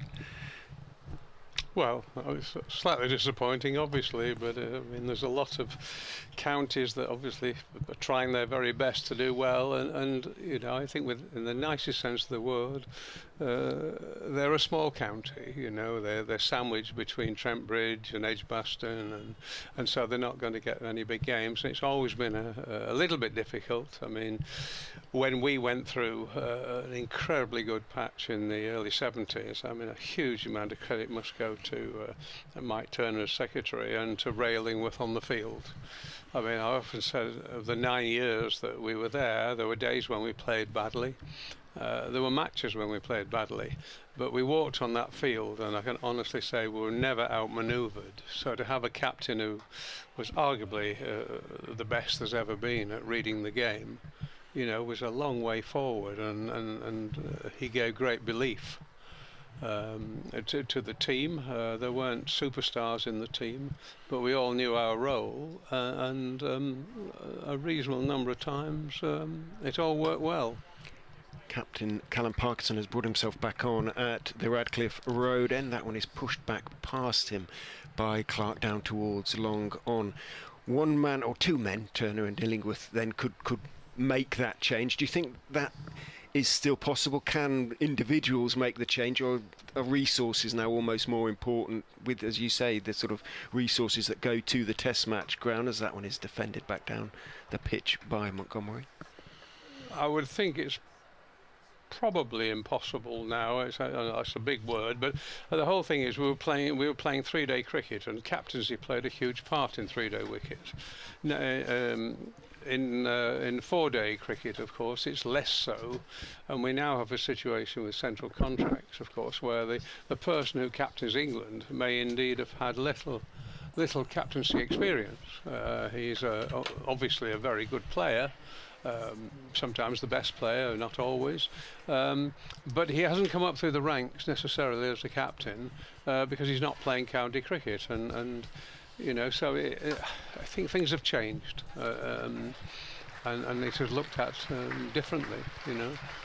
Applause there as Parkinson drops short. Clark goes back, pulls him over mid-wicket to the boundary, and that is 50 for Joe Clark in short order as well. Just 45 balls faced and 9 fours for Clark. He's given the innings, not that it really needed it, but added momentum, if anything, and Nottinghamshire now looking well, pretty much completely dominant, gentlemen, I would say, looking out there at the moment. The Fox is really struggling. I'm coming up to an update for BBC Radio Leicester, so Dave's going to come back in and continue the chat with Barry Duddleston and Greg Mike. Yeah, thanks, Rich. Thanks for your time, gents. Won't keep you too long. I'm sure the afternoon snacks are available as the next ball's eased into the offside, and I'm sure you both got a glass of something you want to get back to, but lovely to pop up and see us. I think we've been blessed by the weather today as well, haven't we? The forecast wasn't great, was it? No. Where are you now, Barry? Have you had to travel far for today? No, not too bad. I actually live in Northamptonshire now, but only just over the border. The nearest town would be Market Harborough, so I'm not far from Leicester, but sadly I have to say I've not seen much of them play. And are they looking after you today, coming in at the Nottinghamshire Past Players Day? I guess there's a lot of old, old contemporaries that you've played with and that you've known over the years. Oh, it's fantastic. I looked at the table plan, and I think I just about knew every name. Who were you with? But sometimes 30 years since I've last seen them, of course. Who were you with? Who were with? Well, who have you caught up with today? Well, Basher, of course, who's been president for the last 3 years. Parkinson bowls and Clark takes a single. I was heading our table, and I've been chatting to Alan Ormerod and Eddie Hemmings, Harry Latchman. You could go on, of course. Now, when I was a lad, I'm not that much younger than you in truth, but when you were in your pomp and I used to come down here, it always seemed to be every time you came you scored a ton here, and I had a little bit of a look this morning when Richard said you were on the ground. This goes through to the keeper. You got 5 centuries against Notts, 3 of them here. Yeah, I used to like Trent Bridge. I don't know why. It wasn't. I mean, the bowling was of a very high standard, and sometimes the grass was slightly long on the wicket. For certain bowlers who were around at the time, Clive Rice was a very fine bowler. Gary Sobers, of course, was just one of the greatest cricketer that I've ever seen. I played against him when I was 14 in the Central Lancashire League, and I'd like to think we've been friends ever since. Next ball is dropped on the leg side. But it was a ground I seemed to score runs at, and there were plenty of grounds I didn't, so it's nothing to do with the standard of bowling. It's just one of those things. You played against Sobers when you were 14, just going back away. Yes, I did. He was pro in the Central Lancashire League, and I managed to get into the Stockport side, so I've known him from then. He was a young man then. I think he was 21, and he already held the world record. And I think, in my eyes, Walker bowls, Clark defends. The greatest all-round cricketer there's ever been. And of course, again, there'll be an update for BBC Radio Nottingham in just a second, guys. Hopefully they'll come to me in a moment. 206 for 2 is the score. We'll just keep the guys for another 10 or 15 minutes if they don't mind. Greg, Mike and Barry Duddleston. If you've got any questions, we'll pop them to them. But here's an update for Radio Nottingham listeners. Hiya V, yes, 206 for 2. Nottinghamshire in their second innings. That's an overall lead of 314. Sharp contrast to what we saw yesterday. Wickets going down almost every other over. We had 20 wickets yesterday. Nottinghamshire getting into a strong position with an overall first innings lead of 108. And they've really built on that nicely today. A positive opening partnership of 87 between Ben Slater and Asiba Mead. Slater out before lunch for 39 and Mead just after it for 60. And now Joe Clark playing really freely and fluently. Clark at his something near his best as he takes another single here to move to 54. Nottinghamshire 208 for 2, but the most important thing today is the weather's playing ball. Notts lead by 316. Got to count on the weather. And Dave, I saw your cream tea yesterday. They treat you well at Trent Bridge, don't they? Well, they do, but I do have to say, and you've got to believe me here, Verity, and I'm sure you won't, I didn't have one. I just photographed them yesterday. You know me too well. can check us one down here. I reckon you've got a good throw on you. You can get one over the other I'll side. save you one for later. Dave Bracegirdle, thank you very much. If you do want to Nottinghamshire 208 for 2 update there for BBC Radio Nottingham. The two guys, Barry Duddleston and Greg Might, just looking at me, wondering what was going off then. I think I'll come back to you in a second, Greg, but just while we're with Barry, you will have you obviously after your playing career went on to become an umpire. You umpired in a I did have a look as this is defended. You did an ODI here, didn't you? I did, yes. Yes, I mean, was it? That's South Africa, wasn't it? I'm not sure. I can have. I can have a look. So you did a few. You did a few tests as well, but not here. Yeah, I did a couple. This one is dropped on to the leg side. It was sort of an era when players then did graduate to umpire. There's more and more on the circuit that didn't play first class cricket. I don't know if that's a good thing or a bad thing. No comment. Well, you can go on and, as this is defended, you can pass all the exams and learn all the laws of the game. But I think you've got to. I think you've got to have played it a little bit. I think having been there as a player does help. The experience of being there as a player for 20 years does help a little bit. Parkinson bowls. This is defended. These are decisions, or knowing the law, of course, it's very important, but there's occasionally the man management of the game and the man management of the players. And when you have been a player, I think that helps immensely. Parkinson round the wicket. Montgomery's on 31, defends. You ever done it? You ever stood in the middle, Greg? No, it was something that I actually thought about doing not that long ago, to be honest, about 10 years ago. But then I decided I'd rather be playing rather than standing.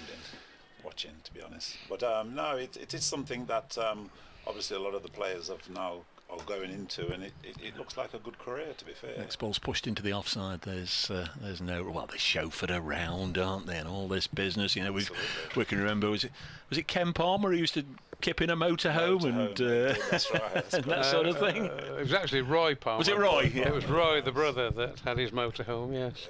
And David Constant for a while too. It was always just. Who was a very good umpire. I stayed. You both have played there, maybe even stayed there at Canterbury. The old, was it the Bat and Ball at the end of the road? Yes. Once I stayed there, in 2 rooms right up at the top, little pokey rooms, and I stayed in one, and David Shepherd was doing the game. He was in the other. So it was nice to have a drink with Shep there, and share those moments. 208 for 2. You ever pull the whites on still? No, not for a long time now, to be honest. Just too busy with family life and working.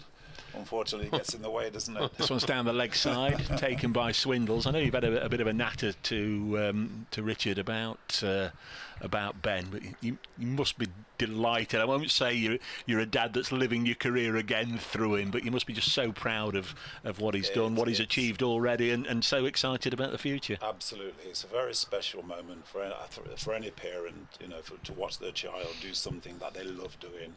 And Ben loves doing what he's doing, and it's absolute pleasure, to be fair. 208 for 2 is the next ball to Clark, and he defends, and he won't be listening, so he can't he can't take too much of this on board. Nobody else is listening, but just how much potential is there there? You know a good cricketer from a bad cricketer. How much potential is there? How far can he go? I definitely believe he could go all the way to play for England. I really do believe that. In all forms, or eventually, what's going to be his strength? Possibly all forms. He's a very talented, very determined and hard-working young cricketer. Walker bowls, pulled away by Clark through the leg side, and that'll go for another 4 for Joe Clark. He moves on to 58, 212 for 2. Yeah, he's hungry for success. He wants to do well. He wants to play for the country. And I do believe he's got the ability to do that. And I know you mentioned it to Rich, but looking forward very much to getting up to Headingley and integrating with his new teammates. Yeah, it's a new chapter in his book. There's obviously a lot of hard work to be done. But yeah, he's really excited about it. 212 for 2. Clark is on 58, just moves around in his crease a little bit and pushes this into the offside, and there's no run, and leaving on good terms the teammates and the coaching staff that he's got. He's made some valuable friends at Leicester, and it's been a really difficult decision for him. Leicester have given him the opportunity to showcase his skills, and he's very, very thankful for that. And it is a sad moment in his life, but also a happy one that he's going on to a different chapter in his life. Clark defends the next ball, remains 212 for 2. You never tempted Barry. Anybody ever come in and say, during the winter, why don't you leave them and why don't you come and play for us? You mean when I was a player? When you were playing. I don't mean now. I mean, I'm sure you could still do a job now, but I mean when you were playing, there were periods where you were talked about, with regards to playing at the highest level. You churned out a good volume of runs every year. Next one's played onto the leg side, no run. Well, obviously, I would love to have played for England, and I think I came close. Yeah. We had a match at Scarborough, England versus Young England, and I managed to get to 100 before lunch, which was great. Brilliant. But I mean, in those days, there were so many good players. I mean, Boycott and Edrich nobody's going to, certainly not me, going to displace them. And then when you talk about Dennis Amiss and Brian Luckhurst, I mean, there were just so many that one day somebody might get injured at the right moment. Just pointing out, the young sub that's come on now, just running off the field, has got the number 8 Mike shirt on. He was the young man I was referring to, and when he came on this morning, Richard, it doesn't look like Ben as a new overstarts. Parkinson bowling to Montgomery, who gets a single, 214 for 2. We'll let the guys go in 5 minutes. We've got Barry Duddleston and we've got Greg Mike, and we've very much enjoyed their company here. Just referring to all those names you mentioned, I'm going to throw one in the mix, and I don't know if he's downstairs or not. Pasty Harris. I mean, he's another one. We watched him here regularly churning out.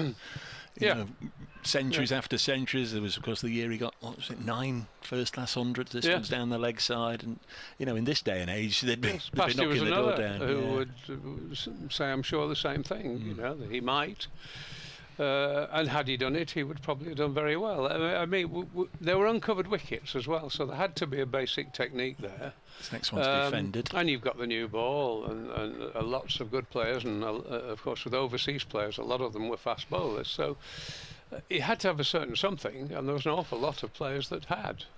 And then he had the absolute stars of that type of cricket. So yes, it was tough in one sense, and one would love to have had a chance, but there's an awful lot of other people would say exactly the same thing. Parkinson bowls, and it's defended. So you were denied England opportunities in the winter. How did you spend your winter? We know a lot of people got away and had to find another job. I was very fortunate, because I was the overseas player in Currie Cup for 5 years, right? Which was fabulous cricket. It was during the unfortunate times when they were banned from Test cricket. We'll go into the reasons why, obviously. Parkinson bowls here. Clark plays it up to mid-off, no run. It meant that all their best players and so where was that? Where were you based? I was based in what was then called Rhodesia. You're right. And played there. They were in A-section Currie Cup. And the last series that South Africa played before the ban, they beat Australia 4-0. With a fantastic side. Now all those players were carrying on playing in first-class cricket, because that became the highest. And so it was wonderful cricket. The sun shone, the wickets were quick and bouncy, and if you got in, there was a chance to score a lot of runs. And I managed to do enough to keep my place, and had 5 years of playing Currie Cup, which was it was lovely. And the winters were important then. I don't think we earned enough in those days for it to last 52 weeks. No. And yourself, Craig, what did you do in the outer season? Generally, I used to go to Australia, New Zealand, the Caribbean, and just play just local cricket, just to keep the eye in and keep fit and just get ready for the new season. So yeah, it was brilliant. So the life experiences were amazing. 213 for 2 as the new over starts. This one's cut away, and just Without getting too political, just before we let you go, just want to ask you both, the current climate. They say there's a number of cricketers in the country claim they're playing too much domestic cricket. Would you ever have said that in your day? No. Do you look at your record and wish you'd played more? Yeah, absolutely. I mean, playing cricket is a joy, and I understand the amount of cricket that is being played. Quality, yes, it could be probably tapered down, so there's more quality than quantity. Walker bowls to Montgomery, another single at least. Yeah, they're going to settle for one. 216 for 2, 324 the Notts lead. Yeah, I just think obviously to get the best quality from the players, then obviously the amount you play is important. So if you're not playing too much, then obviously the standard is going to definitely increase and become better. Barry, rest days, practice days, they don't know they're born, do they? Well, I would imagine you would have driven from Canterbury to Scarborough and back to Canterbury the next day. I did. Bournemouth to Scarborough was my worst trip overnight, to then lose the toss again the next morning. Clark drives to mid-off, no run. But we did play 7. We win from 1969 when John Player League came in. Of course, you could have 2 3-day games and a 1-day game. So the only probably downside, you could go maybe 20 odd days solidly, including the travelling, and then maybe have a week off. We don't actually want a week off.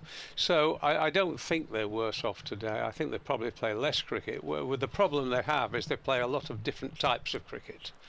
And which can't be easy. That's certainly more than we did. We had 1 day a week when you had to change your mental approach to the game on a Sunday. Now they're having to do it on a regular basis, and so we played more county cricket than they did, and we probably played more days, but we played less different types of cricket, which creates its own problems. The mental approach to each match and each innings and so on. The game has changed. It's as simple as that. It's very, very hard to really to compare in some ways. Clark's driven this one down the ground. There's going to be runs here, and at least 3 if it doesn't go for 4. Nicely weighted shot by Joe Clark, and it's gone for 4, and that means he becomes the highest scorer in this particular contest. He's gone to 62 not out here, Joe Clark. 220 for 2. One last question for you, Barry. I know Rich and the BBC Leicester boys just want to grab a quick word with you, if possible. But in this day and age, would you have fancied the old white ball stuff, the razzmatazz cricket, the 100, the T20? You're a tradition. I could talk about it for a very long time, but if you want a short one-word answer, no. I loved playing first-class cricket, and yeah. I think I'd like to think I played in a great area where there are overseas players, the best players in the world were playing here. I understand why. We often didn't play to big crowds, so sometimes it was that the dogs beat the number of people, but I think purely in terms of cricket as I knew it, and I hate to say it, but I still think that Test match cricket is the best cricket of all, and I sometimes think that the techniques of playing it have been lost a little bit by the number of different forms of one-day cricket. I'm glad I played when I did. I'll get into trouble if I say any more. Parkinson bowls. This has been slog swept by Matthew Montgomery. Lovely to hear those words. An absolute delight to have you up here in the commentary box. Very much enjoyed chatting to you. Take this as the biggest compliment. I used to hate it when you came here and played against Notts, and that's because, as we talked about earlier, you always got 100. You were I can imagine you were one of the toughest competitors out there, but in your era, you were certainly one of the best around. But it was done with a smile. Absolute we joy. Enjoyed it. Enjoy the rest of your day. Go and finish your drink. And I know Rich wants to have a little word with you, but thank you so much for coming up. Enjoy the rest of your day. Barry Duddleston with us here on BBC Radio Nottingham. I think Richard's going to have a little word. I'm more than happy, Greg, to relinquish you back to your glass of something cold, or if you want to spend 5 minutes up here with us, you're very welcome either way. But I'll say the same to you. Absolute delight for you to pop up and spend a bit of time. And I know there's a lot of lovely people downstairs you want to catch up with us. Parkinson Bowls. Just quickly get your thoughts on this game where we are now. Notts can't really lose from here, you'd imagine, with a lead of 330 odd and still 8 wickets left. Yeah, it's a difficult position for Leicestershire. All they've got to do is just keep fighting and get to a stage and hopefully try and battle out a draw. That's the best possible option, unless they pull a miraculous win off. Parkinson Bowls and its defender, they might need a little bit of help from the weather. Do you think? Yeah, it's a difficult situation, isn't it? Unfortunately, the first day is dictated the terms, and obviously Notts have batted really well, haven't they, in the second innings, and put Leicester really under the thumb. So yeah, it's a difficult few days, a couple of days ahead, isn't Parkinson it? Bowls, next Looks one. that way. Cut away for more runs. I don't know if Richard's got one last question before we send you on your way. No, I mean, I hope we can. We'll see occasionally something of you, Greg. I don't know whether you'll still call in and watch a bit of Leicestershire cricket from time. You must have got familiar with all. They'll be your friends as well as Ben's, to be honest. I would think. Absolutely, it's as I say, Richard. It's a different chapter. And yeah, we've met some beautiful people at Leicester, hence like yourself. I've really enjoyed your company at times that I've been spent with you. And yeah, it's going to be difficult, but you know, you've got to think forward, haven't you? And Ben's making the right decision for his development at this stage of his career. I think, well, there's two things that I remember about Ben. One is the 6 hit of Adam Lyth to win that T20 game a couple of seasons ago. But I think probably my favourite memory will be that, I know it sounds odd, but the 99 at Lord's, not out at Lord's, because almost of the way it ended, and the fact that he had to do the comforting of Bjorn Hendricks when he got out at the end, and having failed to see Ben through to what would have been a spectacular first-class century at Lord's. So. And that shows. But it was Ben's reaction, Ben's which was a lovely, classy reaction. I'm not blowing his trumpet, but he's actually a lovely young man. Outlaw Chris Morley has been in touch. Says, Dave, you've got my old mate Greg with you there. Please tell him I haven't moved. Give him my best. Chris Morley says hello. Chris, Greg. Chris, hello. Nice to see you. Nice to hear from you. 225 for 2. Give Ben our very, very best, and as I say, if you're ever on the ground, please come up, and we'd love to spend more time with you. But an absolute joy to have you with us this afternoon. Enjoy the rest of your day, fella. Cheers. So lovely to have Barry Duddleston and Greg Mike popping up to see us, and I'll go back and enjoy the rest of the Nottinghamshire Former Players' Day. Lovely to see the guys, and very, very kind of them to spare a few minutes of the day with us. 225 for 2. Hope you enjoyed that, folks. I'm sure you wouldn't be sick of Rich ever, but I'm sure you're sick of my voice from time to time. So nice to hear a couple of different voices. T says, lovely chats, lovely cricket, settled in my local. Got the stream on the big screen. They've kindly put it on. Finished early shift at work. Cheers, T. It can be tricky balancing the commentary when you're yes, talking folks, to people as interesting as the people we've been lucky enough to be sitting alongside for the last few minutes. So apologies if we missed one or two deliveries, but hopefully you'll forgive us.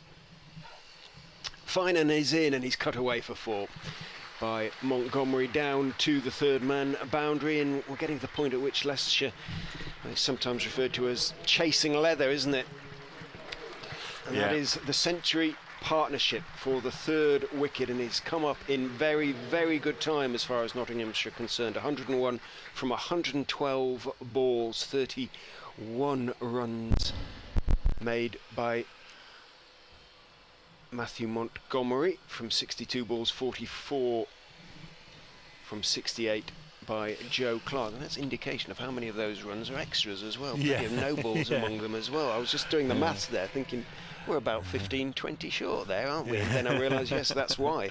Is Barry having a bit of a word? He's going to have a BBC chat, Radio Leicester. That's Adam lovely. is just recording an interview with Dusty Hare, and then he's going to record an interview with Barry Duddleston. So wanted to ask him about umpiring as well. In goes Finan and bowls short, up in the air, should be a caught and bowled is. Matthew Montgomery went for the pull, sat up, perhaps didn't come onto him quite as quickly as he thought it was going to. Got a top edge. This one didn't, unlike Clark's, fly behind the wicketkeeper, just went straight up in the air, not very far up in the air either, and Michael Finan took, with a degree of relief, a very comfortable catch. So just having gone to that century partnership, Montgomery goes second caught and bowled of the innings, caught and bowled by Mikey Finan, and Finan getting a little bit of reward now for a huge amount of effort, but a very good effort also from Matthew Montgomery. He goes for 44 knots, 229 for 3. Yeah, he's vulnerable in those 40s, isn't he, Montgomery? 43 yesterday, 44 today, 229 for 3. The lead 337.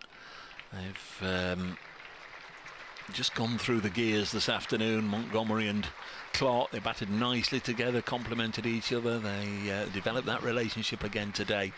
And Lyndon James on his way out to the middle as Montgomery gets a good round of applause. I did ask Barry a little bit about his umpiring. Said he did an ODI here back in the day. I just wondered what he would think about the use of sort of video technology and things like that now, whether he would have appreciated that or whether he considers it slightly undermining of the umpires. But the way it's used, I think, in cricket is so much more effective and non-undermining of the officials than, for example, VAR, which is, they don't know how to use it properly in football, exactly. do they? But and nobody seems to,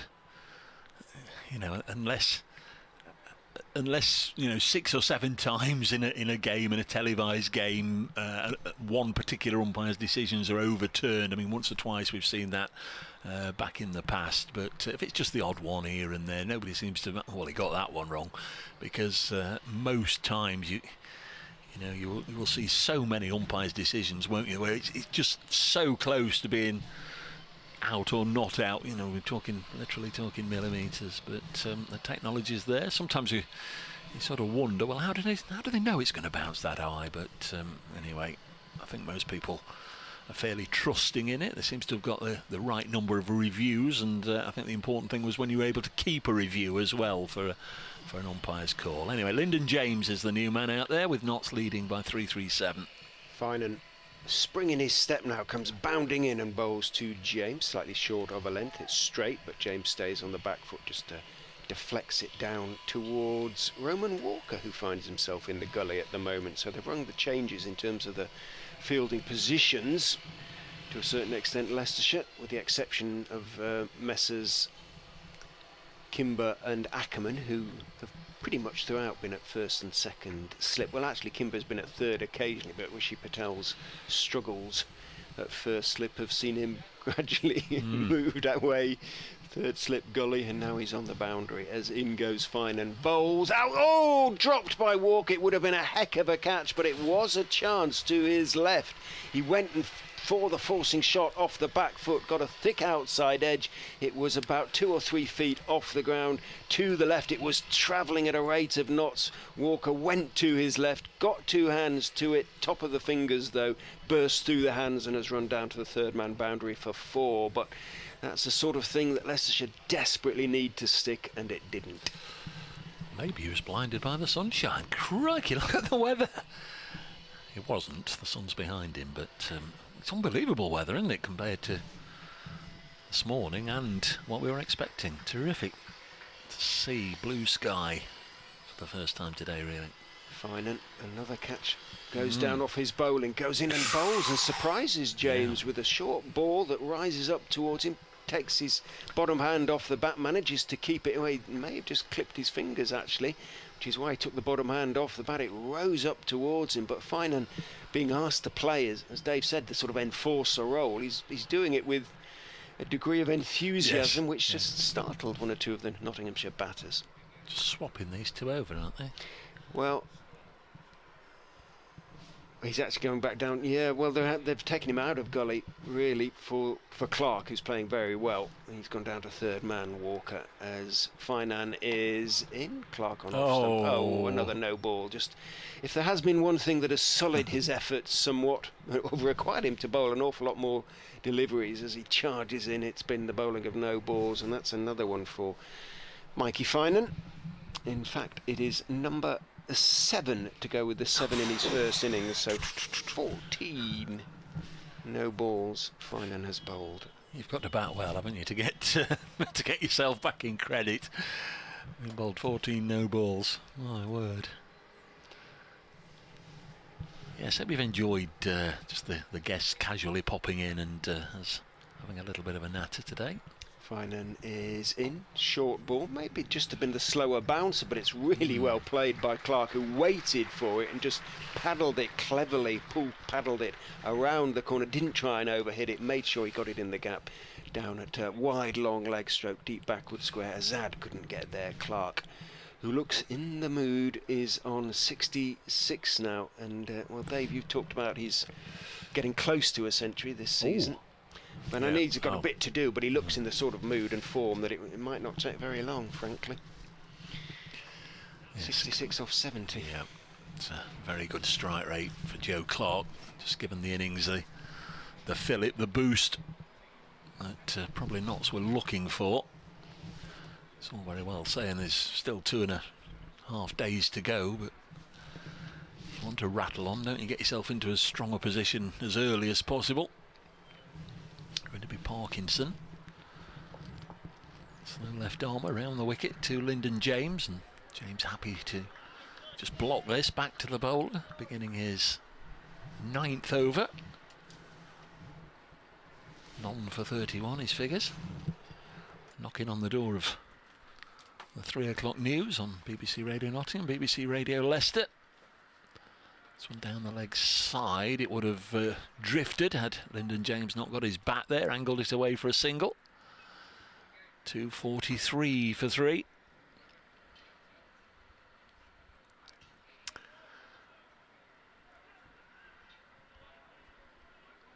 Joe Clark on 66.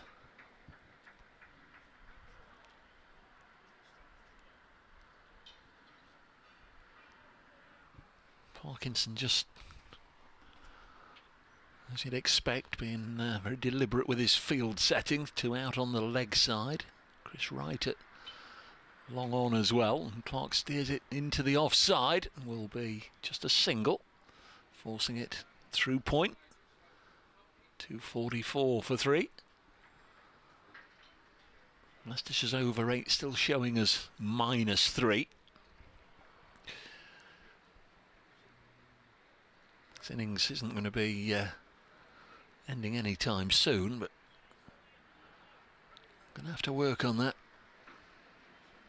Over 8, get it clawed back by T or just afterwards, just in case there suddenly is an influx of runs and a Nottinghamshire declaration or a clattering of wickets. This next one's eased into the offside, no run. We're in the 53rd over of the innings. 244 for 3. Single taken by Lyndon James, moves to 7. Men out: Slater for 39, Hamid for 60, Montgomery for 44. 3 proper starts, a couple of wickets to Finan, who's yet to bowl a maiden. It's a strange old analysis. As this one's gone into the gloves, and there's a wicket for Parkinson, and Joe Clark goes for 67, just feathering behind. Deep in his crease he went, pushing at Parkinson, and a whisker on it through to the keeper, and Joe Clark goes. Swindle's second catch of the day, and Nottinghamshire 245 for 4, with Joe Clark out for 67, and that wait for his first 100 of 2022 goes on. Faced 72 balls, hit 12 fours at the crease for an hour and 22 minutes. Joe Clark 245 for 4. Good round of applause.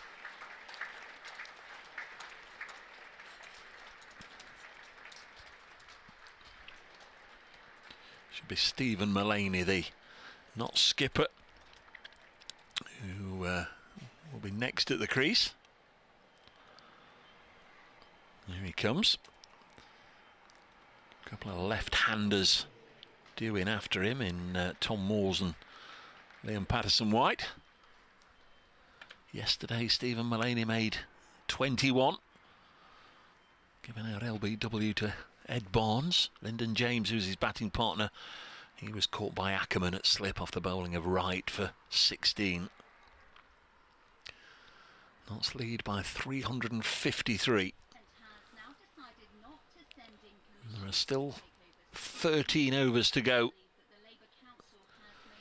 until the tea break.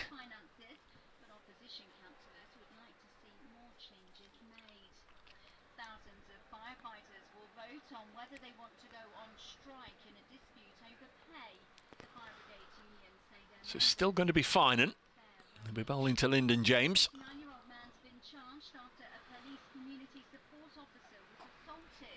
And first ball was drifting down the leg side, single taken.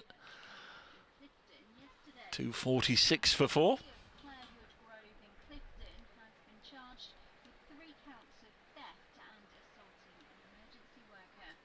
The Nottinghamshire project, founded 2 years ago, is now providing food for a local community kitchen. So Stephen Mullaney takes guard. Transformed into a place to grow fruit and veg, which is now being sold locally.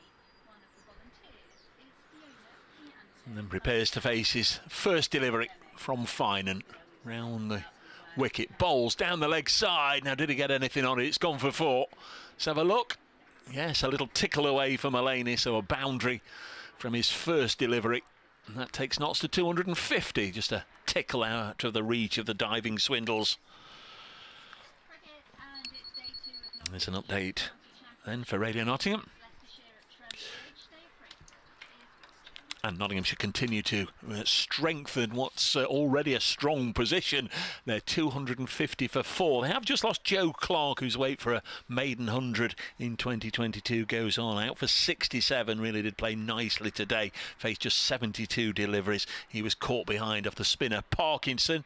And in fact, there's a drop there. Stephen Mullaney has just been dropped on the leg side there. Slater earlier 39, Hamid 60, Montgomery 44. The others out earlier in the day. Nottinghamshire lead by 361. They're 253 for 4. And whilst I just mentioned there that it was a drop on the deep square boundary, what I didn't have time before we spoke to BBC Radio Nottingham was the fact that it was another Mikey Finan no ball. And who dropped it? Was it Patel out there again? Was he dropped off the no ball? He was dropped off. He was dropped off the no ball on the deep square boundary. Stephen Mullaney's first ball 4, second ball dropped over on the deep square boundary, but it was a no ball. Next delivery is deflected away behind square by Lyndon James. Rishi Patel's dangerously in the vicinity, but I suspect it was Azad because I didn't actually see it. I was between rooms. No, it's Richard Patel. It was Patel again. Yeah. So, well, I suppose there'll be an element of relief that it was off a no ball then in that case for him. But that, strictly speaking, means that that's 5 he's put down in this game. 256 for 4. Here comes Finan. Mullaney on 5 and works it out to Rishi Patel. The ball has just followed him here, there and everywhere in this particular contest. Mullaney on to 6, 257 for 4. Finan's figures, Rich, they're a bit of a mess. Yeah, 2 for 85 from 12.3 overs at the moment because partly of those 7, 8 now. Yeah. 8 no balls, 15 in the match as a whole for him. He's learning a lot about first-class cricket, though, one of which is that first-class cricketers aren't necessarily relied upon to catch the ball. And first-class umpires are eagle-eyed as to where your feet land as well. Indeed. Lyndon James has 9. Probably hasn't seen as many catches go down as when he played for Cheshire, I wouldn't imagine. I'll ask him about that because I'll talk to him, I think, today. 2:57 for 4. Here he comes to Lyndon James, who drives into the offside. There is protection out there. Sam Evans, of course, been on the field almost continuously since 10:30 yesterday morning. He didn't go to bed last night. He stayed out there on the boundary edge. I've just popped next door where my colleague Adam Whitty's interviewing Barry Duddleston at the moment, and Barry he's expansive, I think we can say, at the moment, with his glass of red wine in hand. He's enjoying laying down the cricketing law. Talking of which, in comes Mr. P. Johnson, Esquire. Here comes Michael Finan. Into bowl, edge dropped. It was low down. It was Kimber who got a hand to it. Half volley, I think. I was going to say the mast ranks away to my right, having none of it. Both saying half volley. Oh, I'm not so sure about that. But anyway, it's did it run away for 4 in the end? 2:59 for 4 is the score. We've been joined by Mr. Paul Johnson. How are you, sir? Enjoying your day at the past presidents get together? Past players, Dave. Have you been on it? You have, it's your hearing. 2:59 for 4. Yeah, past players day. Michael Finan in again, bowls a bouncer through to the keeper. How is it? Are you having a nice day? Another no ball, by the way. On height, though, at least. Yeah, it's great. Great to see so many ex-colleagues, and probably before my time as well. Yeah, it's really nice to get these days. There's, I think, 50 or 60 ex-players down there this year, which is a really good turnout, and they've done a very good job. Can't believe there's anybody before your day. Yeah, definitely is. Yeah, Ken Paul, Phil Wilkinson, and 2 or 3 others. Yeah, it's really nice. Dusty hair. We've had Dusty up here. Yeah, Newitt's had a few mentions today. Magnus School. Next ball is cut away for 4, handsomely by Lyndon James. Strong looking shot off the back foot from Michael Finan. Yeah, there was a bit 13 overs, 2 for 93, Michael Finan's figures. There's a few Newark and districtors. Yes.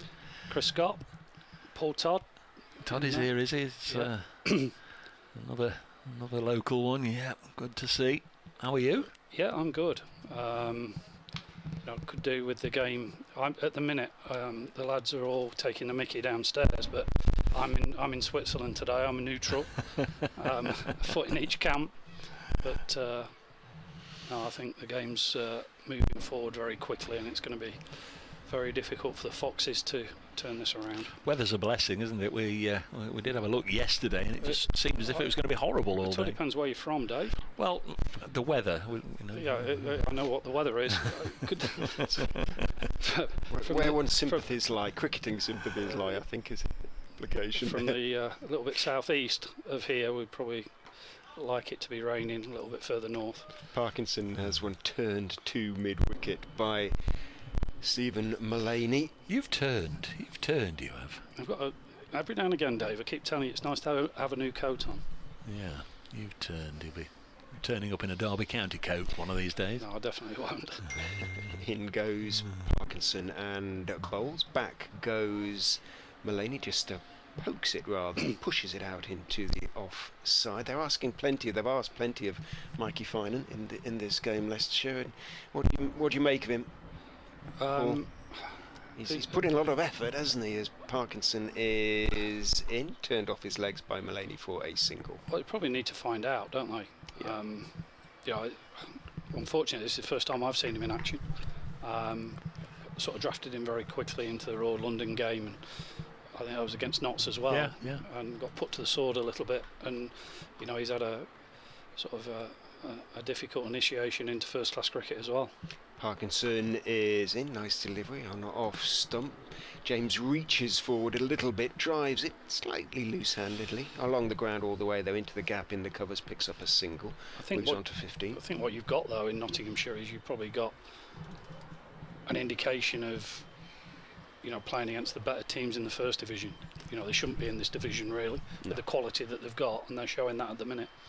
Parkinson is in fuller this time, waits for it. Mullaney clips it away off middle and leg out towards deep mid-wicket. Evans comes into field throws back nicely. 2 swindles, 1 is taken. Mulaney on to 9. Do you know you've had a mention on commentary already today? Has it been passed on to you by anybody? I don't know. I've just had a squeaky message from Lewis Hill, sort of saying, "Do I live here?" I did for a long period of time, but I don't anymore.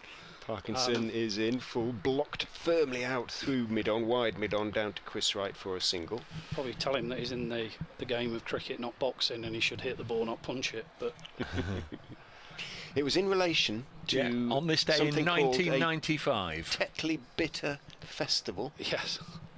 No, that means something to you. On this day in 1995. Was that, I guess I struggle with, was that at Harrogate or was that at Scarborough? Scarborough, yeah, they were terrible tournaments. You beat Kent. Yeah, we didn't want to win because you were going to a championship game the day after and you were all the way in Scarborough, and depending on where you were playing the next day, it was an inconvenience. And I think the team who we beat in the semi-final wanted to lose more than we did. So I think we ended up probably winning that and getting a decent prize money out of it. But I think that night we had to travel from Scarborough to probably Chelmsford the next day, whereas whoever, they did us basically. But yeah, it was a tournament back in the day that you could have really done without, because you were playing enough cricket back then. Regardless of the amount of cricket they play now, we played a little bit more, I think. And it was just one of those tag-on things that you got invited to, and we really could have done without it. But yeah, I can remember that. We've just had this chat with Barry Duddleston about the amount of cricket that he used to play. 20 days non-stop, he said, and a lot of driving. As a spectator who used to, as a Yorkshireman, an East Yorkshireman who used to enjoy that tournament, we used to enjoy going to watch that, I must admit, but there you go. There's Barnes bowls, and this is clipped away by Lyndon James, and they'll come back for 270. No, they won't. They'll settle for just 270 for 4. Just why you're here, Paul, and I know it's nothing really to do with Nottinghamshire or Leicestershire, but you've mentioned Scarborough. Have you got any other Scarborough stories? I think you've heard them all, Dave. You've heard all my stories. Pretty much everybody has. Is Mr. Chapman here? No, he's not, which was a real problem. I had a few stories lined up. Greg Mikes took the cop of it most of today. Here's Barnes bowls, and Stephen Mulaney plays it out to Patel, 271 for 4. So yeah, obviously Ben's just left Leicester and he's going to Yorkshire, and on the back of that, from the table, he was sat 2 to my left. He's copped it today from me about that, but no, there's plenty of stories to tell about Greg Mike, but not probably today. He was in fine form. He came up and said hello as well. Very nice indeed. A bit of a grunt from the bowler outside the off stump. Goes through to Swindle. Still 10 overs to go until tea. We should have had tea 5 minutes ago, so again. Well, I thought I'd come up before tea, because you wouldn't want to hear from me after tea. You have a nice lunch?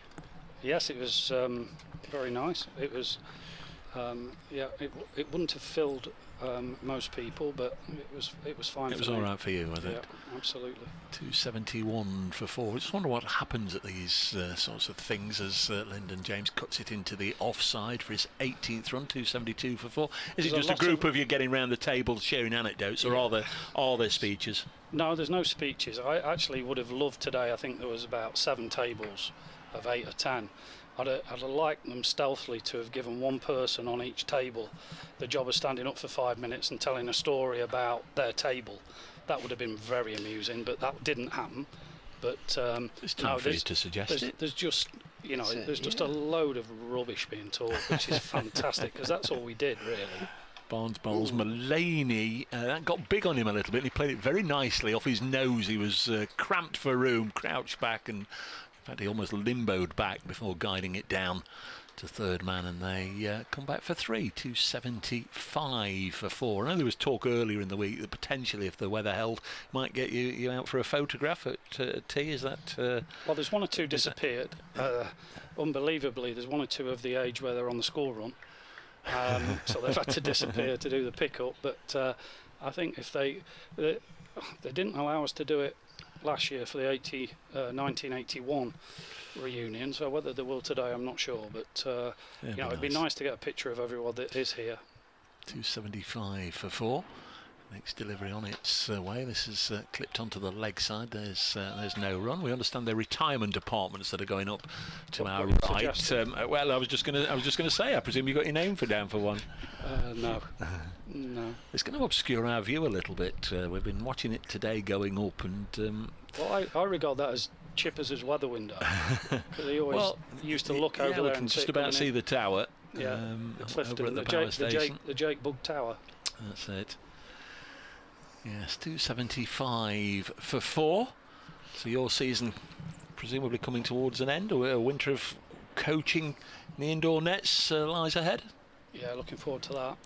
Be a bit better this year because COVID has meant that we've had the windows and doors open all year. So this year we can close the windows a little bit and stay a bit warmer. Parkinson is in, reaching for that one a little bit is Mulaney. Bit of a thick outside edge that is in the air for a foot or two as it squirts out towards Uttam Ramji. Do you know Mr. Ramji? I do know Mr. Ramji very well. Leg spinner, I'm told. Yeah, leg spinner, bats relatively well, good fielder. The second team are playing as well today, so Parkinson is restricts us. Turned to short leg, but the single is refused rightly by Mulaney. Did you know who the other subfielder was that's been on in Ben Mike's shirt all day? Or when he's popped on? Yeah. And it isn't No, Ben. it's not Ben. Are you sure it's not Ben? Yeah, Ben absolutely. was here doing 12th man. Yesterday he was. No, he's here today. But it wasn't him on the field. Are you sure? Yeah. Because he told me at lunchtime it was. Clipped out to backward he's been upstairs square. Greg's been up here and he said it wasn't. Well, Evans feels. What would he know? A single day, a few glasses of red wine. It could have been anybody, couldn't it? Leicestershire very much up against it. But Ben is here, definitely. Yes, we've seen him, but it just wasn't him in who came on very briefly to field when both Fine and Wright were off the field. Parkinson drops a fraction short. It is probably Alfonso. A little bit of slow turn. Alfonso could have been. Alfonso won the Premier League with the Cavaliers on Saturday, so he got him over the line. He looked a bit wider than Alfonso with respect to him. Can I just say while I'm here, congratulations to Brent Williams, who broke my run scoring record in the Premier League on Saturday. Congratulations to him. It stood for 18 years. It was about time it got broken, and I'm very pleased it did. So well done to him. Congratulations to Cavs for winning the Premier League, and I don't think Cookney were too impressed with Papua Wickenham beating them to the title, but congratulations. I'm well pleased to get rid of that. Parkinson is in full. And no, I'm not going to make a comeback before you say. James defends out on the onside. Yes, didn't Alfonso Thomas come in at number 11 and effectively win 20 odd? There were 9 down needing 20 odd, and he saw them over the line. He earned his money. He's come a long way since Taunton. BBC Radio Nottingham, BBC Radio Leicester. We've got former Notts captain Paul Johnson and with current us. Leicestershire coach. Or on the current Leicestershire coaching staff. What is you actually? Is it you? Are you quite official assistant? No, I'm pathway coach. Pathway coach. Okay. When the 93 all out, I'm definitely pathway. Here's Ed Barnes starting his 12th over. He's another one that hasn't bowled a maiden yet. So for the 2023 players that would be playing in your age group, are they being selected now? We have trials on right the next 3 weekends. Instead of trialling them in January, where they probably have picked up a bat and a ball for 3 months, we're trialling them now over the next 2 or 3 weekends, either in outdoor nets or the older end game situations. Barnes bowls, Mulaney, a thickish outside edge, and again it runs down to third man for 4. Mulaney just stands there and scratches away at his mark, knowing that it's a boundary. Moves on to 18, 280 for 4, and you might as well give it a plug, or if there isn't a plug to give, let us know. I mean, how do people get into those trials? It's already done, Dave. Right. They received 2 or 3 months ago an email from the club asking each club to put their nominations forward for trials. Because of COVID, we've had massively high numbers of squad over the last 2 or 3 years, because we haven't sort of got rid of anyone in terms of performance, etc. So the numbers have got bigger and bigger. So this year we're bringing that back down. So instead of us trialling massive numbers, the players who are in the original squads are not asked to retrial, but the new guys will trial against the ones that have already in the squad, because we've got that fresh in our minds for the last 2 or 3 years. So yeah, it's a big 2 or 3 weeks for not only us but a lot of future players. Both batters on 18. Mulaney drives this to mid-off. And what age group is that? Or across the board. So that will probably be from under 12s right the way through to under 18s. So, at the top end. And you say that's come through clubs. What about schools? What schools are they? Well, public schools. Public school in Leicestershire. You've got an outstanding 15-year-old. No, exactly. All the private schools, and the cricket playing schools get. Barnes bowls. Mulaney works this onto the leg side and just jog down the other end for a run. 281 for 4 knots, leading by 389. We still have a lot of grammar schools in Leicestershire. We still have a lot of private schools, so they come through those as well, obviously. So the ones that are at private schools, the ones that come through the clubs, all get the opportunity to nominate. Those nominations also come from our development department that do a great job sort of in the community around Leicester. So of the better ones of the development areas, they get put in. So we have to sort of wheedle it down. Barnes bowls, Lyndon James defence. So this year through, I'd say on average we've probably got 24 in each squad, from 13s up to 18s, which is probably a little bit too high because of COVID. But now we're bringing that back down. There's people under threat who've been in the squad automatically for the last 2 years against the ones that are coming in. So it's up to us to evaluate the players who are out the system against the ones that are already in it. Ed Barnes from the pavilion end. James, a gentle little push into the offside. Another run, 282 for 4 knots, lead by 390. And through the winter, then how often will you get them together? Once every Saturday morning? Or No. It will be midweek. Generally what we do is, for the existing squad, we pick, sort of cherry pick in some ways, because it's upper end pathway of, we do a skill set program of probably 6 to 7 weeks of batting, spin bowling, seam bowling, to give the better players the chance to actually improve those skills and come on. So they're invited onto that, and then from probably the 2nd or 3rd week of January we start a 10 to 12 week period of squad nets that are anything from usually Monday through to Thursday nights at differing venues. We're not as blessed as at Trent Bridge with 3 indoor schools. Parkinson is in bowls. James leans forward, defends out into the offside. So the hard decisions made when they have to be made, straight away. Can you tell? Well, he's not going to make it. I don't know what I've got him for. He can, or he or she can. I think that's easier as they get older. Yeah. I think when they're 12 and 13, you struggle to get a cigarette paper between a few of them. Parkinson bowls, tosses that one up quite nicely, pushed out into the covers again by James, but Kimber moves to his left. Would somebody like Rian Ahmed have gone through this similar route? Yeah, he did it with Notts, and then he decided to leave Notts and come into the Leicestershire setup. It works both ways at different age groups and levels. But yeah, you're seeing Parkinson in, flatter, quicker delivery. James goes back and works it out towards mid-wicket. Walker runs in pursuit, picks up on the turn and throws. Comfortable single taken. Yeah, you're probably getting more movement now than ever before, not only in first-class cricket and down through, but also within the age groups.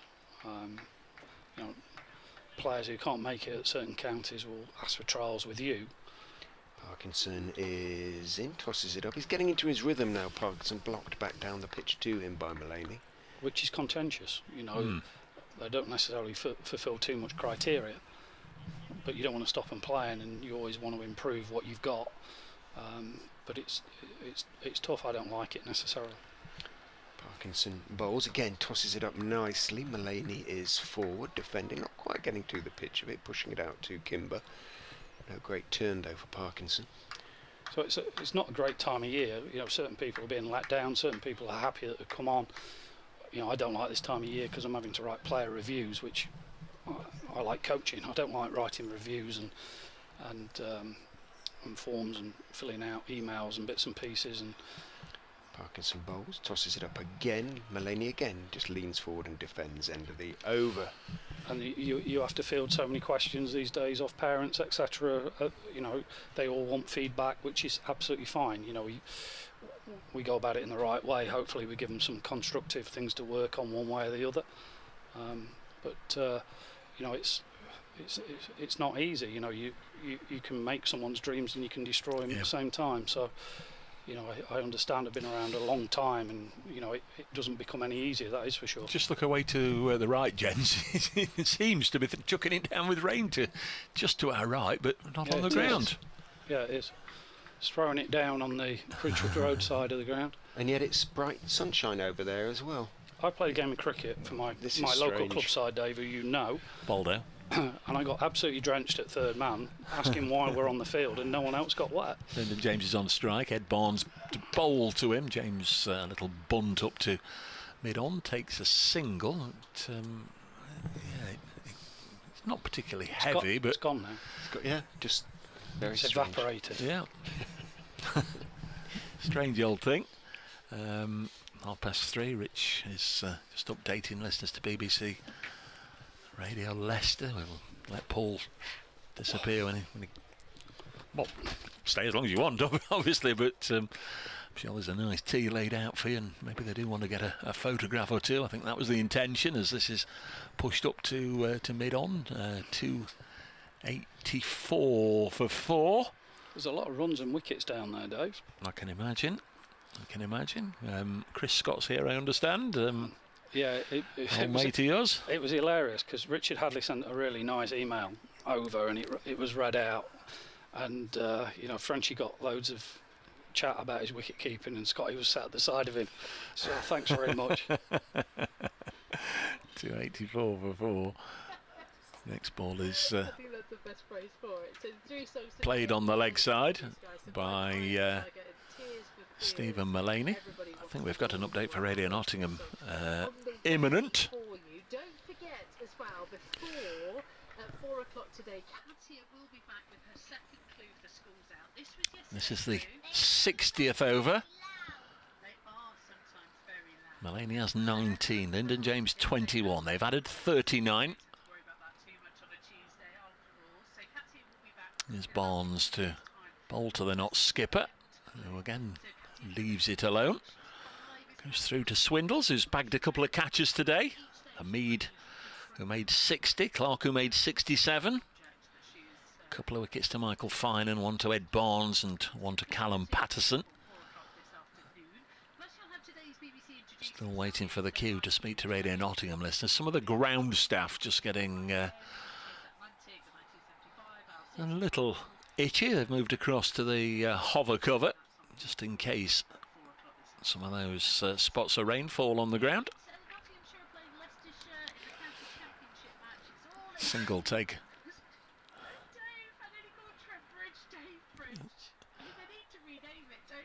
Well, that would be very nice. Verity, yes. Yeah, let's rename the ground in honour of me, but hopefully I'm not going anywhere just yet. Nottinghamshire 285 for 4. We're 6 overs away from the tea interval. Notts have built up a huge lead here. 393 over Leicestershire. Remember, this is a 4-day game and this is only day 2. Everybody that's been dismissed today has got a good start. Joe Clark 67, Asiba Mead 60, Matthew Montgomery 44 and Ben Slater 39, and now Stephen Mullaney and Lyndon James piling on the runs as well. Notts with a lead, as I say, of 393 as we near tea. They're 285 for 4.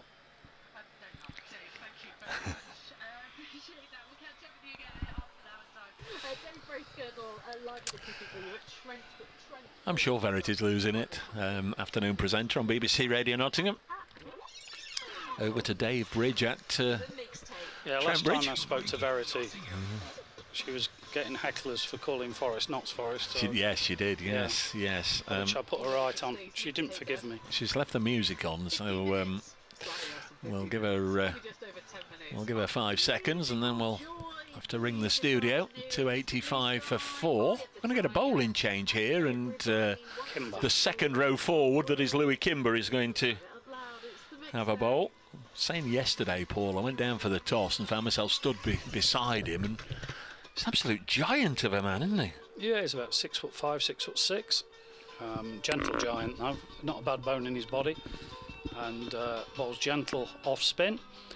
I think Stephen Mullaney will quite enjoy facing this, but it's probably a perfect time to try and drag an over or two back on the over 8 if they possibly can just before tea. I wouldn't have thought that they'll be looking to take him down too much. It's going to be Louis Kimber then, a little bit of fairly gentle looking off spin. Mullaney's taken a single, first ball. 286 for 4, Mullaney on to 21. Yeah, as Rich said, you get to a point in the season, or certainly in the lower echelons of the second division table, where, okay, you're going to take 3 points off us, you're going to take 3 points off us. You can't go any lower than bottom, so I don't think it will worry the Leicester guys too much.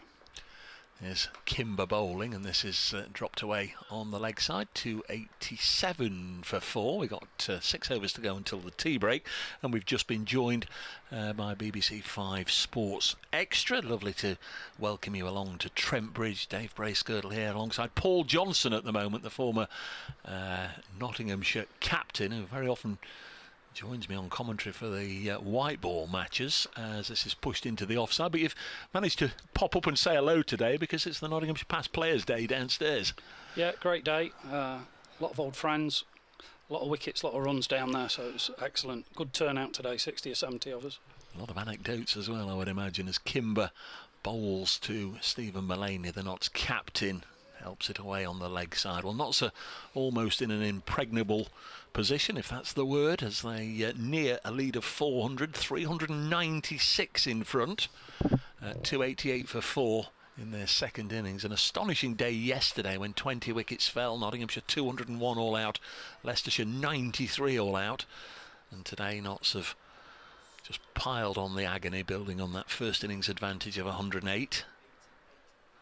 Everybody's had a start. Here's Kimber, came through the Notts Academy, bowls to Lyndon James, and he's punched this to Parkinson just for a second there, Paul. I thought that had reached him on the full, but nobody celebrated, so it clearly didn't. No, I bounced a couple of times, but it was one of those 2020 hand-over-hand shots that sometimes bounce early and gives the crowd catch. Kimber bowls and a commentator's catch. Kimber bowls and Lyndon James defends. That's the first over we've seen from Louis Kimber. Went for 3 runs, 288 for 4. Michael Finan making his first-class debut in this game. He's picked up a couple of wickets for the Foxers in this innings. Hamidu made 60 and Montgomery 44. Parkinson, the skipper, got rid of Joe Clark for 67, and Ed Barnes this morning removed Ben Slater for 39. 12 overs, 1 maiden, 1 for 40. Callum Parkinson's figures so far, and he's going to have a bit of a switcheroo of ends. He's going to have a go now from the pavilion end. It's bizarre, just before 5 Sports Extra joined us, in that we could see quite steady rain falling just over the road outside the ground, and yet it was fine here. Yeah, all down the Bridgewood Road and down onto the Loughborough Road there. It was pouring with rain, absolutely nothing on the ground whatsoever. It's strange. Parkinson bowls and Mullaney pushes it into the offside. Between deliveries, you might want to tell our new listeners one or two of the names, one or two of the people that you've caught up with downstairs that you've perhaps not seen for a while. Well, there's 1 or 2 missing, which was a bit of a shame. Derek Randall not there today, but Broad, Hemmings, French, all there. Broad senior, I would imagine. Yeah, senior. And next ball is unless you know pushed away something into the I offside. don't. No, you've been down there. No, it's past players. He's still a so player. you're not eligible if you're a current player. No, now? absolutely right, not. Okay. No. Oh, there's a strict hierarchy. Ticket shown on the door. 288 for 4. This one is pushed into the offside, and there's a single taken. 289 for 4. Nottinghamshire over 50s former players not eligible. Obviously, I didn't get an invite. No, I think there is criteria, Dave. But no, a lot of faces who have played a lot of cricket, a lot of faces who have played not too much cricket, but it's nice for the community to... Little bit of bounce and turn from this next delivery through to the keeper, Swindles. 289 for 4. You know, it got down to 20 odd a few years ago, and you know, got it back up 60 and 70 at the minute, and you know, it's a really nice atmosphere down there. There's a lot of rubbish being talked, a lot of drink being drunk, and at the same time a lot of laughing, a lot of joking, and you know, it's lovely to get together with the past players. It's brilliant. There's Parkinson bowling. Lyndon James slashes it away. There was a little bit of a clumsy attempt to misfield that by Roman Walker, and there's 2 runs by Sam Evans, who, barring I guess the odd comfort break, has been on the field for every minute of the game, in that he carried his bat yesterday. 291 for 4. Doesn't happen all that often in the first class game. Next delivery is defended by Lyndon James. And it's the end of the over. What have we got? 4 overs to go until the tea break. How long do you need? A couple of overs? One more over, Paul, and then we'll... Yeah, I'm going to pass back to Rich now. Just thought I'd come up and say hello. Well, that's very, very kind of you. I think they're going to try and gather you all together for a nice photograph, which would be absolutely lovely. Nottinghamshire through the ages. Some of the younger boys and some of you old fellas. Thanks. You'll be on the front. You'll be on the front row, Paul. You know that. I actually feel old when I see some of them now. But how many former captains are there then? There's one for you, just quickly. Is Mike Smedley there? Yep. Smedley, Pasty. Yeah, he'll have done it for a little bit. Mike Pasty Harris. Pasty Harris. Next one's myself, Tim Robinson on the was leg there. Side. Robbo. 292 for 4, so the lead is 400.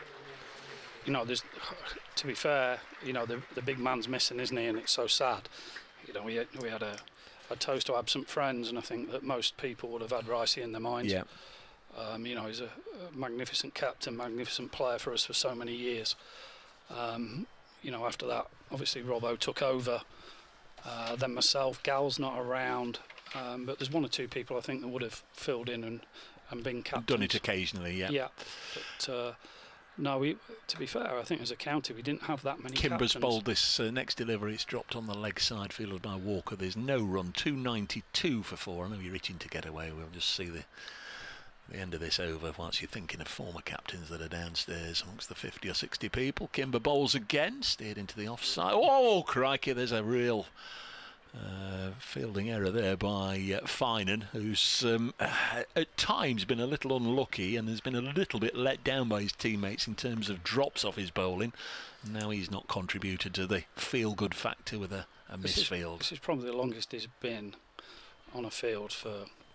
well, forever. Yeah, a little bit of rain outside the ground again away to our right. Here's Kimber bowling to James, who's on 26, and this one's cut away to backward point, and there'll be a single. 295 for 4. Many thanks for popping up, Paul. Very much enjoyed your company, and look forward to catching up with Paul Johnson before too long as Richard Ray returns, and that is the 50 partnership brought up between Lyndon James and Stephen Mullaney. Mullaney's contribution 24, Lyndon James 20. There's been an awful lot of extras in this game and an awful lot of no balls, Rich.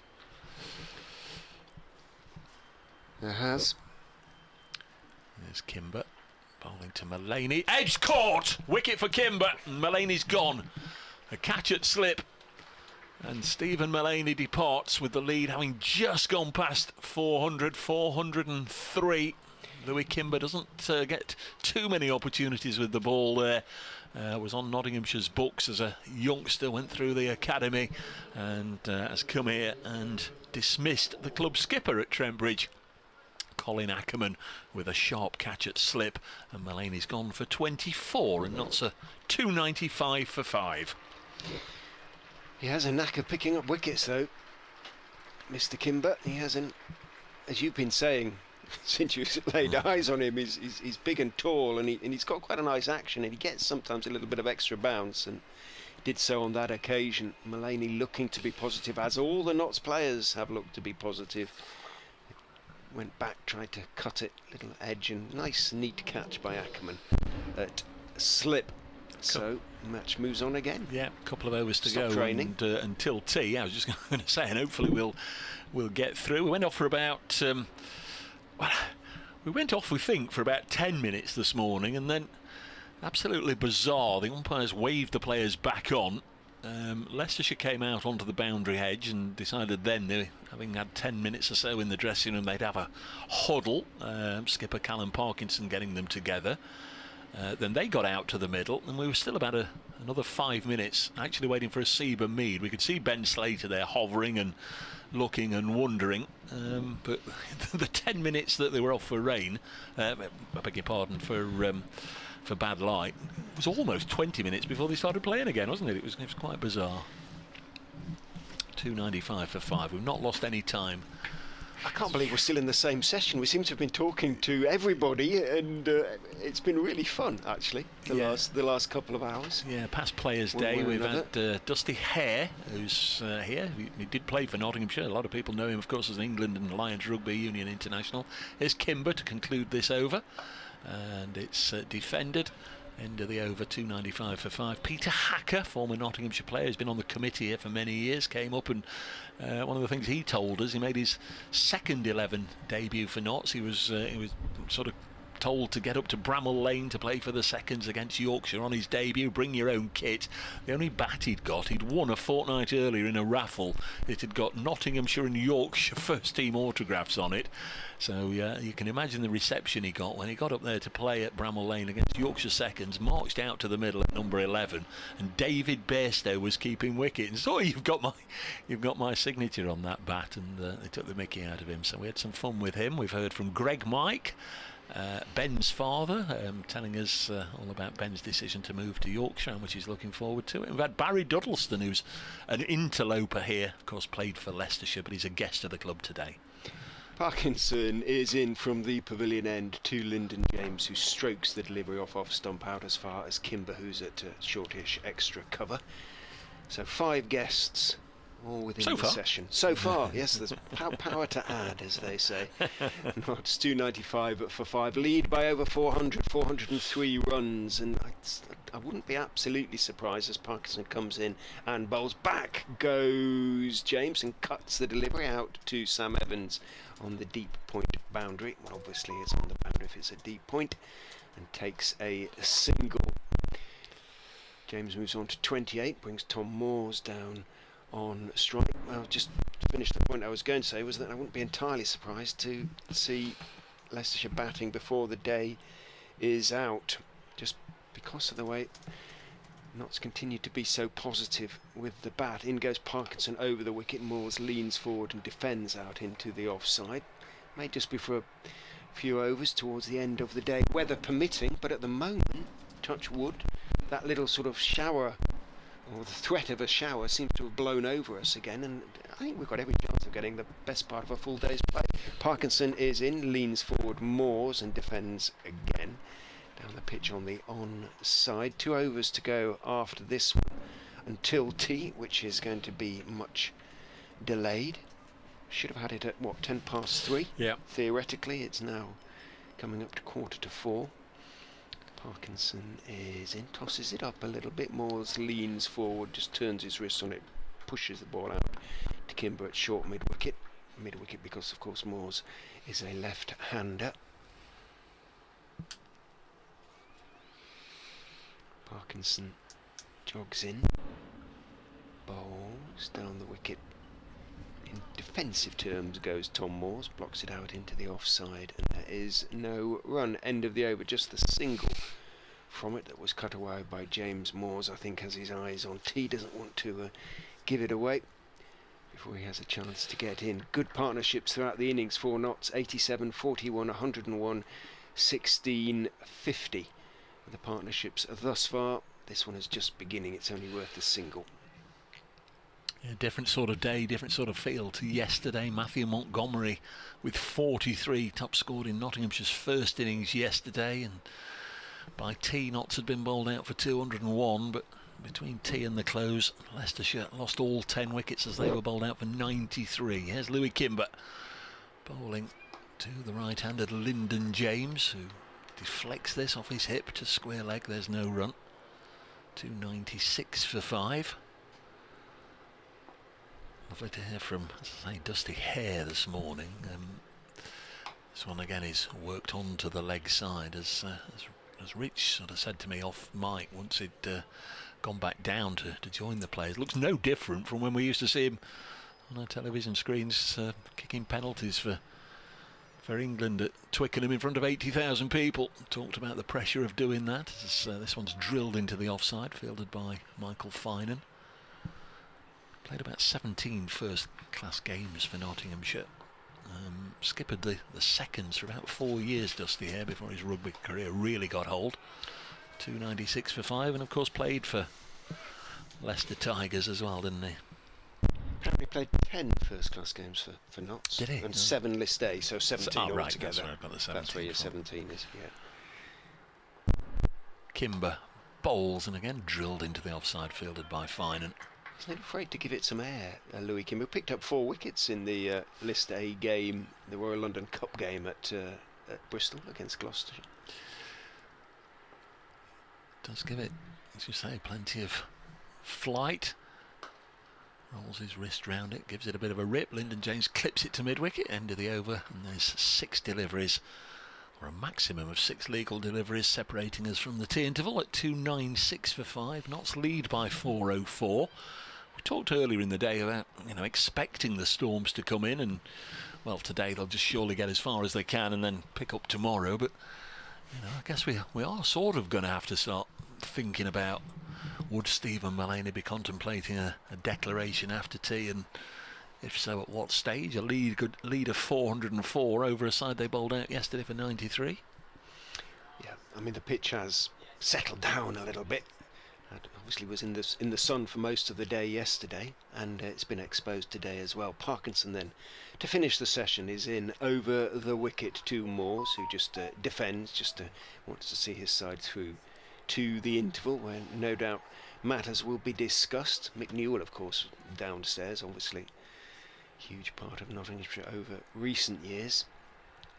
And it struck me seeing him as Parkinson goes in and bowls a quicker, flatter delivery, just pushed back to or down the pitch on the onside by Moores. How much more relaxed he looks these days than when he was sort of slightly more involved on the playing side, so to speak, as a in terms of the coaching as well as director of cricket. In goes Parkinson and bowls, defended by Moores again. Just looks slightly less haunted man. I think sometimes it's easy to underestimate the pressure of sort of being a director of cricket or in charge of cricket. In goes Parkinson, worked by Moores, but only as far as mid-wicket to Azad. In terms of the expectations at a club like this in particular, so successful over the years. In goes Parkinson, bowls. Moores just fiddles that one out into the offside, nurdles it if you like, plays it off the pitch, doesn't really turn, drops it out towards Silly Point, and there is no run. 1 ball to go before a hectic session out on the field and up here in the commentary box comes to an end. We can all have a cup of tea. Parkinson goes in, bowls a quicker delivery, doesn't turn really too much again, and Moores just turns it out towards mid-wicket, picked up by Kimber. A maiden to finish proceedings. 296 for 5 Nottinghamshire. They lead by 404 runs. Lyndon James at the interval and 28 not out. Tom Moore's yet to score today. The players dismissed. Ben Slater caught and bowled Barnes for 39. Seba Mead caught Swindles, bowled Finan for 60. Matthew Montgomery caught and bowled Finan for 44. Joe Clark caught Swindles, bowled Parkinson for 67. And Stephen Mullaney caught Ackerman, bowled Kimber 24. James 28 not out. Moore's yet to score at tea. Nottinghamshire 296 for 5. They lead Leicestershire by 404. The players are leaving the field here at Trent Bridge. We've got 132 over session left. As Richard says right now, the skies are looking favourable, so hopefully we'll be able to kick off and get going again around about 20 minutes time. And 184 runs in the session. Crikey me. Is that right? 290. Yeah, it was 112 for one. Is. Yeah, 184 for 4 in that afternoon session. Wow. That's a good thing to leave you on. We'll be right back with the afternoon or with the tea session in around about 16 or 17 minutes time from now. Hope you'll join us then.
Well, hello everybody, welcome back to Trent Bridge for the concluding session of day 2 of this LV County Championship, or LV Insurance, give it the correct title, County Championship Division 2 contest between Nottinghamshire and Leicestershire. BBC Radio Nottingham, BBC Radio Leicester joining friends, joining hands to bring you the commentary. Dave Bracegirdle and Richard Ray watching on as Lyndon James and Tom Moores make their way out to the middle. Nottinghamshire batting at the start of the session. We were just mulling over there in the tea interval whether they'll still be batting at the close. You suspect not, one way or another. No, my guess is 70 or 80 added as quickly as they can, or relatively quickly, without taking too many silly risks, and then maybe have 15, 20 overs at Leicestershire tonight, to be quite honest. Now, the fake Ben Mike is back out there. He's down at mid-on at the moment. That is definitely not Ben. Don't care what Paul Johnson says.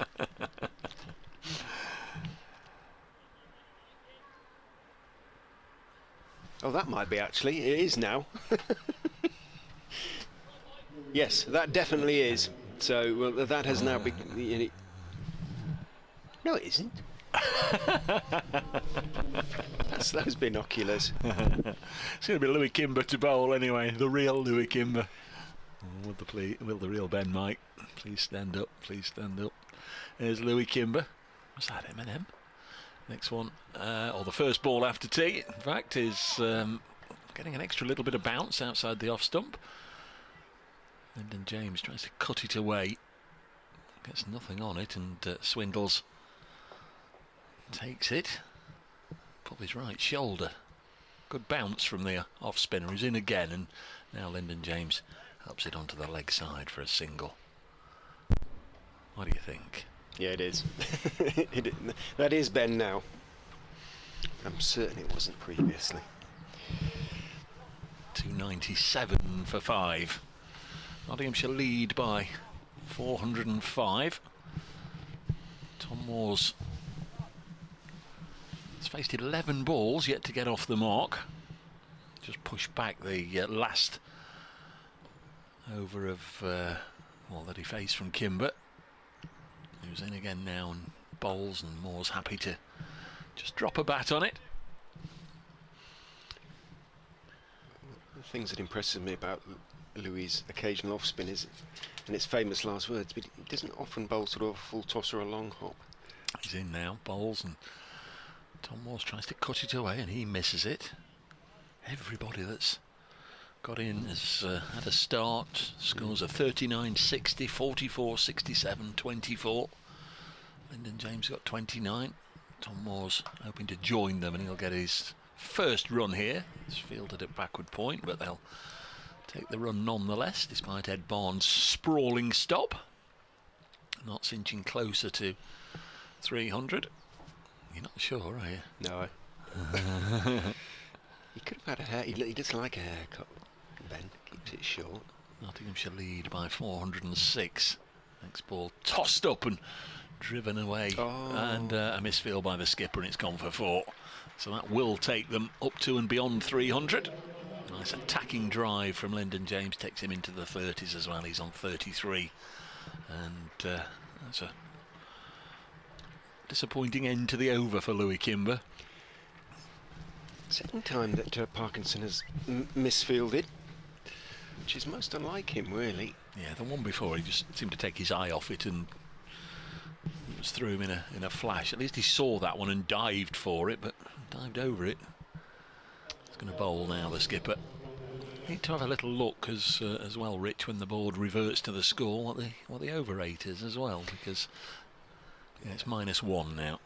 With both spinners operating, it should come down fairly quickly. While you were next door, Paul Johnson was making the same point as you did. You know, yeah, lose a point. Yeah, one shrugs at this stage. 410 the lead. Parkinson over the wicket to the left-handed. Moores is in a little bit short and a little bit flat, and Moores goes back and just turns it around the corner. quite forcefully out towards deep backward square. Evans comes in the shadow of one of the floodlights on Bridgeford Road there.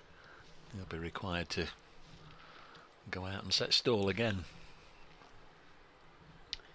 Parkinson round the wicket to the right hand. Did James bounce? And James went back looking to cut and bounced over the top of his bat. And that won't displease someone like Liam Patterson-White, I don't think, who's going to have an awful lot of runs to play with, should he be required to bowl any amount of overs. In goes Parkinson, bowls flat, delivery goes back. James and turns his wrists on it, out to mid-wicket it goes. Change in the field sees Kimber move across from shortish extra out to mid-wicket, and mid-wicket to jog back to deep mid-wicket, so slightly more balanced field, if you like. Parkinson round the wicket to the right-handed Lyndon James on 33, a bit too fast and flat and short, and he goes back. It's a straightish delivery, so he works it back down with the wicket, doesn't try to turn it into the gap at square leg or anything like that. Parkinson in, bowls, driven or attempted to be driven by James, didn't really time it, and falling across to his right.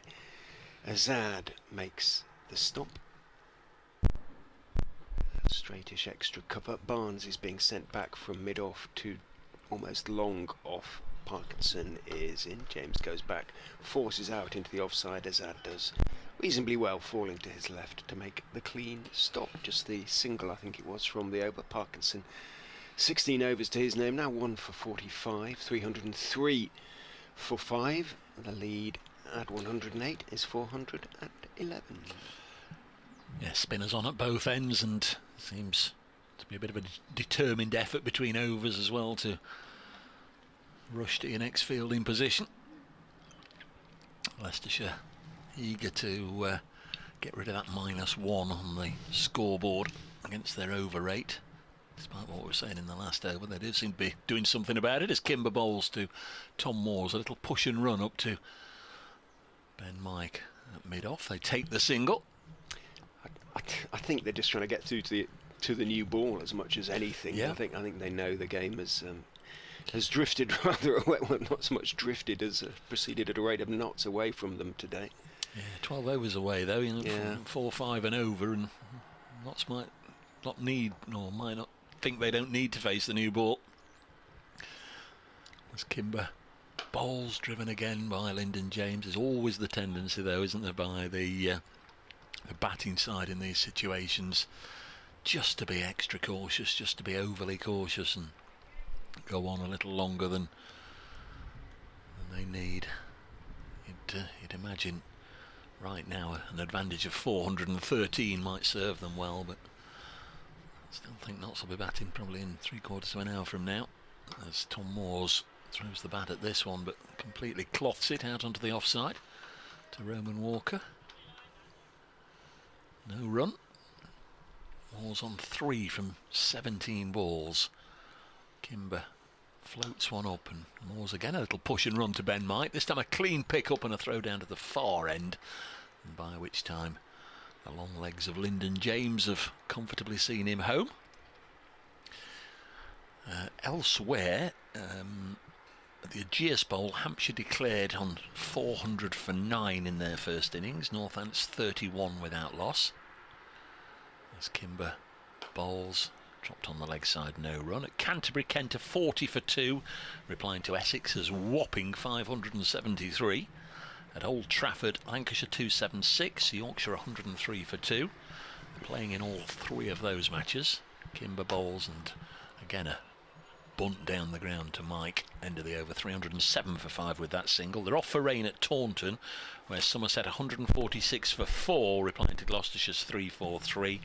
In Division 2, playing at Derby, where Durham 142 for 4, replying to Derbyshire's 306. And it's raining in Cardiff, where Glamorgan are 61 for 1, replying to Worcestershire's 454 for 9 declared.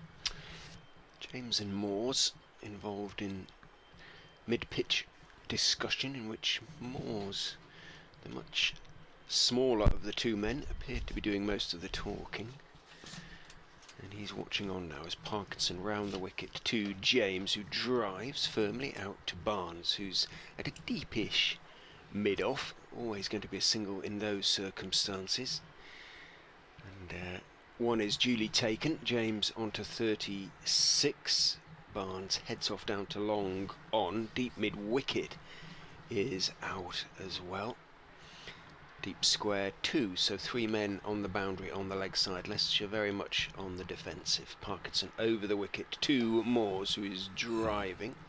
Slightly wide-ish delivery out into the offside, but only as far as Ben Mike at mid-off. Moores yet to sort of quite get into his rhythm and timing. Waits with bat raised, crouched almost as Parkinson comes in and bowls to him. He leans across the defensive shot, prods the delivery out as far as Kimber at mid-wicket.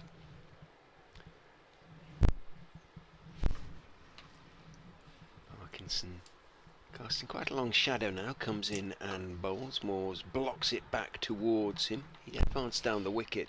Parkinson sort of saw him coming, changed the delivery, and Moores played it firmly but straight back to Parkinson, who is not comfortable fielding at the moment. Kind of bounced off him a little bit, but didn't concede any extra runs as a consequence on this occasion.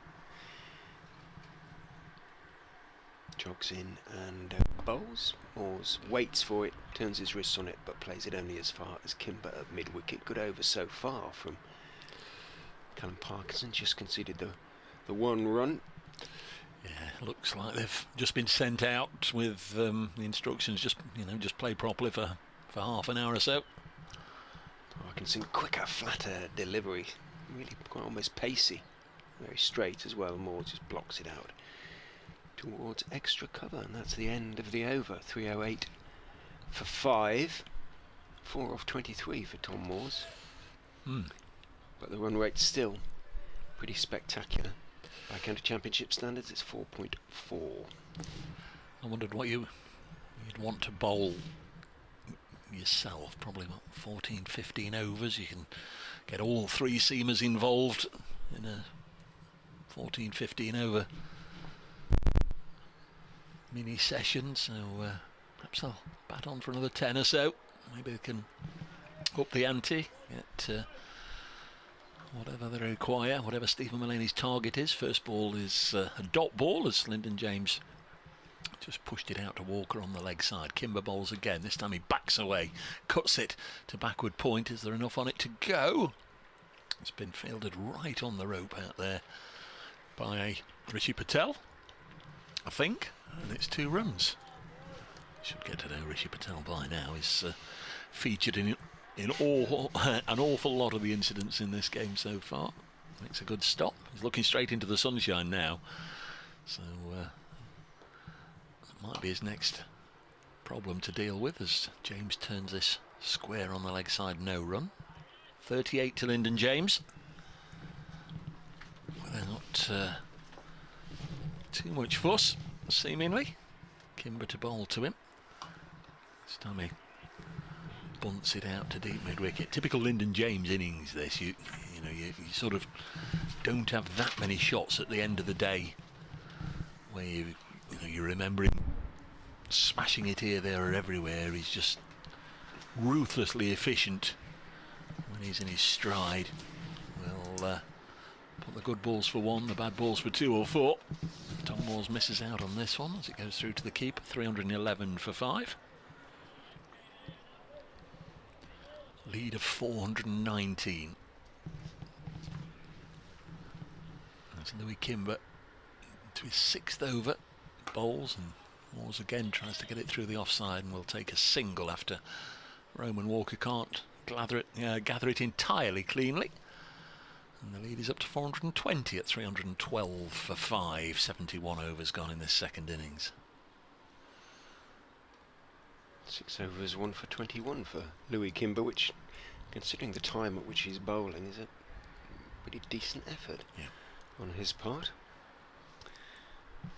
Parkinson will continue. 71 overs of the innings have been bowled now, so 9 overs away from a new ball if Leicestershire decide to take it, they might feel that the old ball is quite hard to get around.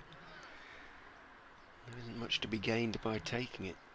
Over the wicket he goes and bowls to Moores, who with minimal foot movement looks to punch it out into the offside. Doesn't really time it again. He hasn't throughout the innings so far. He's just, as I say, struggling for a little bit of fluency and rhythm. Moores 5 off 26. Plenty of fluency and rhythm in the Royal London Cup and in the Championship. In he goes, and Parkinson that is, and Moores is moving forward this time, getting his feet moving, works it around the corner towards Walker and takes the single. Probably the best thing he can do at the moment, just get a bit more of a feel for being out there. The wind has gotten up a little bit. David mentioned the Nottinghamshire flag. I don't know why the Leicestershire flag isn't flying on the other pole. There is a Leicestershire flag. In goes Parkinson, bowls. James drives out into the offside as Zad does well, tumbling to his right to field. There was, during the first part of the ongoing pandemic, the flags weren't taken just on the basis that there were a vector, as they say, of infection. Parkinson is in, could be caught. No, he won't. Little paddle sweep around, not sweep really, almost scoop around the corner from Lyndon James, and he got far too much of it in one respect, in that he just lobbed it up into the air, and it looked for a second as though Ackerman, running back from slip, might be able to get his 2 hands underneath it. It fell a few feet beyond him and ran a few feet further, so he's actually in the end, James, able to pick up a couple of runs, but that would have been a curious dismissal. Indeed it wasn't. Parkinson is in again, flat delivery that is cut away, flat and short, that is cut away to the point boundary. Good work by Evans down there, and it's not meant to be rude to Evans to say he's got something of a schoolboy's throw. Do you know what I mean? When you watch him throw from a distance, he kind of launches himself off his feet. He's not a big man, and there's not much of Sam Evans. And when he throws, his sort of whole body goes into it. Parkinson is into James, who drives, but only as far as Azad at extra cover. And the wind is getting up and blowing a few things over down there on the balcony below us. Sounds like, or even downstairs, maybe some advertising hoardings, I don't know, but you're right, there's 1 or 2 things getting buffeted around in the breeze. 317 for 5. With Nottinghamshire's overall advantage 425. Lyndon James 43. Tom Moore's the left-hander on strike on 6. Liam Patterson-White, Brett Hutton, Luke Fletcher and Dane Patterson to come for Nottinghamshire if required. As Kimber round the wicket to the left-hander. Paul's lovely pace. Really takes all the speed out of it, floats it up there, inviting a little bit of turn. Moore's just happy to ease it into the offside, no run. Kimber in again off just a couple of paces, bowls, and Moore's drives into the offside. Let's have a look at Evans. He can't get there this time. Moore's did manage to penetrate that ring on the offside, but not only that, he got it far enough away from the diving Evans. Let's have a look at this. What did you describe it? Oh no, we're not going to get the schoolboy's throw. Is that what you described it as? He underarms it back. There's something of the schoolboy about the way when he's really trying to throw it hard. 321 for 5. Tom Moore's on to 10, so becomes the 7th member of the Nottinghamshire side to wander out to the middle today with the bat. They've all reached double figures. Kimber in again to Moores. This time he's just guided it, maybe through a third slip sort of region, down towards the pavilion fence, but it's not got enough pace on it to go all the way, but they will come back for 3. So useful runs in this over. That's 7 from 2 balls, and Tom Moore's quick as a flash onto 13, and it's 324 for 5. Just waited and waited for that one, didn't he, and then guided it away down there. Kimber, figures of 1 for 28, dismissed Stephen Mullaney, which he'll have enjoyed. Balls to Lyndon James, happy to block. James on 43, that was the top score in the Nottinghamshire first innings. So far 3 of his teammates have gone past that today. Clark 67, the leading hand so far. This one is again just played softly to Walker, and there's no run. Breeze certainly stronger than at any time in the day. And James backs away, cuts it out behind square, and that will go for 4. An attempt by Patel to slide across the ground and just prevent it from going over the ropes in front of the Larwood, and Vose fails. Got a good piece of the ball, didn't he, but unable to drag it back. And Lyndon James now on to 47, 328 for 5, and he's got there from 68 deliveries. Expensive over. Just after I've been praising Kimber, 11 from it. Yes, that's not the sort of over that will help the over 8 either, when you have to keep fetching it back and chasing after it. I honestly don't think it's an issue. I don't think it's in their mind, Dave, really. Parkinson's ready to go, but Moores is just stepping back. He wasn't quite. Parkinson is in to him. He looks to turn the delivery off his legs out into the leg side. Doesn't get anything on it. May have been an appeal of sorts from Parkinson, who turned to the umpire, and it was very quiet, polite. How is that? Oh, updates. Is it that time? BBC Radio Nottingham's 4:30 news in our ears as Moores punches this down the ground to long on for a single. Lead is 437. Tom Moores on to 14.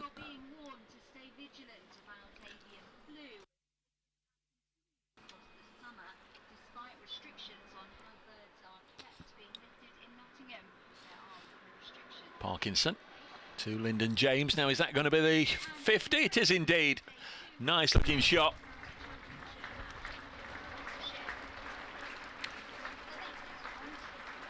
And in the background you can perhaps hear the applause just dying down as the crowd here celebrate Lyndon James' half century. Terrific knock this from the youngster, 5 fours only, but he's really got the board moving since coming to the crease. A 50 from just 69 balls. Not seen such a strong position in the context of the game. They're 333 for 5 in their second innings. That's an overall lead of 441. You can perhaps hear the breeze has picked up now and blown away a lot of the dark clouds. We've still got 24 overs to go in the day, so not beyond the realms of possibility that Nottinghamshire might just add another quick 20 or 30 and then stick Leicestershire in tonight. 335 for 5 now with a couple of runs, so Notts lead by 443.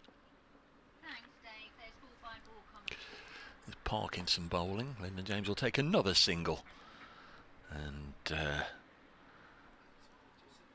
it's 336 for 5.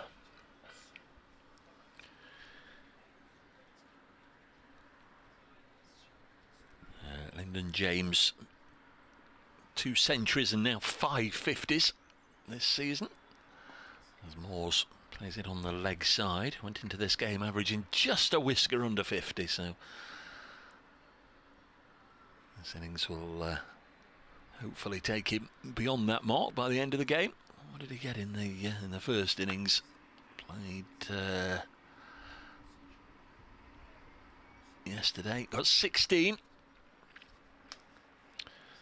Want to go on and get a few more. 336 for 5 at the end of the 74th over, and Notts' lead is 444. This partnership 41 between Lyndon James and Tom Moores.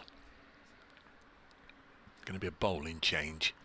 That last over from Kimber, a little expensive. 7 overs, 1 for 32. Louis Kimber comes out of the attack. Roman Walker returns.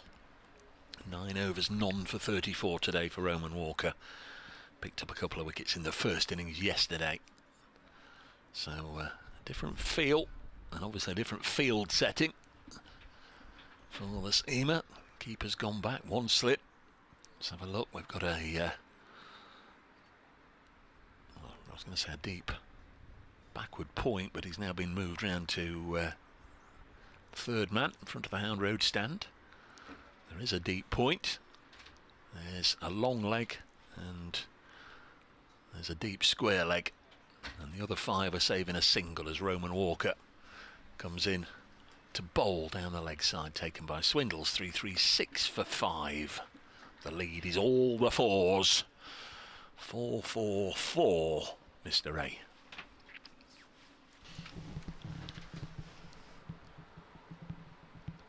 You think 480, 500?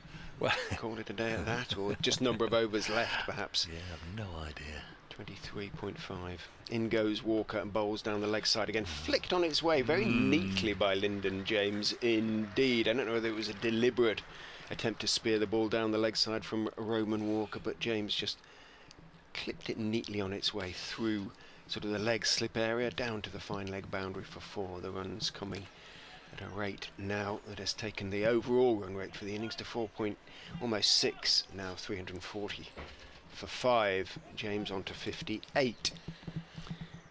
Walker yet to pick up a wicket in the innings is in. Bowls an awful loopy bouncer outside off stump, got that one horribly wrong, and it'll be a no ball on height. There's no way that James should have got anywhere near that delivery.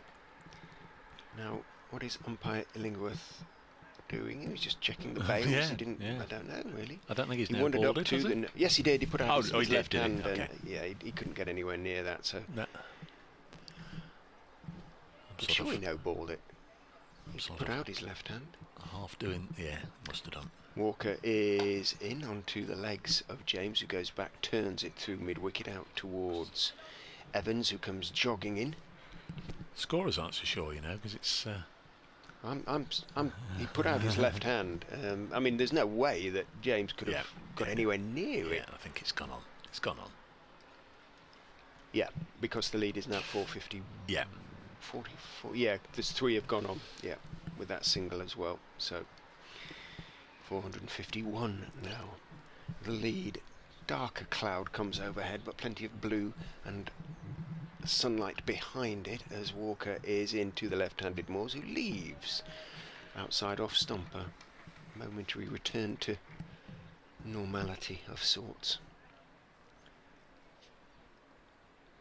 They look a weary side, a little bit Leicestershire, a little bit disheartened, understandably enough in the circumstances. Really, they had hopes. Paul Nixon talked about yesterday the pitch would continue to offer plenty of assistance, and 3 or 4 wickets quite quickly were possible. He bowls again outside off stump. I think he's bowling purely defensively now, Walker, but to no avail, because that too is too wide to reach, and is signalled a wide by umpire Illingworth.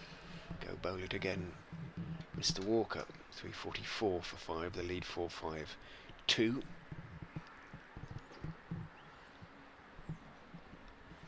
Wright polishes the ball, I think just out of habit as much as anything, it coming to the end of its 75th over. Walker is in, bowls, tipped in the air, just short of Azad, who didn't seem to pick up the flight of the ball from Moores and was very, very slow getting down to that. I think had he taken a step and then gone down, he would easily have got 2 hands underneath it. Not easily, but he would have got 2 hands underneath it. Just didn't seem to pick it up for a moment. I don't think there was any pace on it.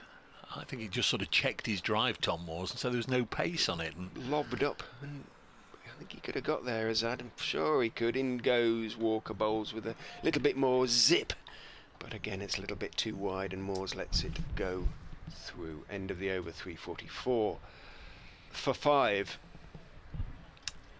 Nottinghamshire, the lead now by 452. 23 overs to be bowled today. Take 2 off for the change of innings.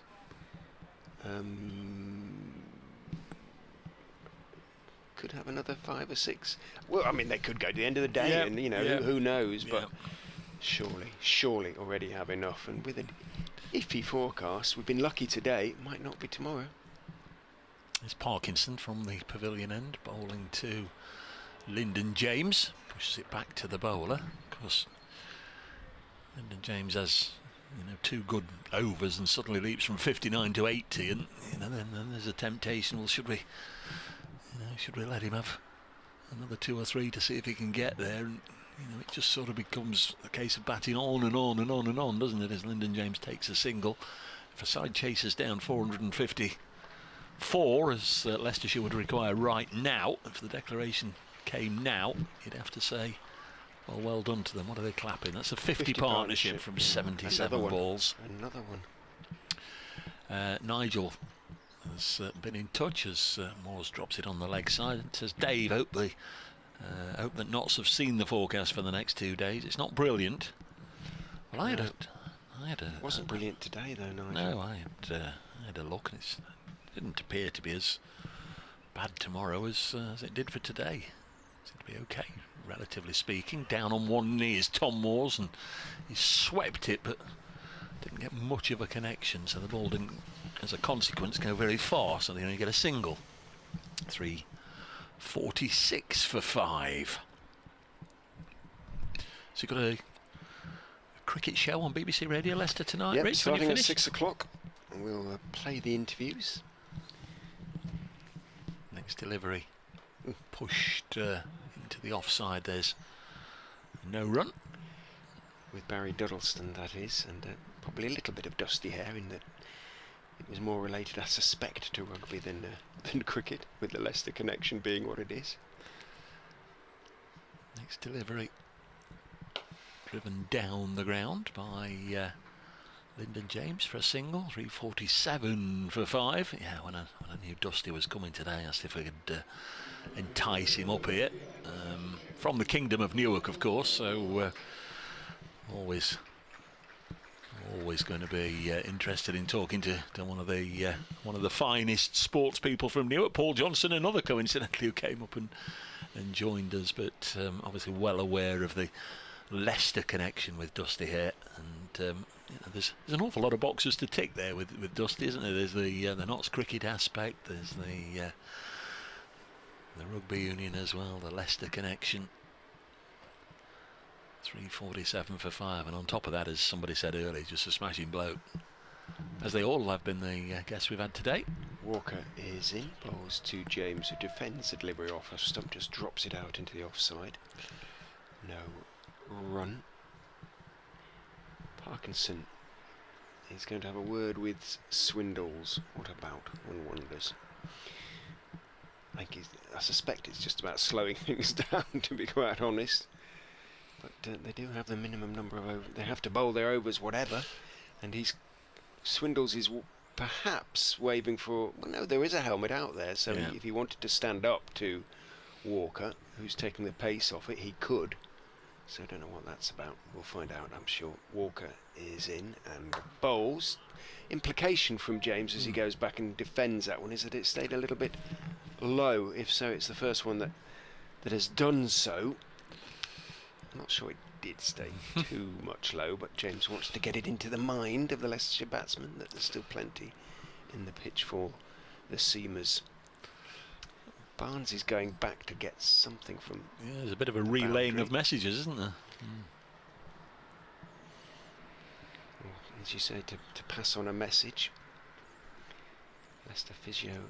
Strength S&C man is down there. In goes Walker. He's caught behind. Sawn off down the leg side. Lyndon James cannot believe what has just happened. It was a rank long hop down the leg side. He tried to whip it away. He must have just got a faint tickle on it. It was taken by Swindles, falling away to his left. Roman Walker has a wicket, and well, they all count, I suppose, but not one of which he'll be particularly proud. But you'll think when all the good balls are bowled that haven't, perhaps that makes up one or two of them. James batted very well. He goes caught behind by Swindles off the bowling of Walker for 61 and Notts 3:47 for 6. Batted for an hour and a half, faced 82 balls, 6 fours, and just having a look and just checking that Tom Moores is staying there in the middle. He is, so no signs of a declaration yet. Stephen Mullane is not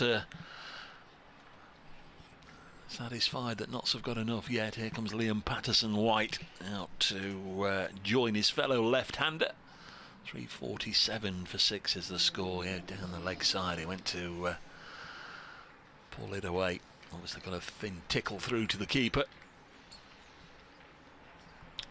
Lead is 455.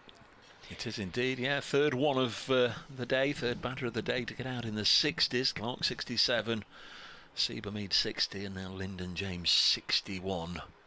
347 for 6.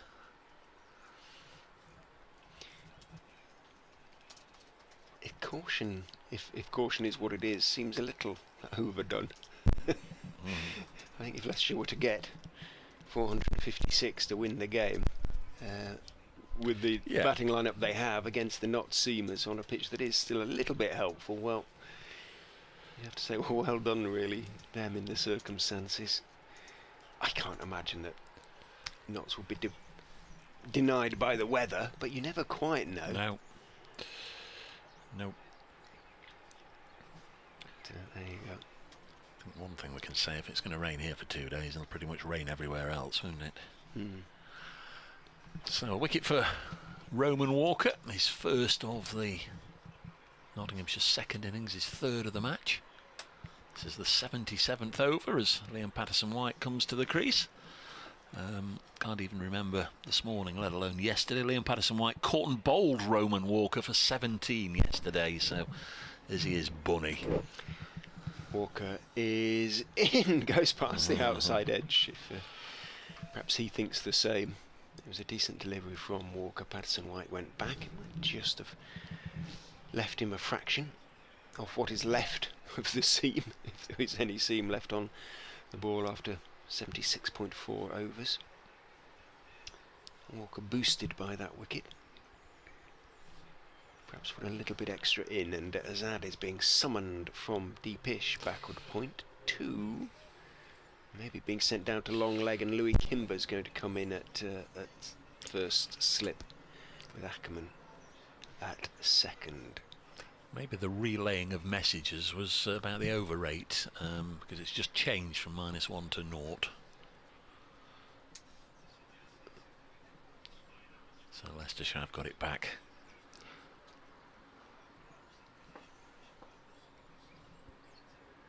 Walker is in, bowls outside off stump. Patterson-White reaching for it a fraction. He wanted to really put his weight into an off drive, but second delivery decided safer just to block it, and did.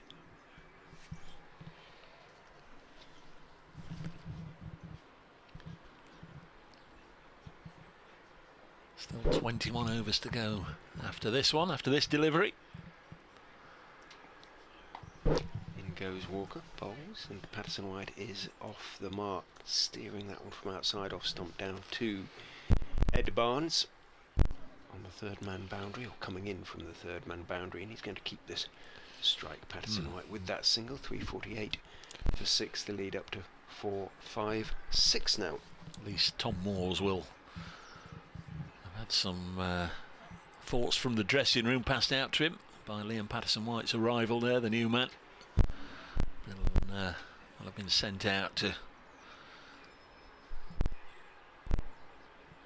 tell his batting partner exactly what the plan is, how long Stephen Mullaney wants to go on for. Just the three bowlers, the three quick bowlers to come: Brett Hutton, Luke Fletcher and Dane Patterson. So might also be a case of at some stage, well, let's go down fighting and just see how many they can whack between them. Maybe lose those wickets in the quest for quick runs, but you'd imagine there'll be more of a plan than that, rather than let's just keep hitting out. And just looking at the forecast for tomorrow, well, 50% chance of rain all morning, and then an 80% chance of rain of all afternoon. So you never know. It's Parkinson bowling. Patterson might ease it into the offside. I never know what that means. If there's 50% chance of the rain in the morning, does that mean there's 50% chance we won't get any rain whatsoever? Yeah, exactly. Yes, I never know what it means, but 349 for 6. We've just said it's a week of sunshine and showers, and I think if you cop one, you're going to cop one, but they should all pass through until the next band hits you. Doesn't look to be continuous rain on the telly, on the weather forecasts, as Moores defends this. Notts one run away from Another little milestone, 350. 457 is the advantage. Really trying to turn the screw a little bit. This is the 78th over. Moores leaves his crease, but can't impart any power or accuracy as he just pushes it to Kimber at fairly shortish mid-wicket. No run. 349 for 6. Next delivery on its way. Oh, short and pulled away for 4. Quicker, shorter delivery, flatter delivery from Parkinson, trying to fire one through, but it was just too short, and Moores quickly onto it, pulled it away, went past Roman Walker in a flash. 353 for 6. Tom Moores under 19, and the lead is 461. It's all right trying something different, but that was very much a help yourself delivery from Callum Parkinson.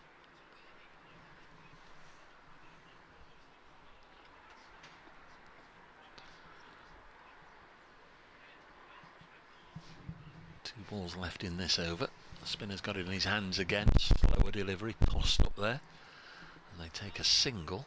I think we've got a little bit of the old breeze buffeting the effects microphone around the outside. If it gets any worse, I'll go out and have a bit of a fiddle with it. 354 for 6. Is that Sam in your ears? Buffeting a little bit. A little bit. Next one is just dropped with soft hands by Patterson White. He's told to stay there by Moores, and it's the end of the over. Notts lead is 462 with 20 overs left in the day. Assuming we get them, we're going to be the other side of 6:30 again, I think. Two left-handers again. Have a chat in mid-pitch. Oh, maybe not. It's what time is it? Just past 10 to 5. Yeah.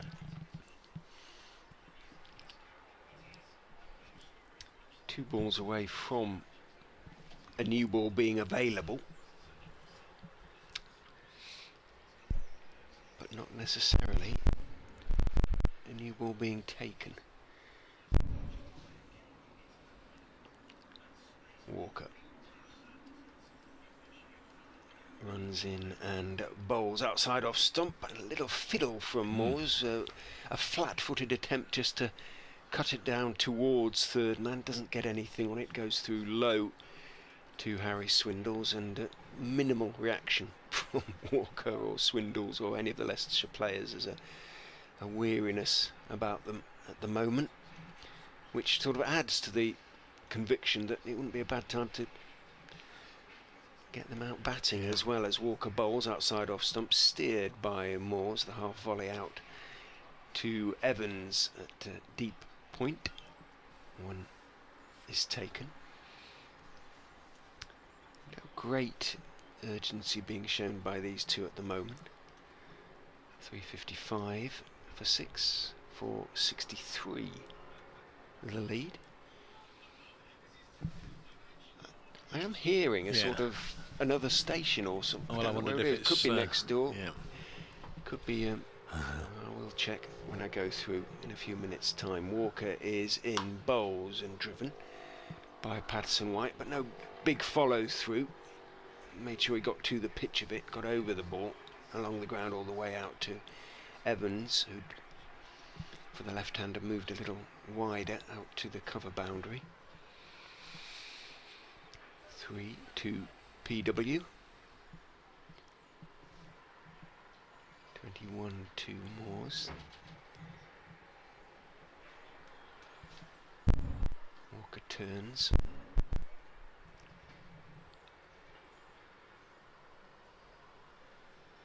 Runs in and bowls, hits him on the leg, pitched a long way outside leg stump. Moores sees the ball bounce out into the leg side, doesn't really even bother looking at the umpire, and it was a sort of squawk from Walker in response to a semi-raised glove from Swindles, and it was all rather embarrassing because, as I say, pitched 2 inches outside leg stump at least. You could have fun there with that, couldn't you? Walker the squawker. Oh yes. Bit of alliteration. In goes Walker, bowls Fuller this time, but a good diving stop as it's played firmly out into the offside by Tom Moores. Louis Kimber, the man making the stop. Diving away to his left and extra cover. Shortish extra cover.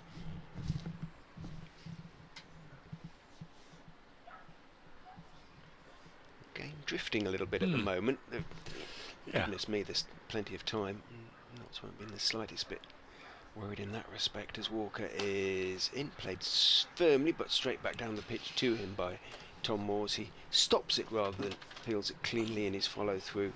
And that is the end of the over. Possibly his spell. 12 overs, 1 for 45. I say possibly his spell because only one more remains to be bowled until Parkinson, if he wishes, can reach for a new ball. One or two questioning why Ackerman hasn't bowled of the Leicestershire faithful, but don't know why, frankly. He's hardly bowled at all this season. How many balls has he bowled in first class cricket?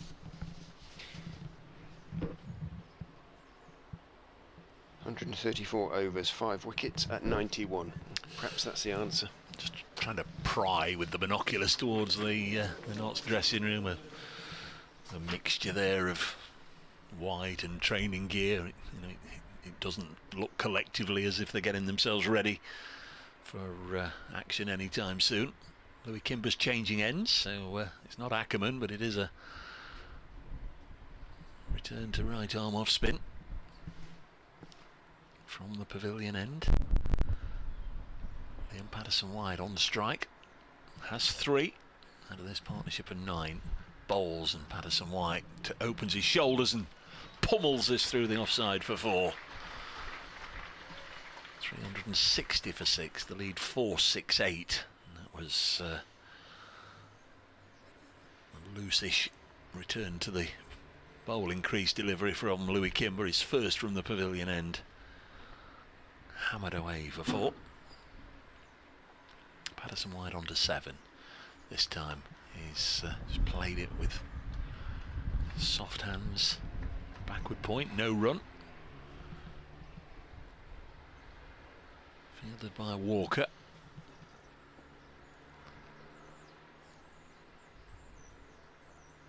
Patterson-White will cut this one into the offside. Does get a run this time to move to 8. 361 for 6. Tea time score was 296, so they've added 65 in about 40. What did they come out? No, just over an hour now, isn't it? Kimber bowls, Moores again happy to defend. No obvious signs that they've been asked to increase the tempo from fairly pedestrian gear up to 5th or 6th gear. Next one sees him rock back, trying to cut it away, misses it. The ball through into the gloves of the keeper. Howard in Argentina's with us. Dave, we've got more than enough. Get him in, get him in, get him in. He doesn't say that, he does say get him in. Get him in for at least 15 overs tonight. Thanks, Howard. Next one's driven down the ground by Tom Moores. They'll come back for 2. Patterson-White running back to the danger end, but he's always going to get home. 363 for 6. And Moores has his shirt number on the board, 23. 363 for 6, the lead 471. So what is Parkinson going to do? Walker is walking quite purposefully towards the Radcliffe Road end, but Chris Wright is running in that direction as well. The new ball's been handed by umpire Pratt to umpire Illingworth, but there's a discussion going on now. Walker's involved, Wright's involved, Parkinson's involved. Meanwhile, there's a discussion at the other end because whether they wanted a drink or not, the Notts 12th man has rushed on, so no doubt he's passed on a message as well. I suspect so. Maybe if they want 10 at the end of the day, but surely that would be a minimum, wouldn't it, really? 12, you would have thought that would give them another 4 overs. To paraphrase Howard, get him in. No new ball being taken at the moment then, I don't think it looks like Walker has the old one still in his hand. Right, was involved and did sort of roll his shoulders once or twice. But I'm going to have to go and do an update, David. 5 o'clock.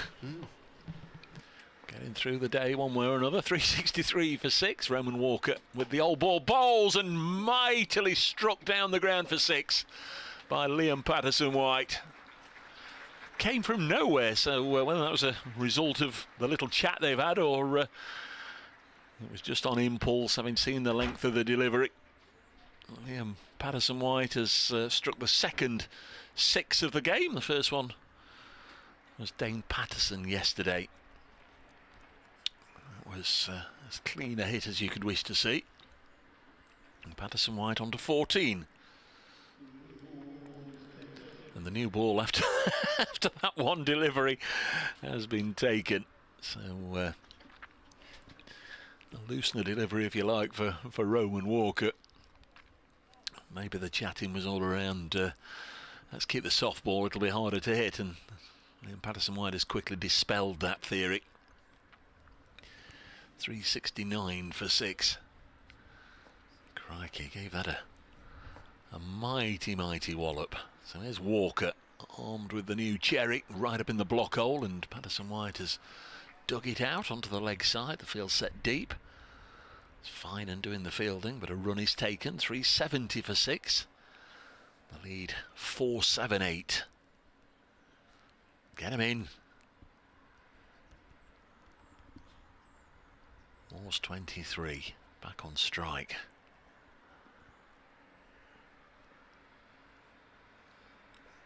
Here comes Walker.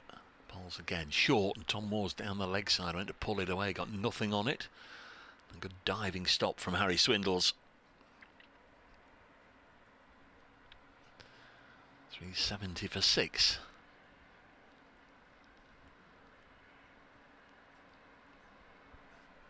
Moderately higher energy bills over the next 10 to 20 years. A former executive director of the energy regulator Ofgem, Walker. said she would have chosen a different Again short, and Tom Moore's got into a little bit of difficulty as he tried to pull that away. Managed just to fend it off his face and take the run on the leg side. Moves on to 24, 371 for 6. Other ways to figure out who needs help, more income and family circumstances. Opposition leaders at Nottingham City Council are warning the authority has a long way to go to improve its finances. After a series of financial problems, the government has now decided not to send in commissioners to take over spending. Ministers believe that the Labour Council has made significant progress. Comes Walker again to Patterson-White, and again he's hit him, and once more he's hit him down the ground, and that's going to go for 4. Yes. Chase after it by Chris Wright, who was out at long off, ran round to his right. 30 yards as quick as he could, but the ball was already crossing the rope by the time he arrived on the scene. And Patterson-White on to 19, 375 for 6. And certainly when LPW is on strike, certainly looks as if Notts are going after it. Field now set deep. Next ball on the pads of Patterson-White, slower deliveries swished all around it. End of the over, 375 for 6. Walker's figures now 13 overs, 1 for 57. Cases have continued through the summer, and although we're out of lockdown, Cornwall and Devon are back in lockdown at the moment. So that means that you have to have some capacity to cover your runs and keep your birds separate from wild birds. Looks as if Michael Finan's coming back as we do this update for Radio Nottingham. Well, can't believe that Nottinghamshire will bat on for much longer. They've got a lead of 483 over Leicestershire right now. They're 375 for 6 in their second innings. Leicestershire have just taken the second new ball, and Liam Patterson-White, fresh from hitting a big 6, is on 19. He's playing nicely, an attacking innings. At the other end, Tom Moore's also going at a nice old rate. He's 24 not out. Nottinghamshire 375 for 6. There's 17 overs left in the day, and that lead approaching 500. You'd imagine the home side will want to have a little bit of a bowl at Leicestershire sometime in the next 20 minutes or so. It's Finan to bowl. Moores will take a single. John 88 says, here's an idea, Dave. How about 1 point for each wicket not out in your second innings? Another great commentary day today. He says he's enjoyed it. Thanks, John, and he's also sending a message about Notts County. Thanks very much, John. 376 for 6. Nigel says my weather app says 85% chance of rain all day on Thursday. May only have a day to get them out then. Hope this doesn't backfire on Notts. Thank you, Nigel. Next ball sees Patterson-White come down the track and just try and pull it into the middle of West Bridgeford, but instead drags it down to long leg to Chris Wright, who throws it in and then realises that he may have just lobbed it into the sun for Harry Swindles and apologises. 377 for 6. The lead 485. Not entirely sure what psychological damage 500 brings you rather than 485, but that might be the target, as another one is miscued by Tom Moores as he looked to belt it out towards that inviting Smith Cooper stand. Seen him hit so many big sixes there over the last 3 or 4 years. Didn't get hold of this one. 378 for 6. Just a scorecard full of consistency. 3 in the 60s. This one is hit up in the air by Liam Patterson-White. I think it's going to fall safe. It does fall safe, and they'll only get a single. The field set deep on the leg side, and they were all too deep to get anywhere near it. 379 for 6. Clark 67, Lyndon James 61, Hamid 60, then Montgomery 44, Slater 39, Mullaney 24. They're the batters that have been dismissed, and this pair also into the 20s now. Moore's 26, Patterson-White 21. There's Finan, 2 wickets to his name, bowls down the leg side. That was certainly a 1 day wide. Tom Moores could get nothing on it, but Harry Swindle's got both gloves on it, so it remains a lead of 487. Nick says, where are you, Nick? Let's have a look.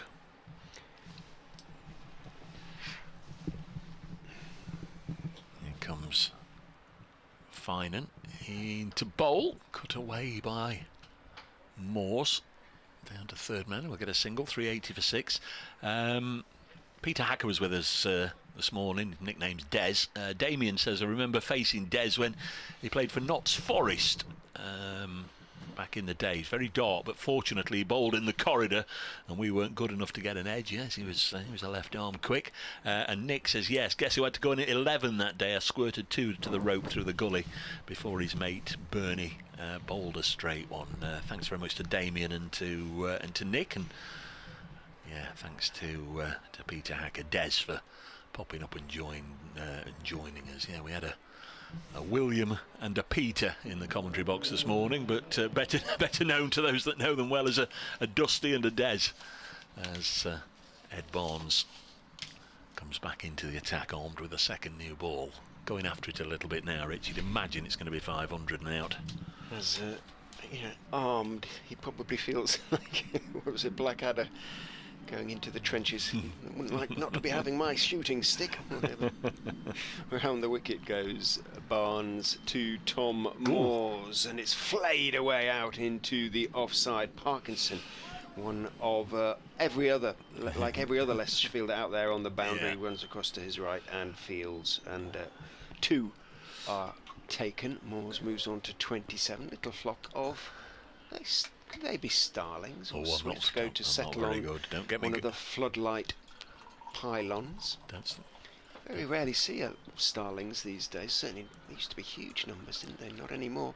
Barnes is in horrible full toss that is wiped out into the stand brilliantly, actually, by Patterson White. Should be a no ball as well, and it will be. He did very well to get something on that, because his life must have flashed before his eyes for a second there. Barnes got that horribly wrong. I wouldn't mind seeing that on replay, just see how high that was. Hopefully it was just above waist high rather than chin high, but it looked a little bit higher than that.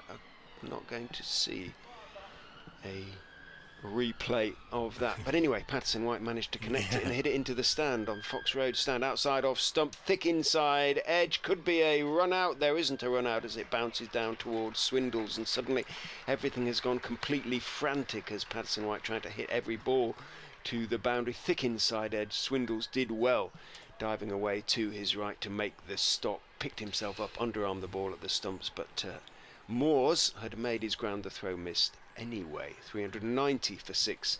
The lead 4.98. 500, Dave reckons. Well, Barnes is in outside off stumps, hit out into the offside, and it's caught by Ackerman. Safe hands away down there at deep backward point, and surely that will be that. That is that. The declaration is coming at 390 for 7 with the last man out. Tom Moores caught Ackerman, bowl Barnes for 28. Came off 58 balls. He hit 2 for 390 for 7. Means that Leicestershire need less than 500 to win the game. 499 will do it. Tom Moore's last out for 28. Liam Patterson White not out 28. The lead is 4.98, and that is the end of Leicestershire's misery for the time being. Didn't actually see how many overs were left in the day. I don't know if you did, but there's going to be two off. I think leaves. I'm not sure, but I think it leaves 14. So Hammer, we've had 82.3. We can do this, can't we? There's 82.3 gone in the innings. So that's 80 today. Oh, there we are. The board says 15. 15. Okay. So take 2 off. So 13 overs. Right. We managed that between us there. Wasn't far away. 14. 13 remain today, and we're set reasonably fair for all of them. What the situation will be tomorrow remains to be seen. 5-minute break. Yeah, we'll be back with you shortly. Just as soon as they turn round and come back out, we'll be back with the commentary.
Well, everybody, welcome back in ample time for Leicestershire's second innings to begin. Sanazad and Sam Evans making their way to the crease, and conflicting fortunes in the first innings. Sanazad out for 1. Sam Evans, well, he would not be defeated. 50 not out, carrying his bat at the end of the innings. First time around, what can he do second time round? He's been involved in this contest since it began at 10:30 yesterday morning. I'm sure all Leicestershire supporters will be hoping he's there at the end of this contest whenever it happens. They'll also be hoping that his 10 teammates make a little bit more of a contribution than they managed in the first innings. Evans scoring more than half his side's final score of 93. Nobody else getting into double figures. No. Except extras. They've had a good game, haven't they, extras? It's going to be Luke Fletcher to get things going by the looks of it from the pavilion end, where he bowled in the first innings and got the first 4 wickets to go down. Interesting to read his comments, or to hear his comments about that spell. He felt that he just didn't know where the ball was going to go, and he struggling to find any rhythm, and you'd have thought it was been a disaster rather than him picking up 4 wickets. He charges from the pavilion end and bowls to Evans, bounces a little bit at Evans, he fends it down into the leg side, and then thinks about the possibility of a single. Azad wisely sends him back as Hamid quickly closes on the ball. That would have been, well, cricket, wouldn't it? It'd have been cricket. It would, but you know, it would have summed up Leicestershire's performance today had Evans been run out off his first ball. And he wasn't that far away. Hamid hurled the ball at the stumps, whippy throw, missed them. So no decision required of umpire Illingworth. Fletcher, just the 3 slips, is in, bowls Evans slightly short of a length. The delivery, oh goodness me, a no ball. Another add to the myriad that have been bowled in this game. The umpire's on a bonus for every no ball they call. Can't blame them though. You can't blame them, can you? It's the bowlers overstepping. And is that for the game? I think Luke Fletcher also said yesterday, didn't he? You know, that just hadn't been bowling, a little bit rustic, needed a few overs under his belt just to get back in rhythm, but felt he'd bowled enough in Leicester's first innings to be good for today. Exactly, yeah. In he goes and bowls outside off stump. I think Evans just about dropped his hands at that one as it bounced and left him outside off stump, a little bit short of a length. As you've pointed out, you were surprised to see him bowling from that pavilion end yesterday, but clearly feels that it worked for him yesterday and may do so again today. Sun comes back out, a watery sun, plenty of cloud around as well now, but again set very fair for the close. As in goes Fletcher, bowls down the leg side. Evans steps across, shapes to help it on its way, but doesn't get anything on it. So Leicestershire bowled 15 no balls in the second innings, and they bowled 7-8 in the first, so 23, of which Finan was responsible for 17. So we've had more than 50 runs in no balls in the game, I think. Fletcher is in and pushed back past him. No, not back past him, as the big man gets his right hand down, manages to stop it as Evans tried to push it back past him. And don't think it would have resulted any runs had it dribbled past Fletcher, but might have just managed to pick up a single, so good work by him.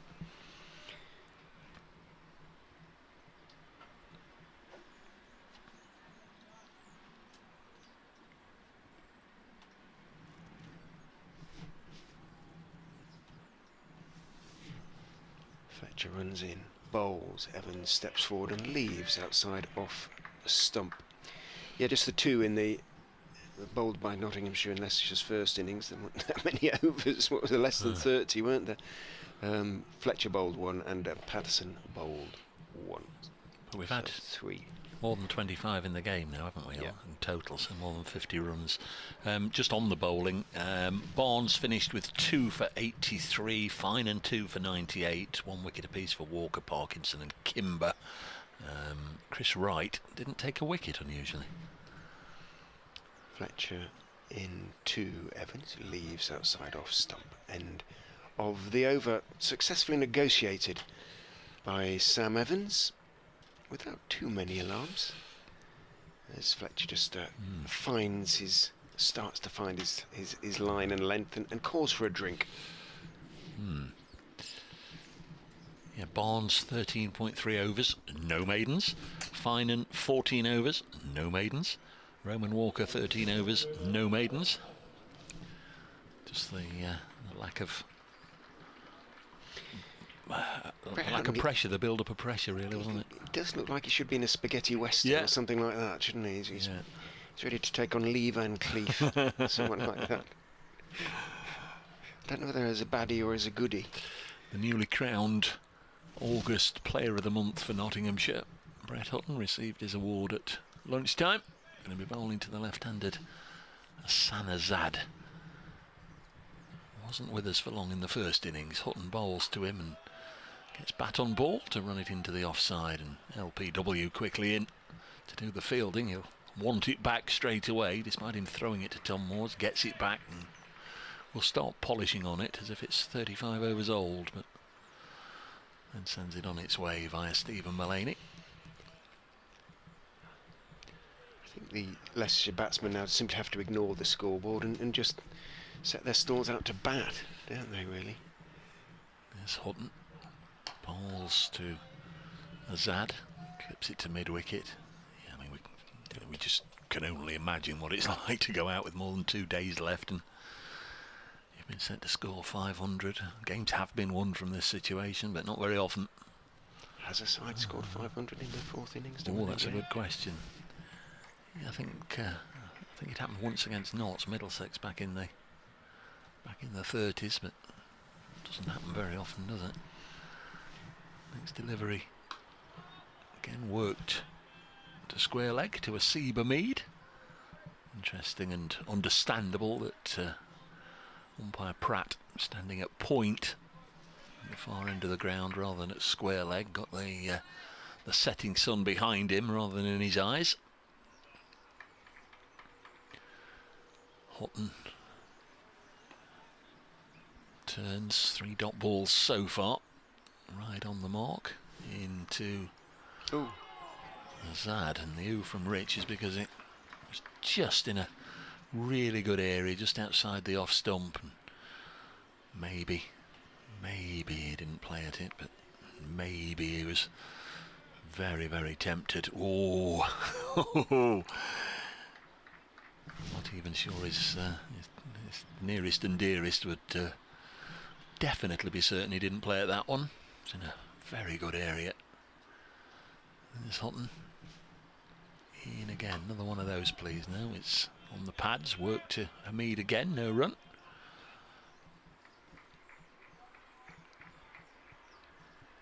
Two on the board and no ball from Luke Fletcher, nothing from the bat just yet. 11 overs left in the day after this one delivery as we close in on 5:30. Hutton to bowl to Azad, lets it go through to the keeper, so Brett Hutton starts with a maiden. And Leicestershire 2 without loss. Yeah, that game you were talking about, 1925, Middlesex 502 for 6 to beat Nottinghamshire here at Trent Bridge, 20th of June 1925. Have you got a 5:30 to do? It's, I have. Okay, yeah. There'll be a sort of we're in the vicinity. Sports ball though first, so I'll make a start. This the most advanced of any of the 7 matches up and down the country, understandably so. Fletcher comes in and bowls to Evans outside off stump and allowed to go through into the gloves of Tom Morse.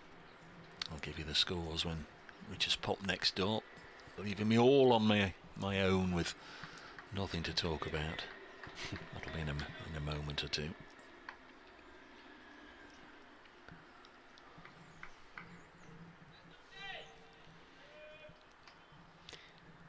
So we can definitely say Leicestershire have not previously scored 500 to win a game in the second innings. Fletcher is in and bowls, goes through a little bit low outside off stump, allowed to do so by Evans, taken on the second bounce by Morse, skidded through a little bit.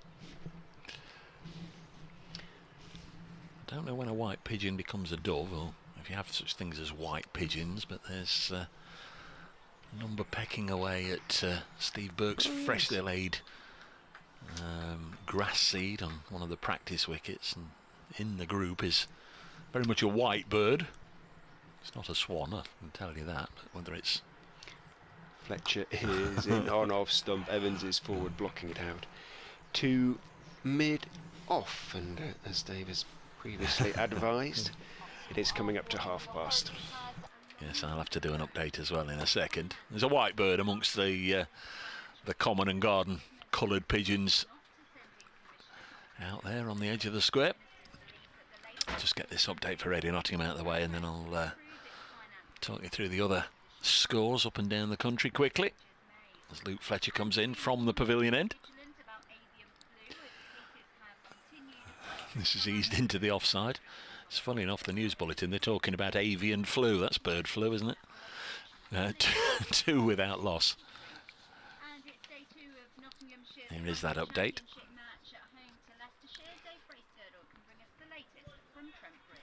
10 overs left in the day. Leicestershire batting now. They've been set a nominal 499 to defeat Nottinghamshire. Still, in theory, 2 full days as well, apart from these 10 overs. Leicestershire 2 without loss. Earlier, around about 15-20 minutes or so ago, Notts declared their second innings closed on 390 for 7. Joe Clark 67, Lyndon James 61, the top scorers in the Notts second innings. Leicestershire set to score 499, a 2 without loss.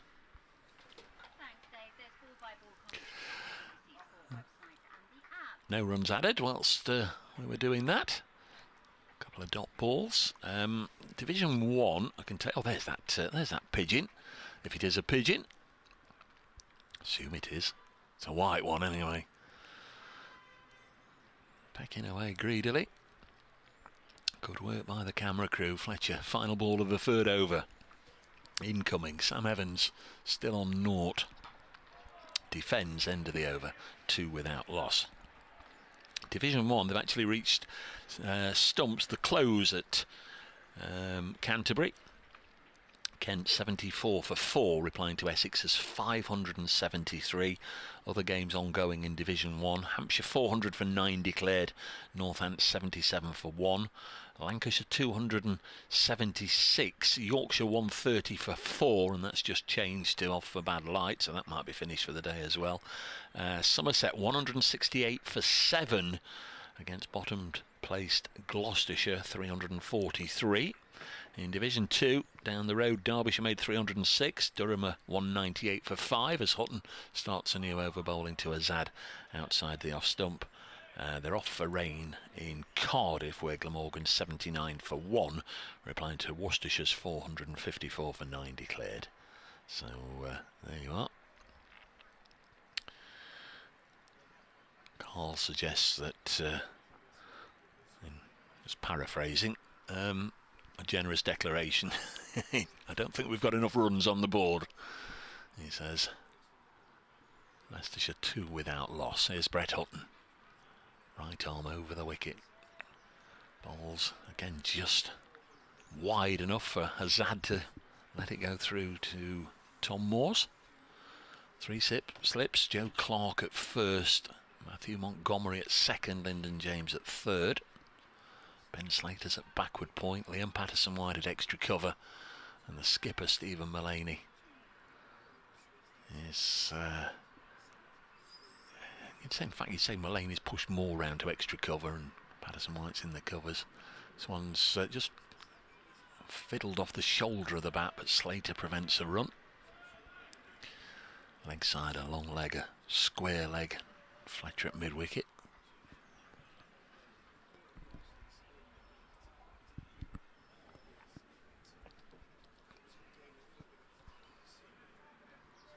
Two without loss. Midway through the 4th over, Leicestershire just want to get to the close tonight without any wickets down if they can, as Hutton bowls to Azad again. He leaves it alone. Moores has to go right down on the ground, get everything behind it to make sure it doesn't take a second bounce and perhaps deviate away from him.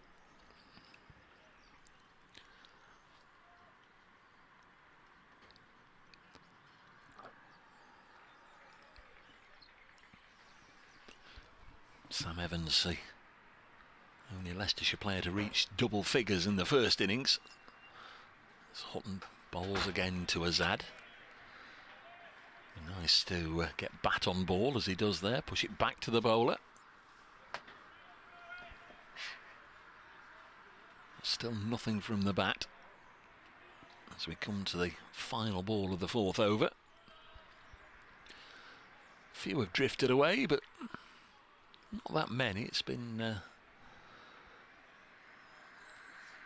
this sort of sized crowd all day, not as many as yesterday, as Hutton bowls again, and this is pushed back to the bowler. So a second consecutive maiden for Brett Hutton. Leicestershire 2 without loss from 4 overs, and those 2 runs.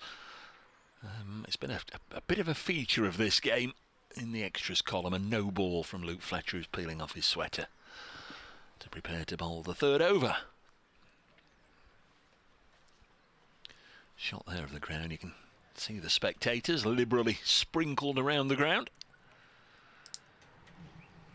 I think they've been blessed. They're staying with it, aren't they, as well? Yeah. Anticipating 1 or 2 wickets at least. Dave's white pigeon slash dove flutters around the outfield as in goes Fletcher. That would be a horrible sight for a batsman, wouldn't it? And that's defended off stump by Evans. Were a duck to appear on the ground. They are a superstitious crew. Most athletes are, actually. Well, certainly team athletes, but especially cricketers. And yeah, the sight of a duck on the outfield would not be welcome. I always say good morning to the Magpies. I don't like to see, I must admit, I don't like to see one of them. No. 1 for sorrow, 2 for joy, 3 for a girl, 4 for a boy. Exactly that. Fletcher is in, rolls his fingers across the seam of that one. Might just have shaped back in a fraction to Sam Evans, but solidly as well. Forward goes Evans and blocks it out into the offside, as he did so often in the first innings. What is it then? 5 for silver, 6 for gold, 7 for a story never to be told. Well, it depends whether you used to watch Blue Peter or Magpie, whether you'd know that. And naturally, being from the with BBC connections, were they on the same day? They're often about the same time, weren't they? Fletcher is in, I don't know actually, and that's defended not with a big stride, but successfully by Evans. Because they weren't on Friday. We know what was on Friday at 5 o'clock. It's Crackerjack! Crackerjack! Were you a Crackerjack kid? Sort of. With Peter Glaze, wasn't it? Was Leslie Crowther when I first started watching. Ed Stewart, Steve Francis. I don't remember the latter. I certainly remember Messrs Crowther and Glaze. Fletcher is in, bowls, and he goes past the bat, seamed in, but it hit him quite high for me. He was quite a long way forward as well. Was he outside the line? Let's have a look at the instant replay. Fletcher appealed long and he appealed hard.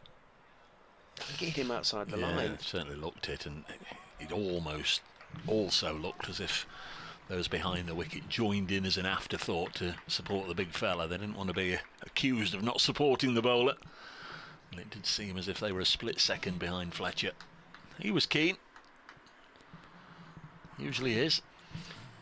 Worth a shout, just get it in the umpire's mind. In goes Fletcher and bowls, a little bit shorter of a length this time. Evans can stay on the back foot and defend it out into the offside where Lyndon James is lurking at point. The tallest man, I suspect, in the absence of, well, only when Hales is around and they're in the same side would he have a rival, James, I would think? Well, height-wise? They say, if you look on all the biographies, that Lyndon James is 6'5" and Luke Fletcher's 6'6", so... Oh, well, yeah, perhaps his slimness accentuates his height, which both isn't an issue with which Luke has to deal. And he goes and bowls that one, bounces a little bit, and again, just starting to flog a little bit of life out of the ball. 2 without loss remains a score. Neither batsman has scored. 5 overs have been bowled. The only score coming from a Fletcher no ball. Yeah, what's an inch between friends? 2 without loss. I'm not going to go there. Going to be Brett Hutton to continue.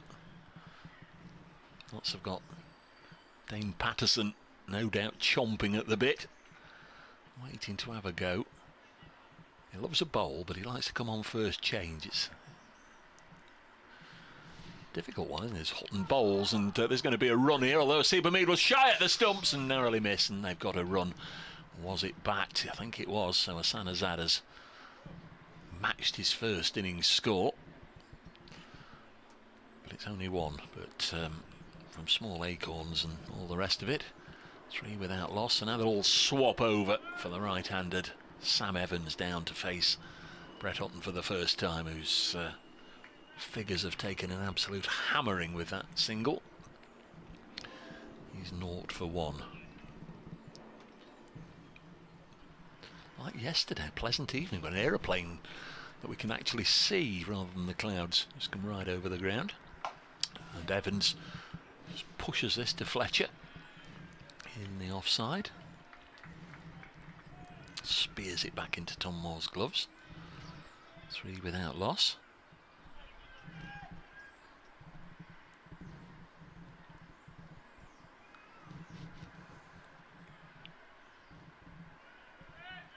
Funny comment from Paul Johnson when he came up and joined us and asking him about the Players' Day downstairs, and he said he can't believe it. We've got a number of them that have got to go home and do the score run.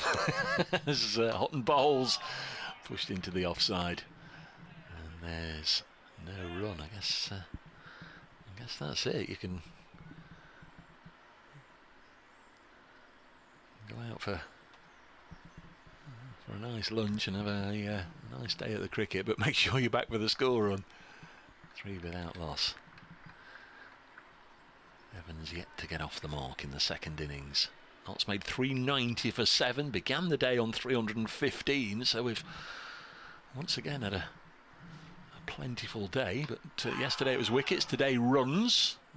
Behind the wicket, a lot of frustration there. Brett Hutton wasn't interested as it deflects off the pad onto the leg side, no run.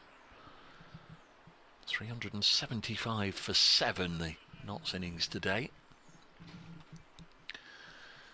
So if Leicestershire can get to 25 by the close, that'd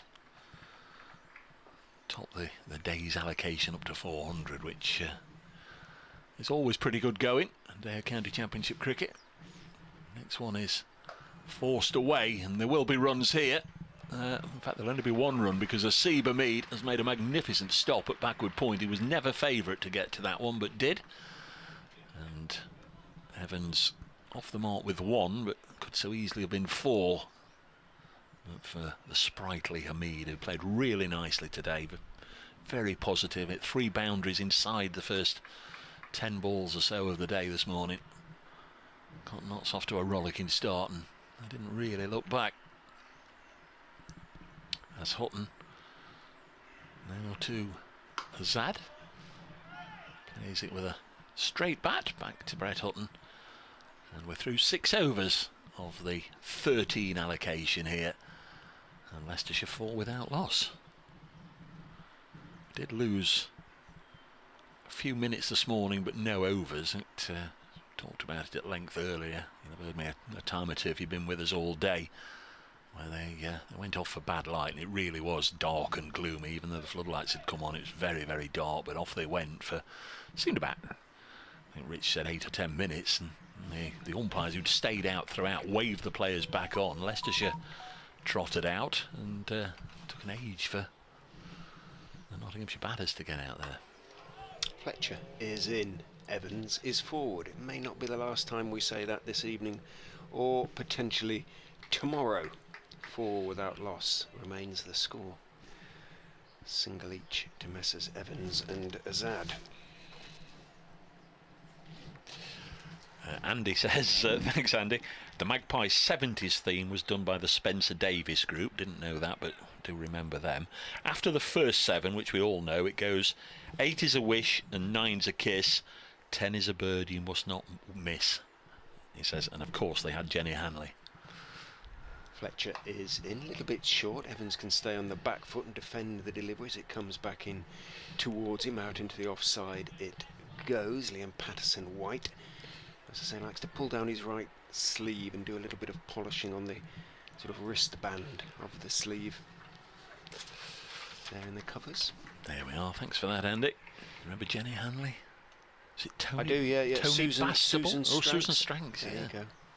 But it was a bit, yeah, they were a bit tank tops and flares, weren't they, Magpie? I'm not sure my mother entirely approved. In goes Fletcher, and bowls outside off stump, allowed to go through, doesn't really move the delivery. No, Blue Peter was the favoured children's programme. Yes,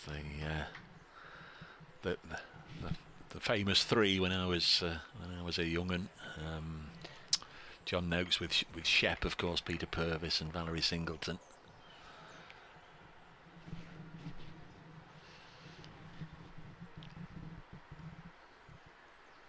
Noakes did some terrifying things when you look back on it. Health and safety would not allow these days. Fletcher is in, and reaching for that one is Evans on the front foot a little bit. He plays it defensively. It's in the air for a few feet as it goes out into the covers. Patterson-White makes the stop.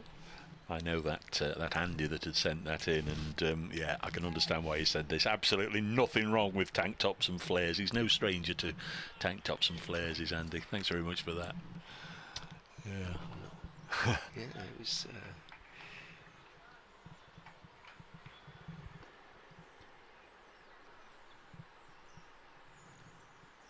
Fletcher charges in and bowls. Evans is driving. He's got that one into the gap between James and Patterson-White. Patterson-White is in pursuit, but he's not going to get there. It crosses the ropes at extra cover, and that is the first boundary of the innings. Sam Evans moves on to 5. Leicestershire 8 without a loss. Nearly gathered a pigeon or 2 on its way, didn't it?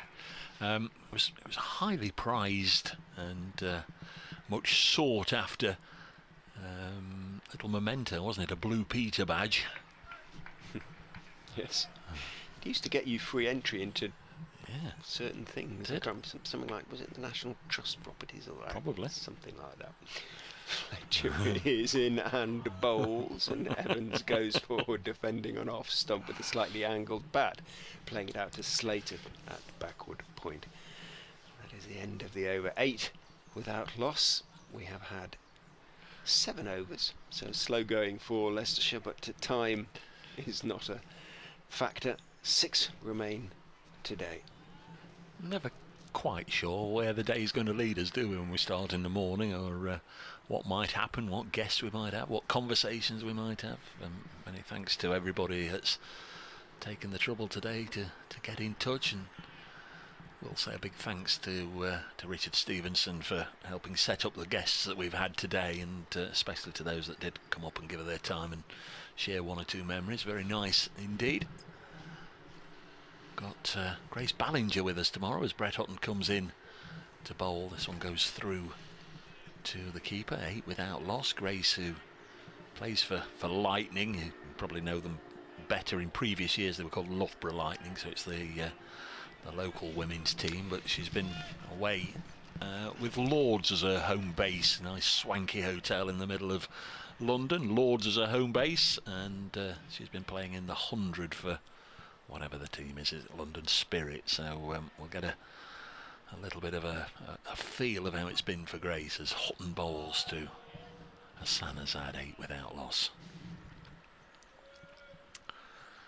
You worked with Grace before? I haven't, no. We had her teammate Kirsty. Oh, yeah, Kirsty Gordon. Kirsty Gordon at the Upton Steel County Ground a couple of times, and she was been very good insight and commentary. 8 without loss. 10:30 start, folks, remember, provided the weather's okay. We'll hopefully be good to go ourselves as Brett Hutton makes a good stop, throwing himself to his left across the pitch to prevent any runs being scored, and Azad remains on 1, face 17 deliveries now. Just all about getting through to the close. That's the first objective. A good night's rest and then set yourself up for the day. Jed Scott's been in touch from BBC Sport Online. Now, Jed's as mad as us, so he could have sent anything. This has dropped on the leg side. He's not a happy man. He says, I'm sorry, I'm not letting that one pass. Crackerjack was at 4:55, not 5 o'clock. Well, it's Friday. It's 5 to 5. No, you see, I'm a bit older than you, and Jed. Jed, let Dave take this one. It used to be 5 o'clock, and then I don't know why. I don't know whether they extended the programme or they moved the news time or put Magic Roundabout on or what. But then it became 5 to 5, and they had to change the logo and the saying. It's Friday, it's 5 to 5. But it genuinely, it used to be it's Friday, it's 5 o'clock, it's Crackerjack, and then yes, it did change. He also says that Blue Peter was on Mondays and Thursdays. He's an aficionado. Here's Hutton bowling. This goes through to the keeper, 8 without loss. He thinks Magpie might have been on Tuesdays, but he and his sister were never really allowed to watch as it was ITV. That's how things were, folks. We were much the same. Adverts. We were much the same in our household. Yeah. Parents were like that in those days. Yeah, we were. To be true. Yeah, Coronation Street was always on though. That was one thing that always seemed to watch that. Didn't you watch that? No.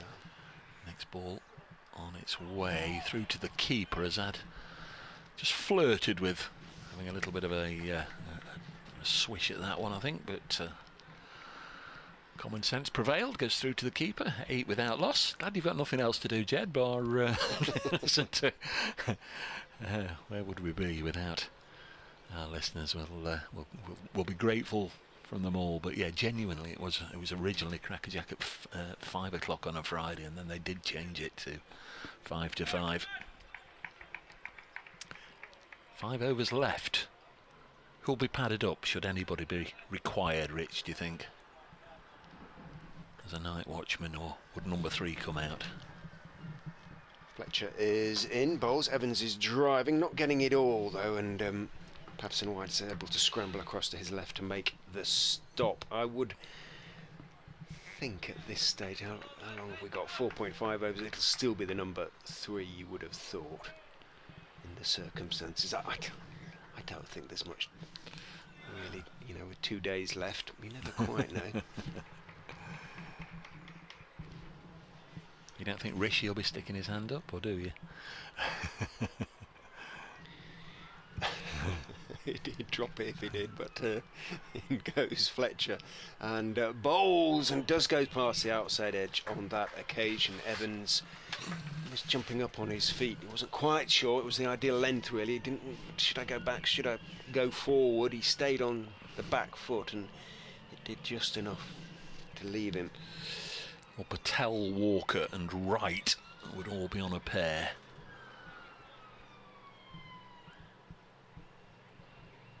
Some sirens outside the ground, and emergency services vehicles somewhere. Oh, here it comes, an ambulance down the Loughborough Road.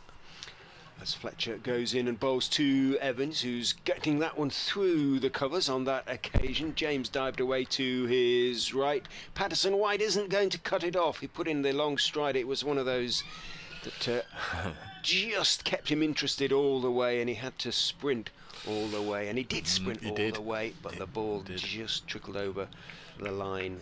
The head just beat the greyhound, didn't it? There we are in our lofty perch at the top of the Radcliffe Road stand. Jed still wants his crackerjack pencil. Oh yeah, he thinks that he deserves one.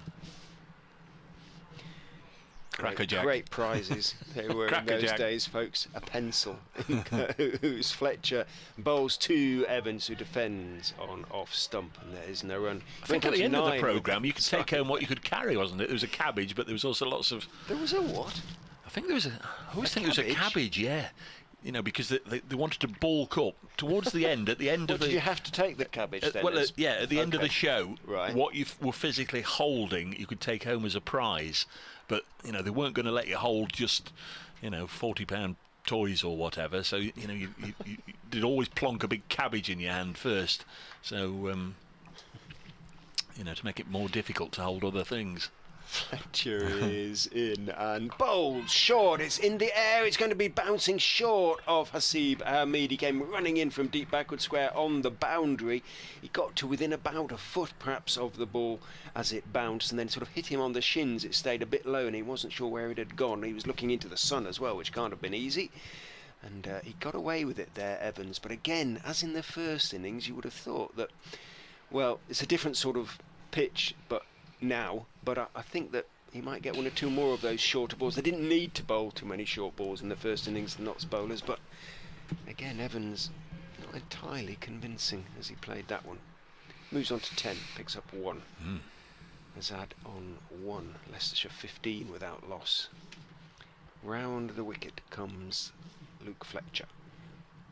Bowls to Azad, a little bit squared up, thick outside edge along the ground all the way towards backward point. Habib runs across and fields. We're talking about crackerjack and cabbages. Other people are forming governments today.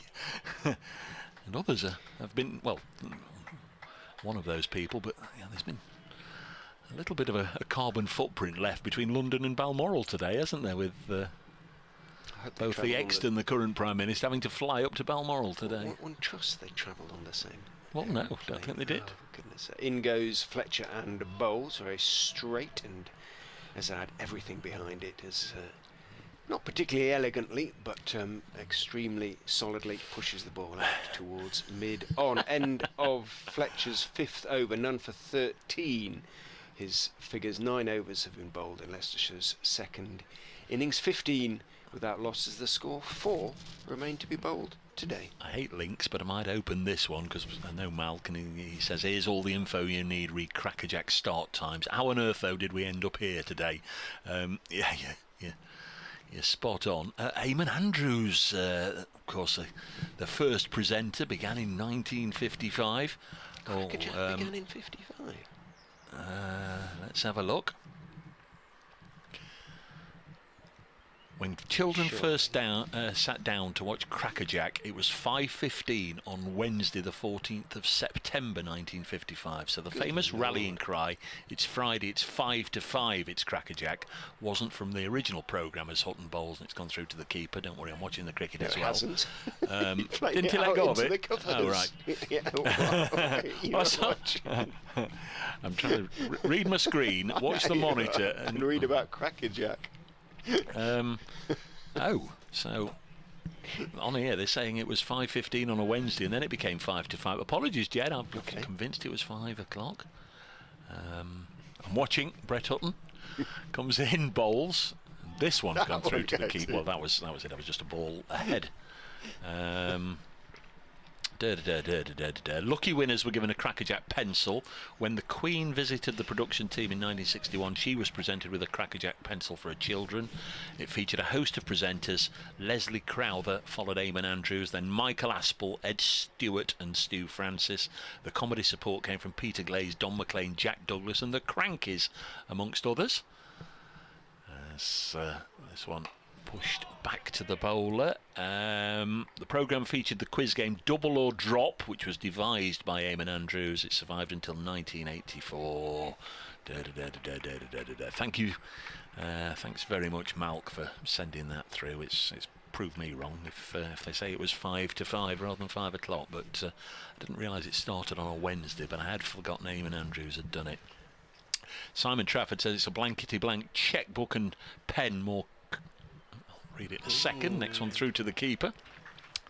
Say that again. Simon says, is a blankety blank chequebook and pen more coveted than a crackerjack pen? Well, it was a crackerjack pencil, wasn't it? Or a Blue Peter badge. So there you are. You can have one, Richard Ray. A blankety blank chequebook and pen, a crackerjack pencil, or a Blue Peter badge. Well, the badge had value in that it did sort of literally open a few doors free, but presented by Les Dawson. Hutton, right arm over the wicket, bowls, cut away. Stopped at backward point by Dane Patterson. I think first time we've mentioned him. I did meet Les Dawson once, curiously, in a golfing professional in a golf shop at a golf course. He just made you laugh looking at him. The blankety blank business is what I'm. Yeah. So I'd probably go for the as long as Les Dawson was involved in the presentation. You'd have one of those on the sideboard, wouldn't you? And people would go, "Wow, wow, you've won a blankety blank chequebook and pen." You wouldn't acknowledge a pencil or a badge. It coveted as it was, says Simon. End of the over as this is pushed back to Hutton. Your badge. Oh, you wear it everywhere you went, a Blue Peter badge. The Queen, when she was presented with one, it was a special one, wasn't it? Didn't she get a gold one? Because there were different kinds of Blue Peter, but you could get a blue one or a gold one. But I think that was the case. Oh, all sorts of childhood memories coming up now. We'll be talking banana splits next. Saturday mornings. Is it Flegel or somebody? I can never quite understand that, or the theme song, or what it was all about. And then you'd go off and have the Arabian Nights or some such, and it's going to be Dane. Robinson Crusoe. Now the board says Liam Patterson White, and I'm saying Dane Patterson. There we are. I think you're correct. It's one of the Patos anyway. The Monkeys used to be on that show sometimes as well. Yeah. Now you're talking. Now you're talking. Mickey DeLenz actually for a while lived just outside Newark. Serious? Yeah. He's the last remaining monkey, isn't he? Doesn't now, but back in the day he did.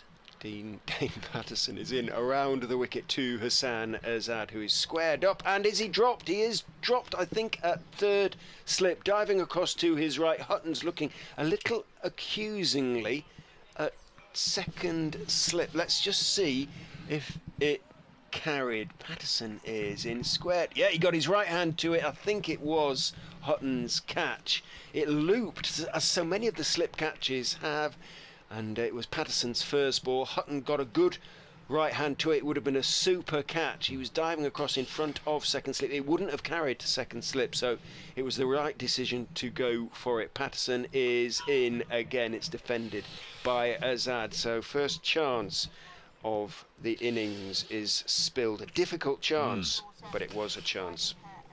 Got the 6 o'clock news in my ears. Just wonder if we can quickly get this from Andy. I'm loving this chat about 70s kids shows. It's tea time. I've got Dairy Lee sandwiches and lemonade, followed by a Mr. Kipling. No wonder I've got diabetes. Thank you, Andy.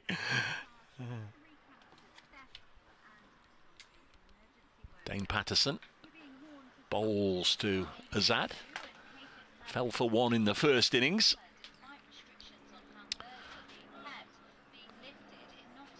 And there's been dropped on one in this second innings. 15 without loss.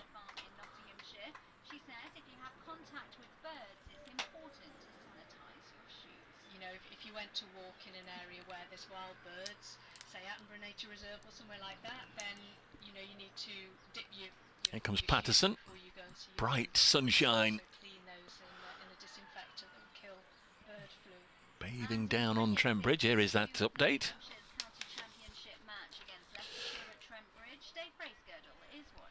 Just just got 2 overs left in the day. I think Nottinghamshire will be a little disappointed they haven't managed to pick up a second innings Leicestershire wicket. The visitors 15 without loss. They've been set to score a monumental 499. That's unlikely to happen. Still 2 full days left in this contest. Earlier in the day, Notts declared their second innings closed on 390 for 7, with Joe Clark 67 the top scorer. Leicestershire 15 without loss with 2 overs left in the day. There's Patterson bowling outside the off peg to Azad, lets it go through to the keeper. And there's no addition to the total. Squeezy Grip says size of an elephant. Presume and think that was one of the old sayings on Crackerjack. Crackerjack! Back in the day, 15 without loss. Thanks to everybody for your contributions. Might pick up on that again tomorrow. As Patterson round the wicket to Azad. He's tickled this down to long leg to Ben Slater. So he gets, for the first time in the game, off 1 and on to 2. And we'll keep strike, Hassan Azad. 16 without loss. So 12 deliveries left now in the day.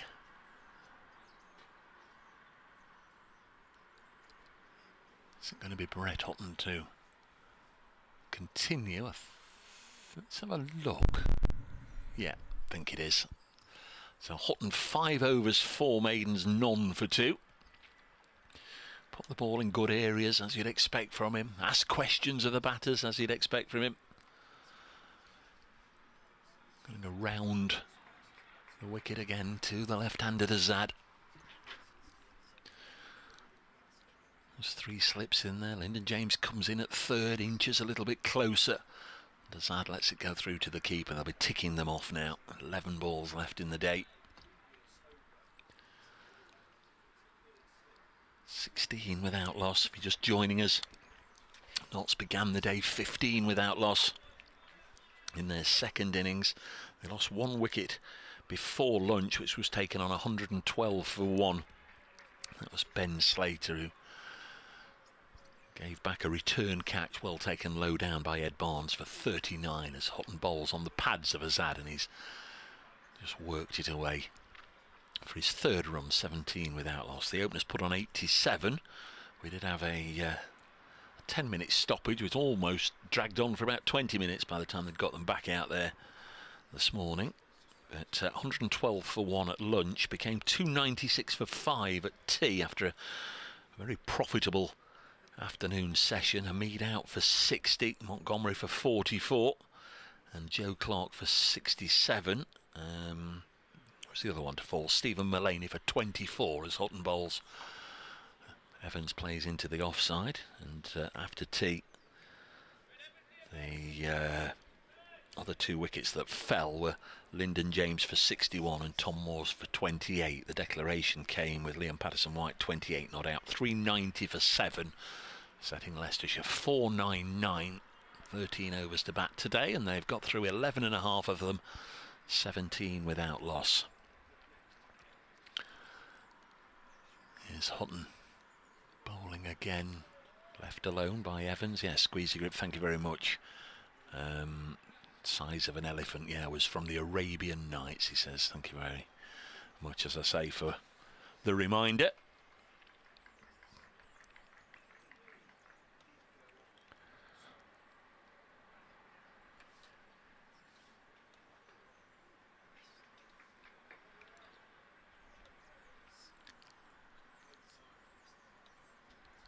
Hutton once more, passed on by Illingworth.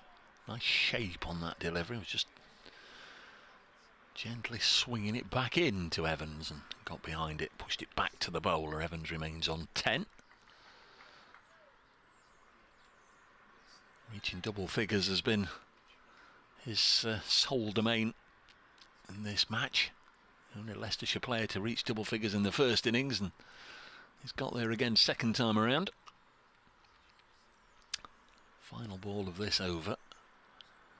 The penultimate 1, guided to backward point, no run. So that's the end of the penultimate over. There's 1 left in the day. Whoever had the pads on to come in at 3 can take them off, because there won't be any requirement for anybody else to wander out to the middle. If a wicket falls now, they'll just conclude the day's play.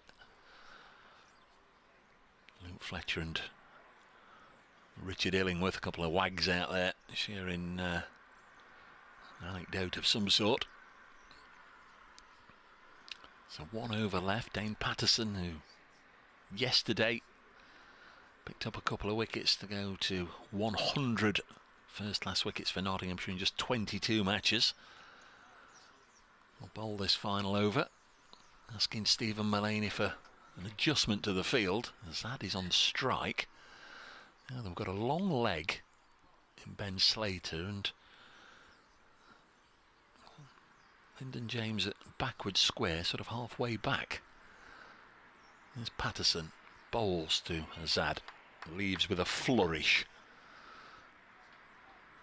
Almost like Zorro with his bat there as the ball went past him. 17 without loss, Leicestershire.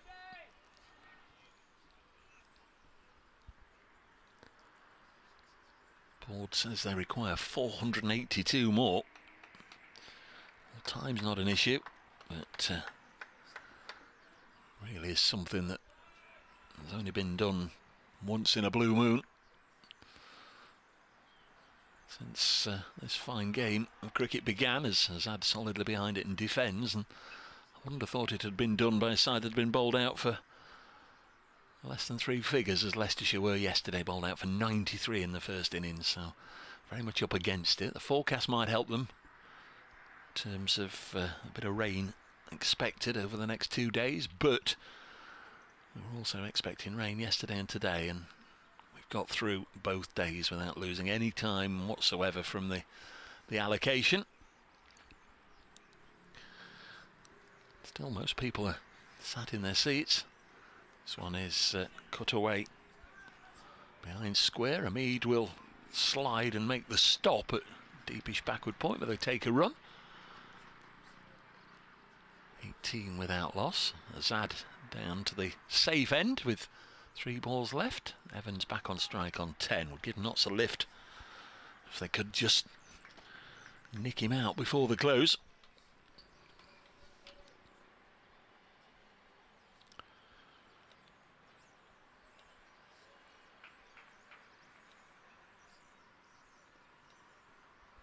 Patterson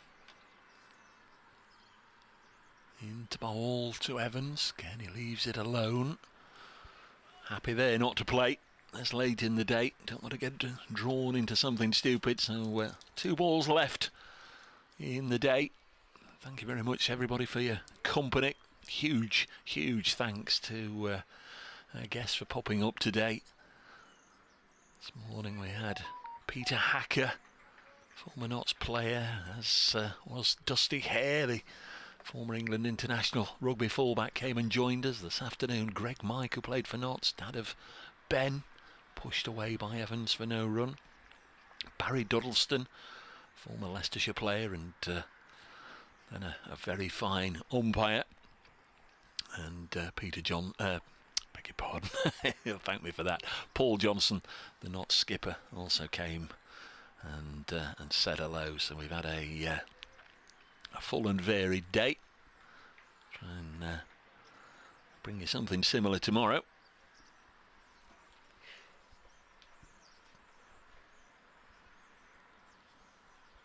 Next ball is pushed into the offside, and there's 1 ball left. Andy once more for the last time today. Dave, do you remember the 5-minute slot just before the news? Might go on to that tomorrow. There were classics such as The Herbs, Hector's House, Rhubarb, and of course the inestimable Captain Pugwash. A totally innuendo-free zone. Oh, that's a good one. That's a good one. Andy's next door speaking to BBC Radio Leicester. Richard, I might revisit that tomorrow. Andy, thank you very much. Last ball of the day is belonging to the Foxes. So too of this 13-over session. They've come through it unscathed. Leicestershire 20 without loss at stumps. And that's literally the very best they could have hoped for. With no wickets down, well played Sam Evans, 10 not out. Hassan has had 4 not out, soaking up 33 deliveries. Evans has faced 48. Doesn't matter about the runs, didn't ever matter about the runs this evening. Was all about getting to the close, and then they can regroup tomorrow morning, look at the weather, get a good night's sleep, get some rest in, and plan the day ahead. And same for Nottinghamshire. They understandably congratulating each other. They will very much feel they're in the box seat here, with Leicestershire requiring 479 more to win. Might be a couple of days of in and out the pavilion as they try and get these 10 wickets, but they'll be very much the fancied side. We're halfway through this game. Leicestershire 20 without loss after 13 overs, and I hope you've enjoyed being with us today, and as I usually do at this time of the day, I was just about to leave you without reminding you that if you are watching the live stream, please continue to watch.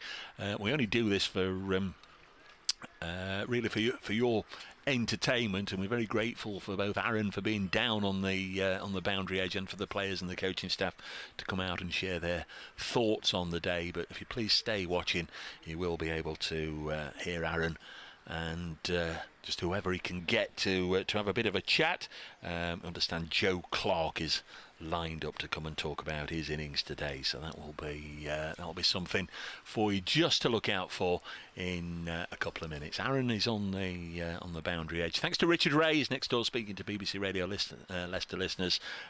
Couldn't wish to spend a couple of days with such a fine bloke. Grace Ballinger will be with us tomorrow. We're very much looking forward to that, and we're very much looking forward to day 3 of Nottinghamshire against Leicestershire.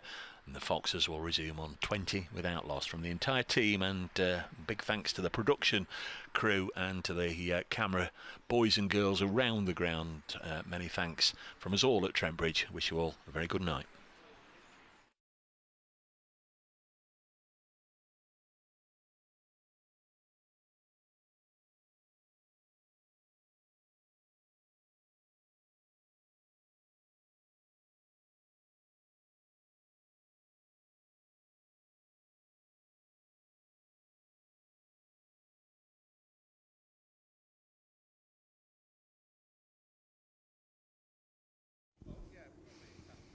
Okay, our thanks to Dave and Richard for today's commentary. And as he just mentioned there, Mr. Bracegirdle, Grace Ballinger will be with them tomorrow for day 3. She'll be up there in the commentary box with Dave and Richard. Now, today we've had a full day's play.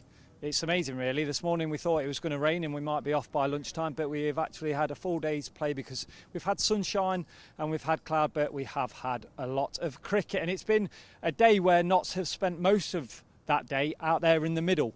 They started with a lead of 123, and it ended up with Stephen Mullaney doing that declaration after Tom Moore's got out, and Leicester was set a target of 499. Now we're going to be speaking to Joe Clark very, very shortly. As you've just seen on the stream, he was signing autographs in the pavilion. He's just gone up to have a quick refreshment, and he will be back down, and we'll have a little chat with him very, very shortly. So do stay with us.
Okay, so Joe Clark has joined me now. JC, it's nice to talk to you first of all. How are we? Good, how are you? I'm very well, thank you, very well. We've had a full day's play. We thought we might get a bit rained off at lunchtime, but full day's play. 499 set for Leicester, 67 for yourself. Felt very much in the first innings you were in a bit of good nick and you were looking to put, the front foot forward and put a bit of pressure on the Leicester bowlers. Are you happy with that 67 today in the second innings? I'd like to have got a few more. That's been the story of my Red Bull summer, unfortunately. I've got close a few times but haven't managed to get to 3 figures, which is disappointing. But yeah, I think obviously for the team-wise, we're obviously really happy that we've got a lot of runs on the board. We showed first innings. I don't actually think we bowled particularly that well, and obviously to bowl them out under 100. So yeah, obviously we're in the driving seat at the moment. I think I've known you for long enough now to know that whatever format you're playing, you are aggressive, but front foot, you want to put the pressure on the bowlers. You mentioned not getting to 3 figures so far this season. Has that played on your mind when you've been coming out, or do you very focused on what you've got to do and the time will come when that 100 makes its appearance? Well, you say that, but I was 0 off 30 first innings, so kind of a change, but you have to adapt to the situations.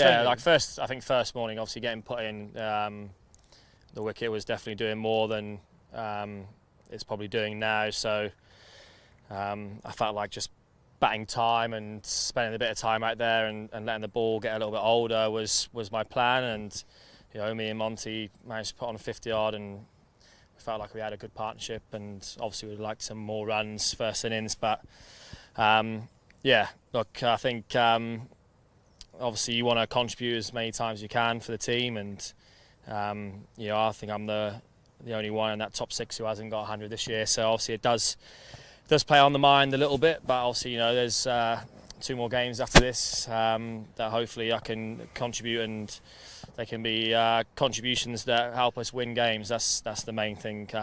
As long as I'm contributing and we're winning games, that's all that matters. But as I said, obviously a little contribution in the second innings that's allowed us to be in the position we're in. Exactly. Now, for you, obviously, you've been part of the 100. Coming back to red ball, have you had to do anything special, or what was your mindset coming into this game after, being out there and facing white ball cricket for the last month or so? Did you do anything special, or was it just kind of get back to basics? No, not really. I mean, I had my last game on last Tuesday, and I was in Thursday, Friday hitting balls, and I think the coaches now know my game pretty well. I tend to think that I know my game pretty well, so it was going back to doing stuff that I've been doing, when I get back here for pre-season, and for the first chunk of the season, all the red ball batting drills that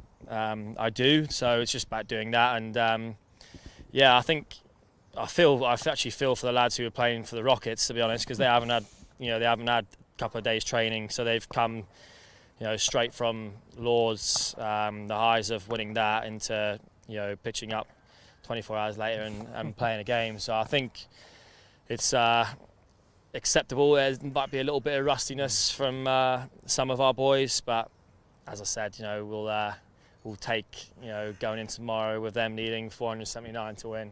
Exactly. We're in pole position. It's not a bad place to be in, is it, really? And I was speaking to Luke Fletcher actually on day 1, and the Trent Rockets rustiness, maybe a little bit. Yeah. But, for you, obviously now for the next couple of days, some people would say you have one of the best positions on the field, being there in the slip cordon, watching our bowlers bowl for let's hope it's not 2 days, but it could be. What do you think, as a team, we need to do to kind of put us in a place to win this game if and when that time comes over the next 2 days? I think, to be honest, the attitude that we have in our dressing room is quite relentless, and I think our bowlers have shown over the course of this season in this format how relentless they've been every game. So nothing will change. We'll be relentless and attacking them batsmen, and obviously trying to get 10 wickets. And we know that we've had games this season where it's happened very quickly here at Trent Bridge and away from home. So you know, hopefully we can put the ball in the right area in the morning, and you know, get a couple of breakthroughs. And you know, we've definitely seen with Leicester this year that you know, if you put a little bit of a dent into it, then you know, you can really hurt them. So that's what we'll be trying to do. Just because, like, being in the slip cordon, a lot of people have talked about the pitch so far, and you've already mentioned that, you know, there was a little bit in it on day one, etc. What have you seen from sort of like the three bowlers yesterday? You know, with Luke Fletcher, Brett Hutton, Dane Patterson. What do you see in first slip? Obviously, what you're on at the moment, the difference in those three bowlers. They're all obviously different individually. Have you got a favourite that you want to watch? I think nobody else is listening. It's fine. I think we always. I think we've found an absolute gem in Dane Patterson. To be honest, obviously I saw something yesterday that he's the quickest since.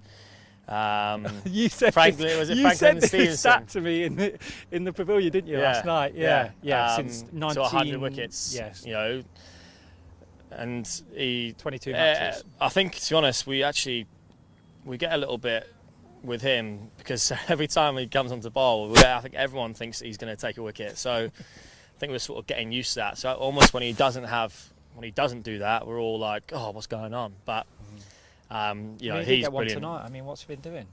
Yeah, he did get one in his little spell. I know. Yeah, obviously we had a chance. And Nick Great, that's gone down. I think he's always creating good effort stuff. by Brett Hutton there as well, to be fair. I mean, they all do. You Came know, down low. Jimmy Pattinson when he was playing, and Brett and Luke and Dane. Yeah, I actually think that was probably one of the worst I've seen all three of them bowl yesterday, and they bowled them out for 90, so that's a good sign. Exactly. But yeah, hopefully, I know you say I've got a good position at first slip. I have. You can see all the game, but also there's pressure on you to catch every every chance that comes. So obviously we'll be trying to do that tomorrow and take 10 chances and you know, get the points and you know, cement ourselves at top of the table even more. And just very finally, the most serious question I've got to ask you this evening: we've seen Joe Clarke bowl this season. Any danger next 2 days? If I'm bowling, then it's not going to plan. I mean this in the nicest way, JC. I hope you're at first slip for most. Yeah, I hope so as well. All right, no, good to speak to you tonight, mate. All right, cheers. Well done on your 67. Cheers. All right, keep the faith. Yeah, thank you, buddy. Okay, Joe Clarke joining us there for post-match reaction here on Trent Bridge Live, and that is it for today. Day 2 done and dusted. We're at the halfway stage, and as JC just said there, Leicester still need another 479 runs to win from Notts. There's plenty of time in the game. 2 days. There is a little bit of weather about, but as I said at the very beginning of this link, we were meant to have rain today and we didn't. So obviously we will see what the weather gods have in store for us over the next 2 days. But it's all about getting those 10 wickets and obviously getting the victory. Thank you very much for your company today and yesterday. We hope that you can join us for day 3. Play gets underway at 10:30. We'll be live on 10:15, and we hope to see you then.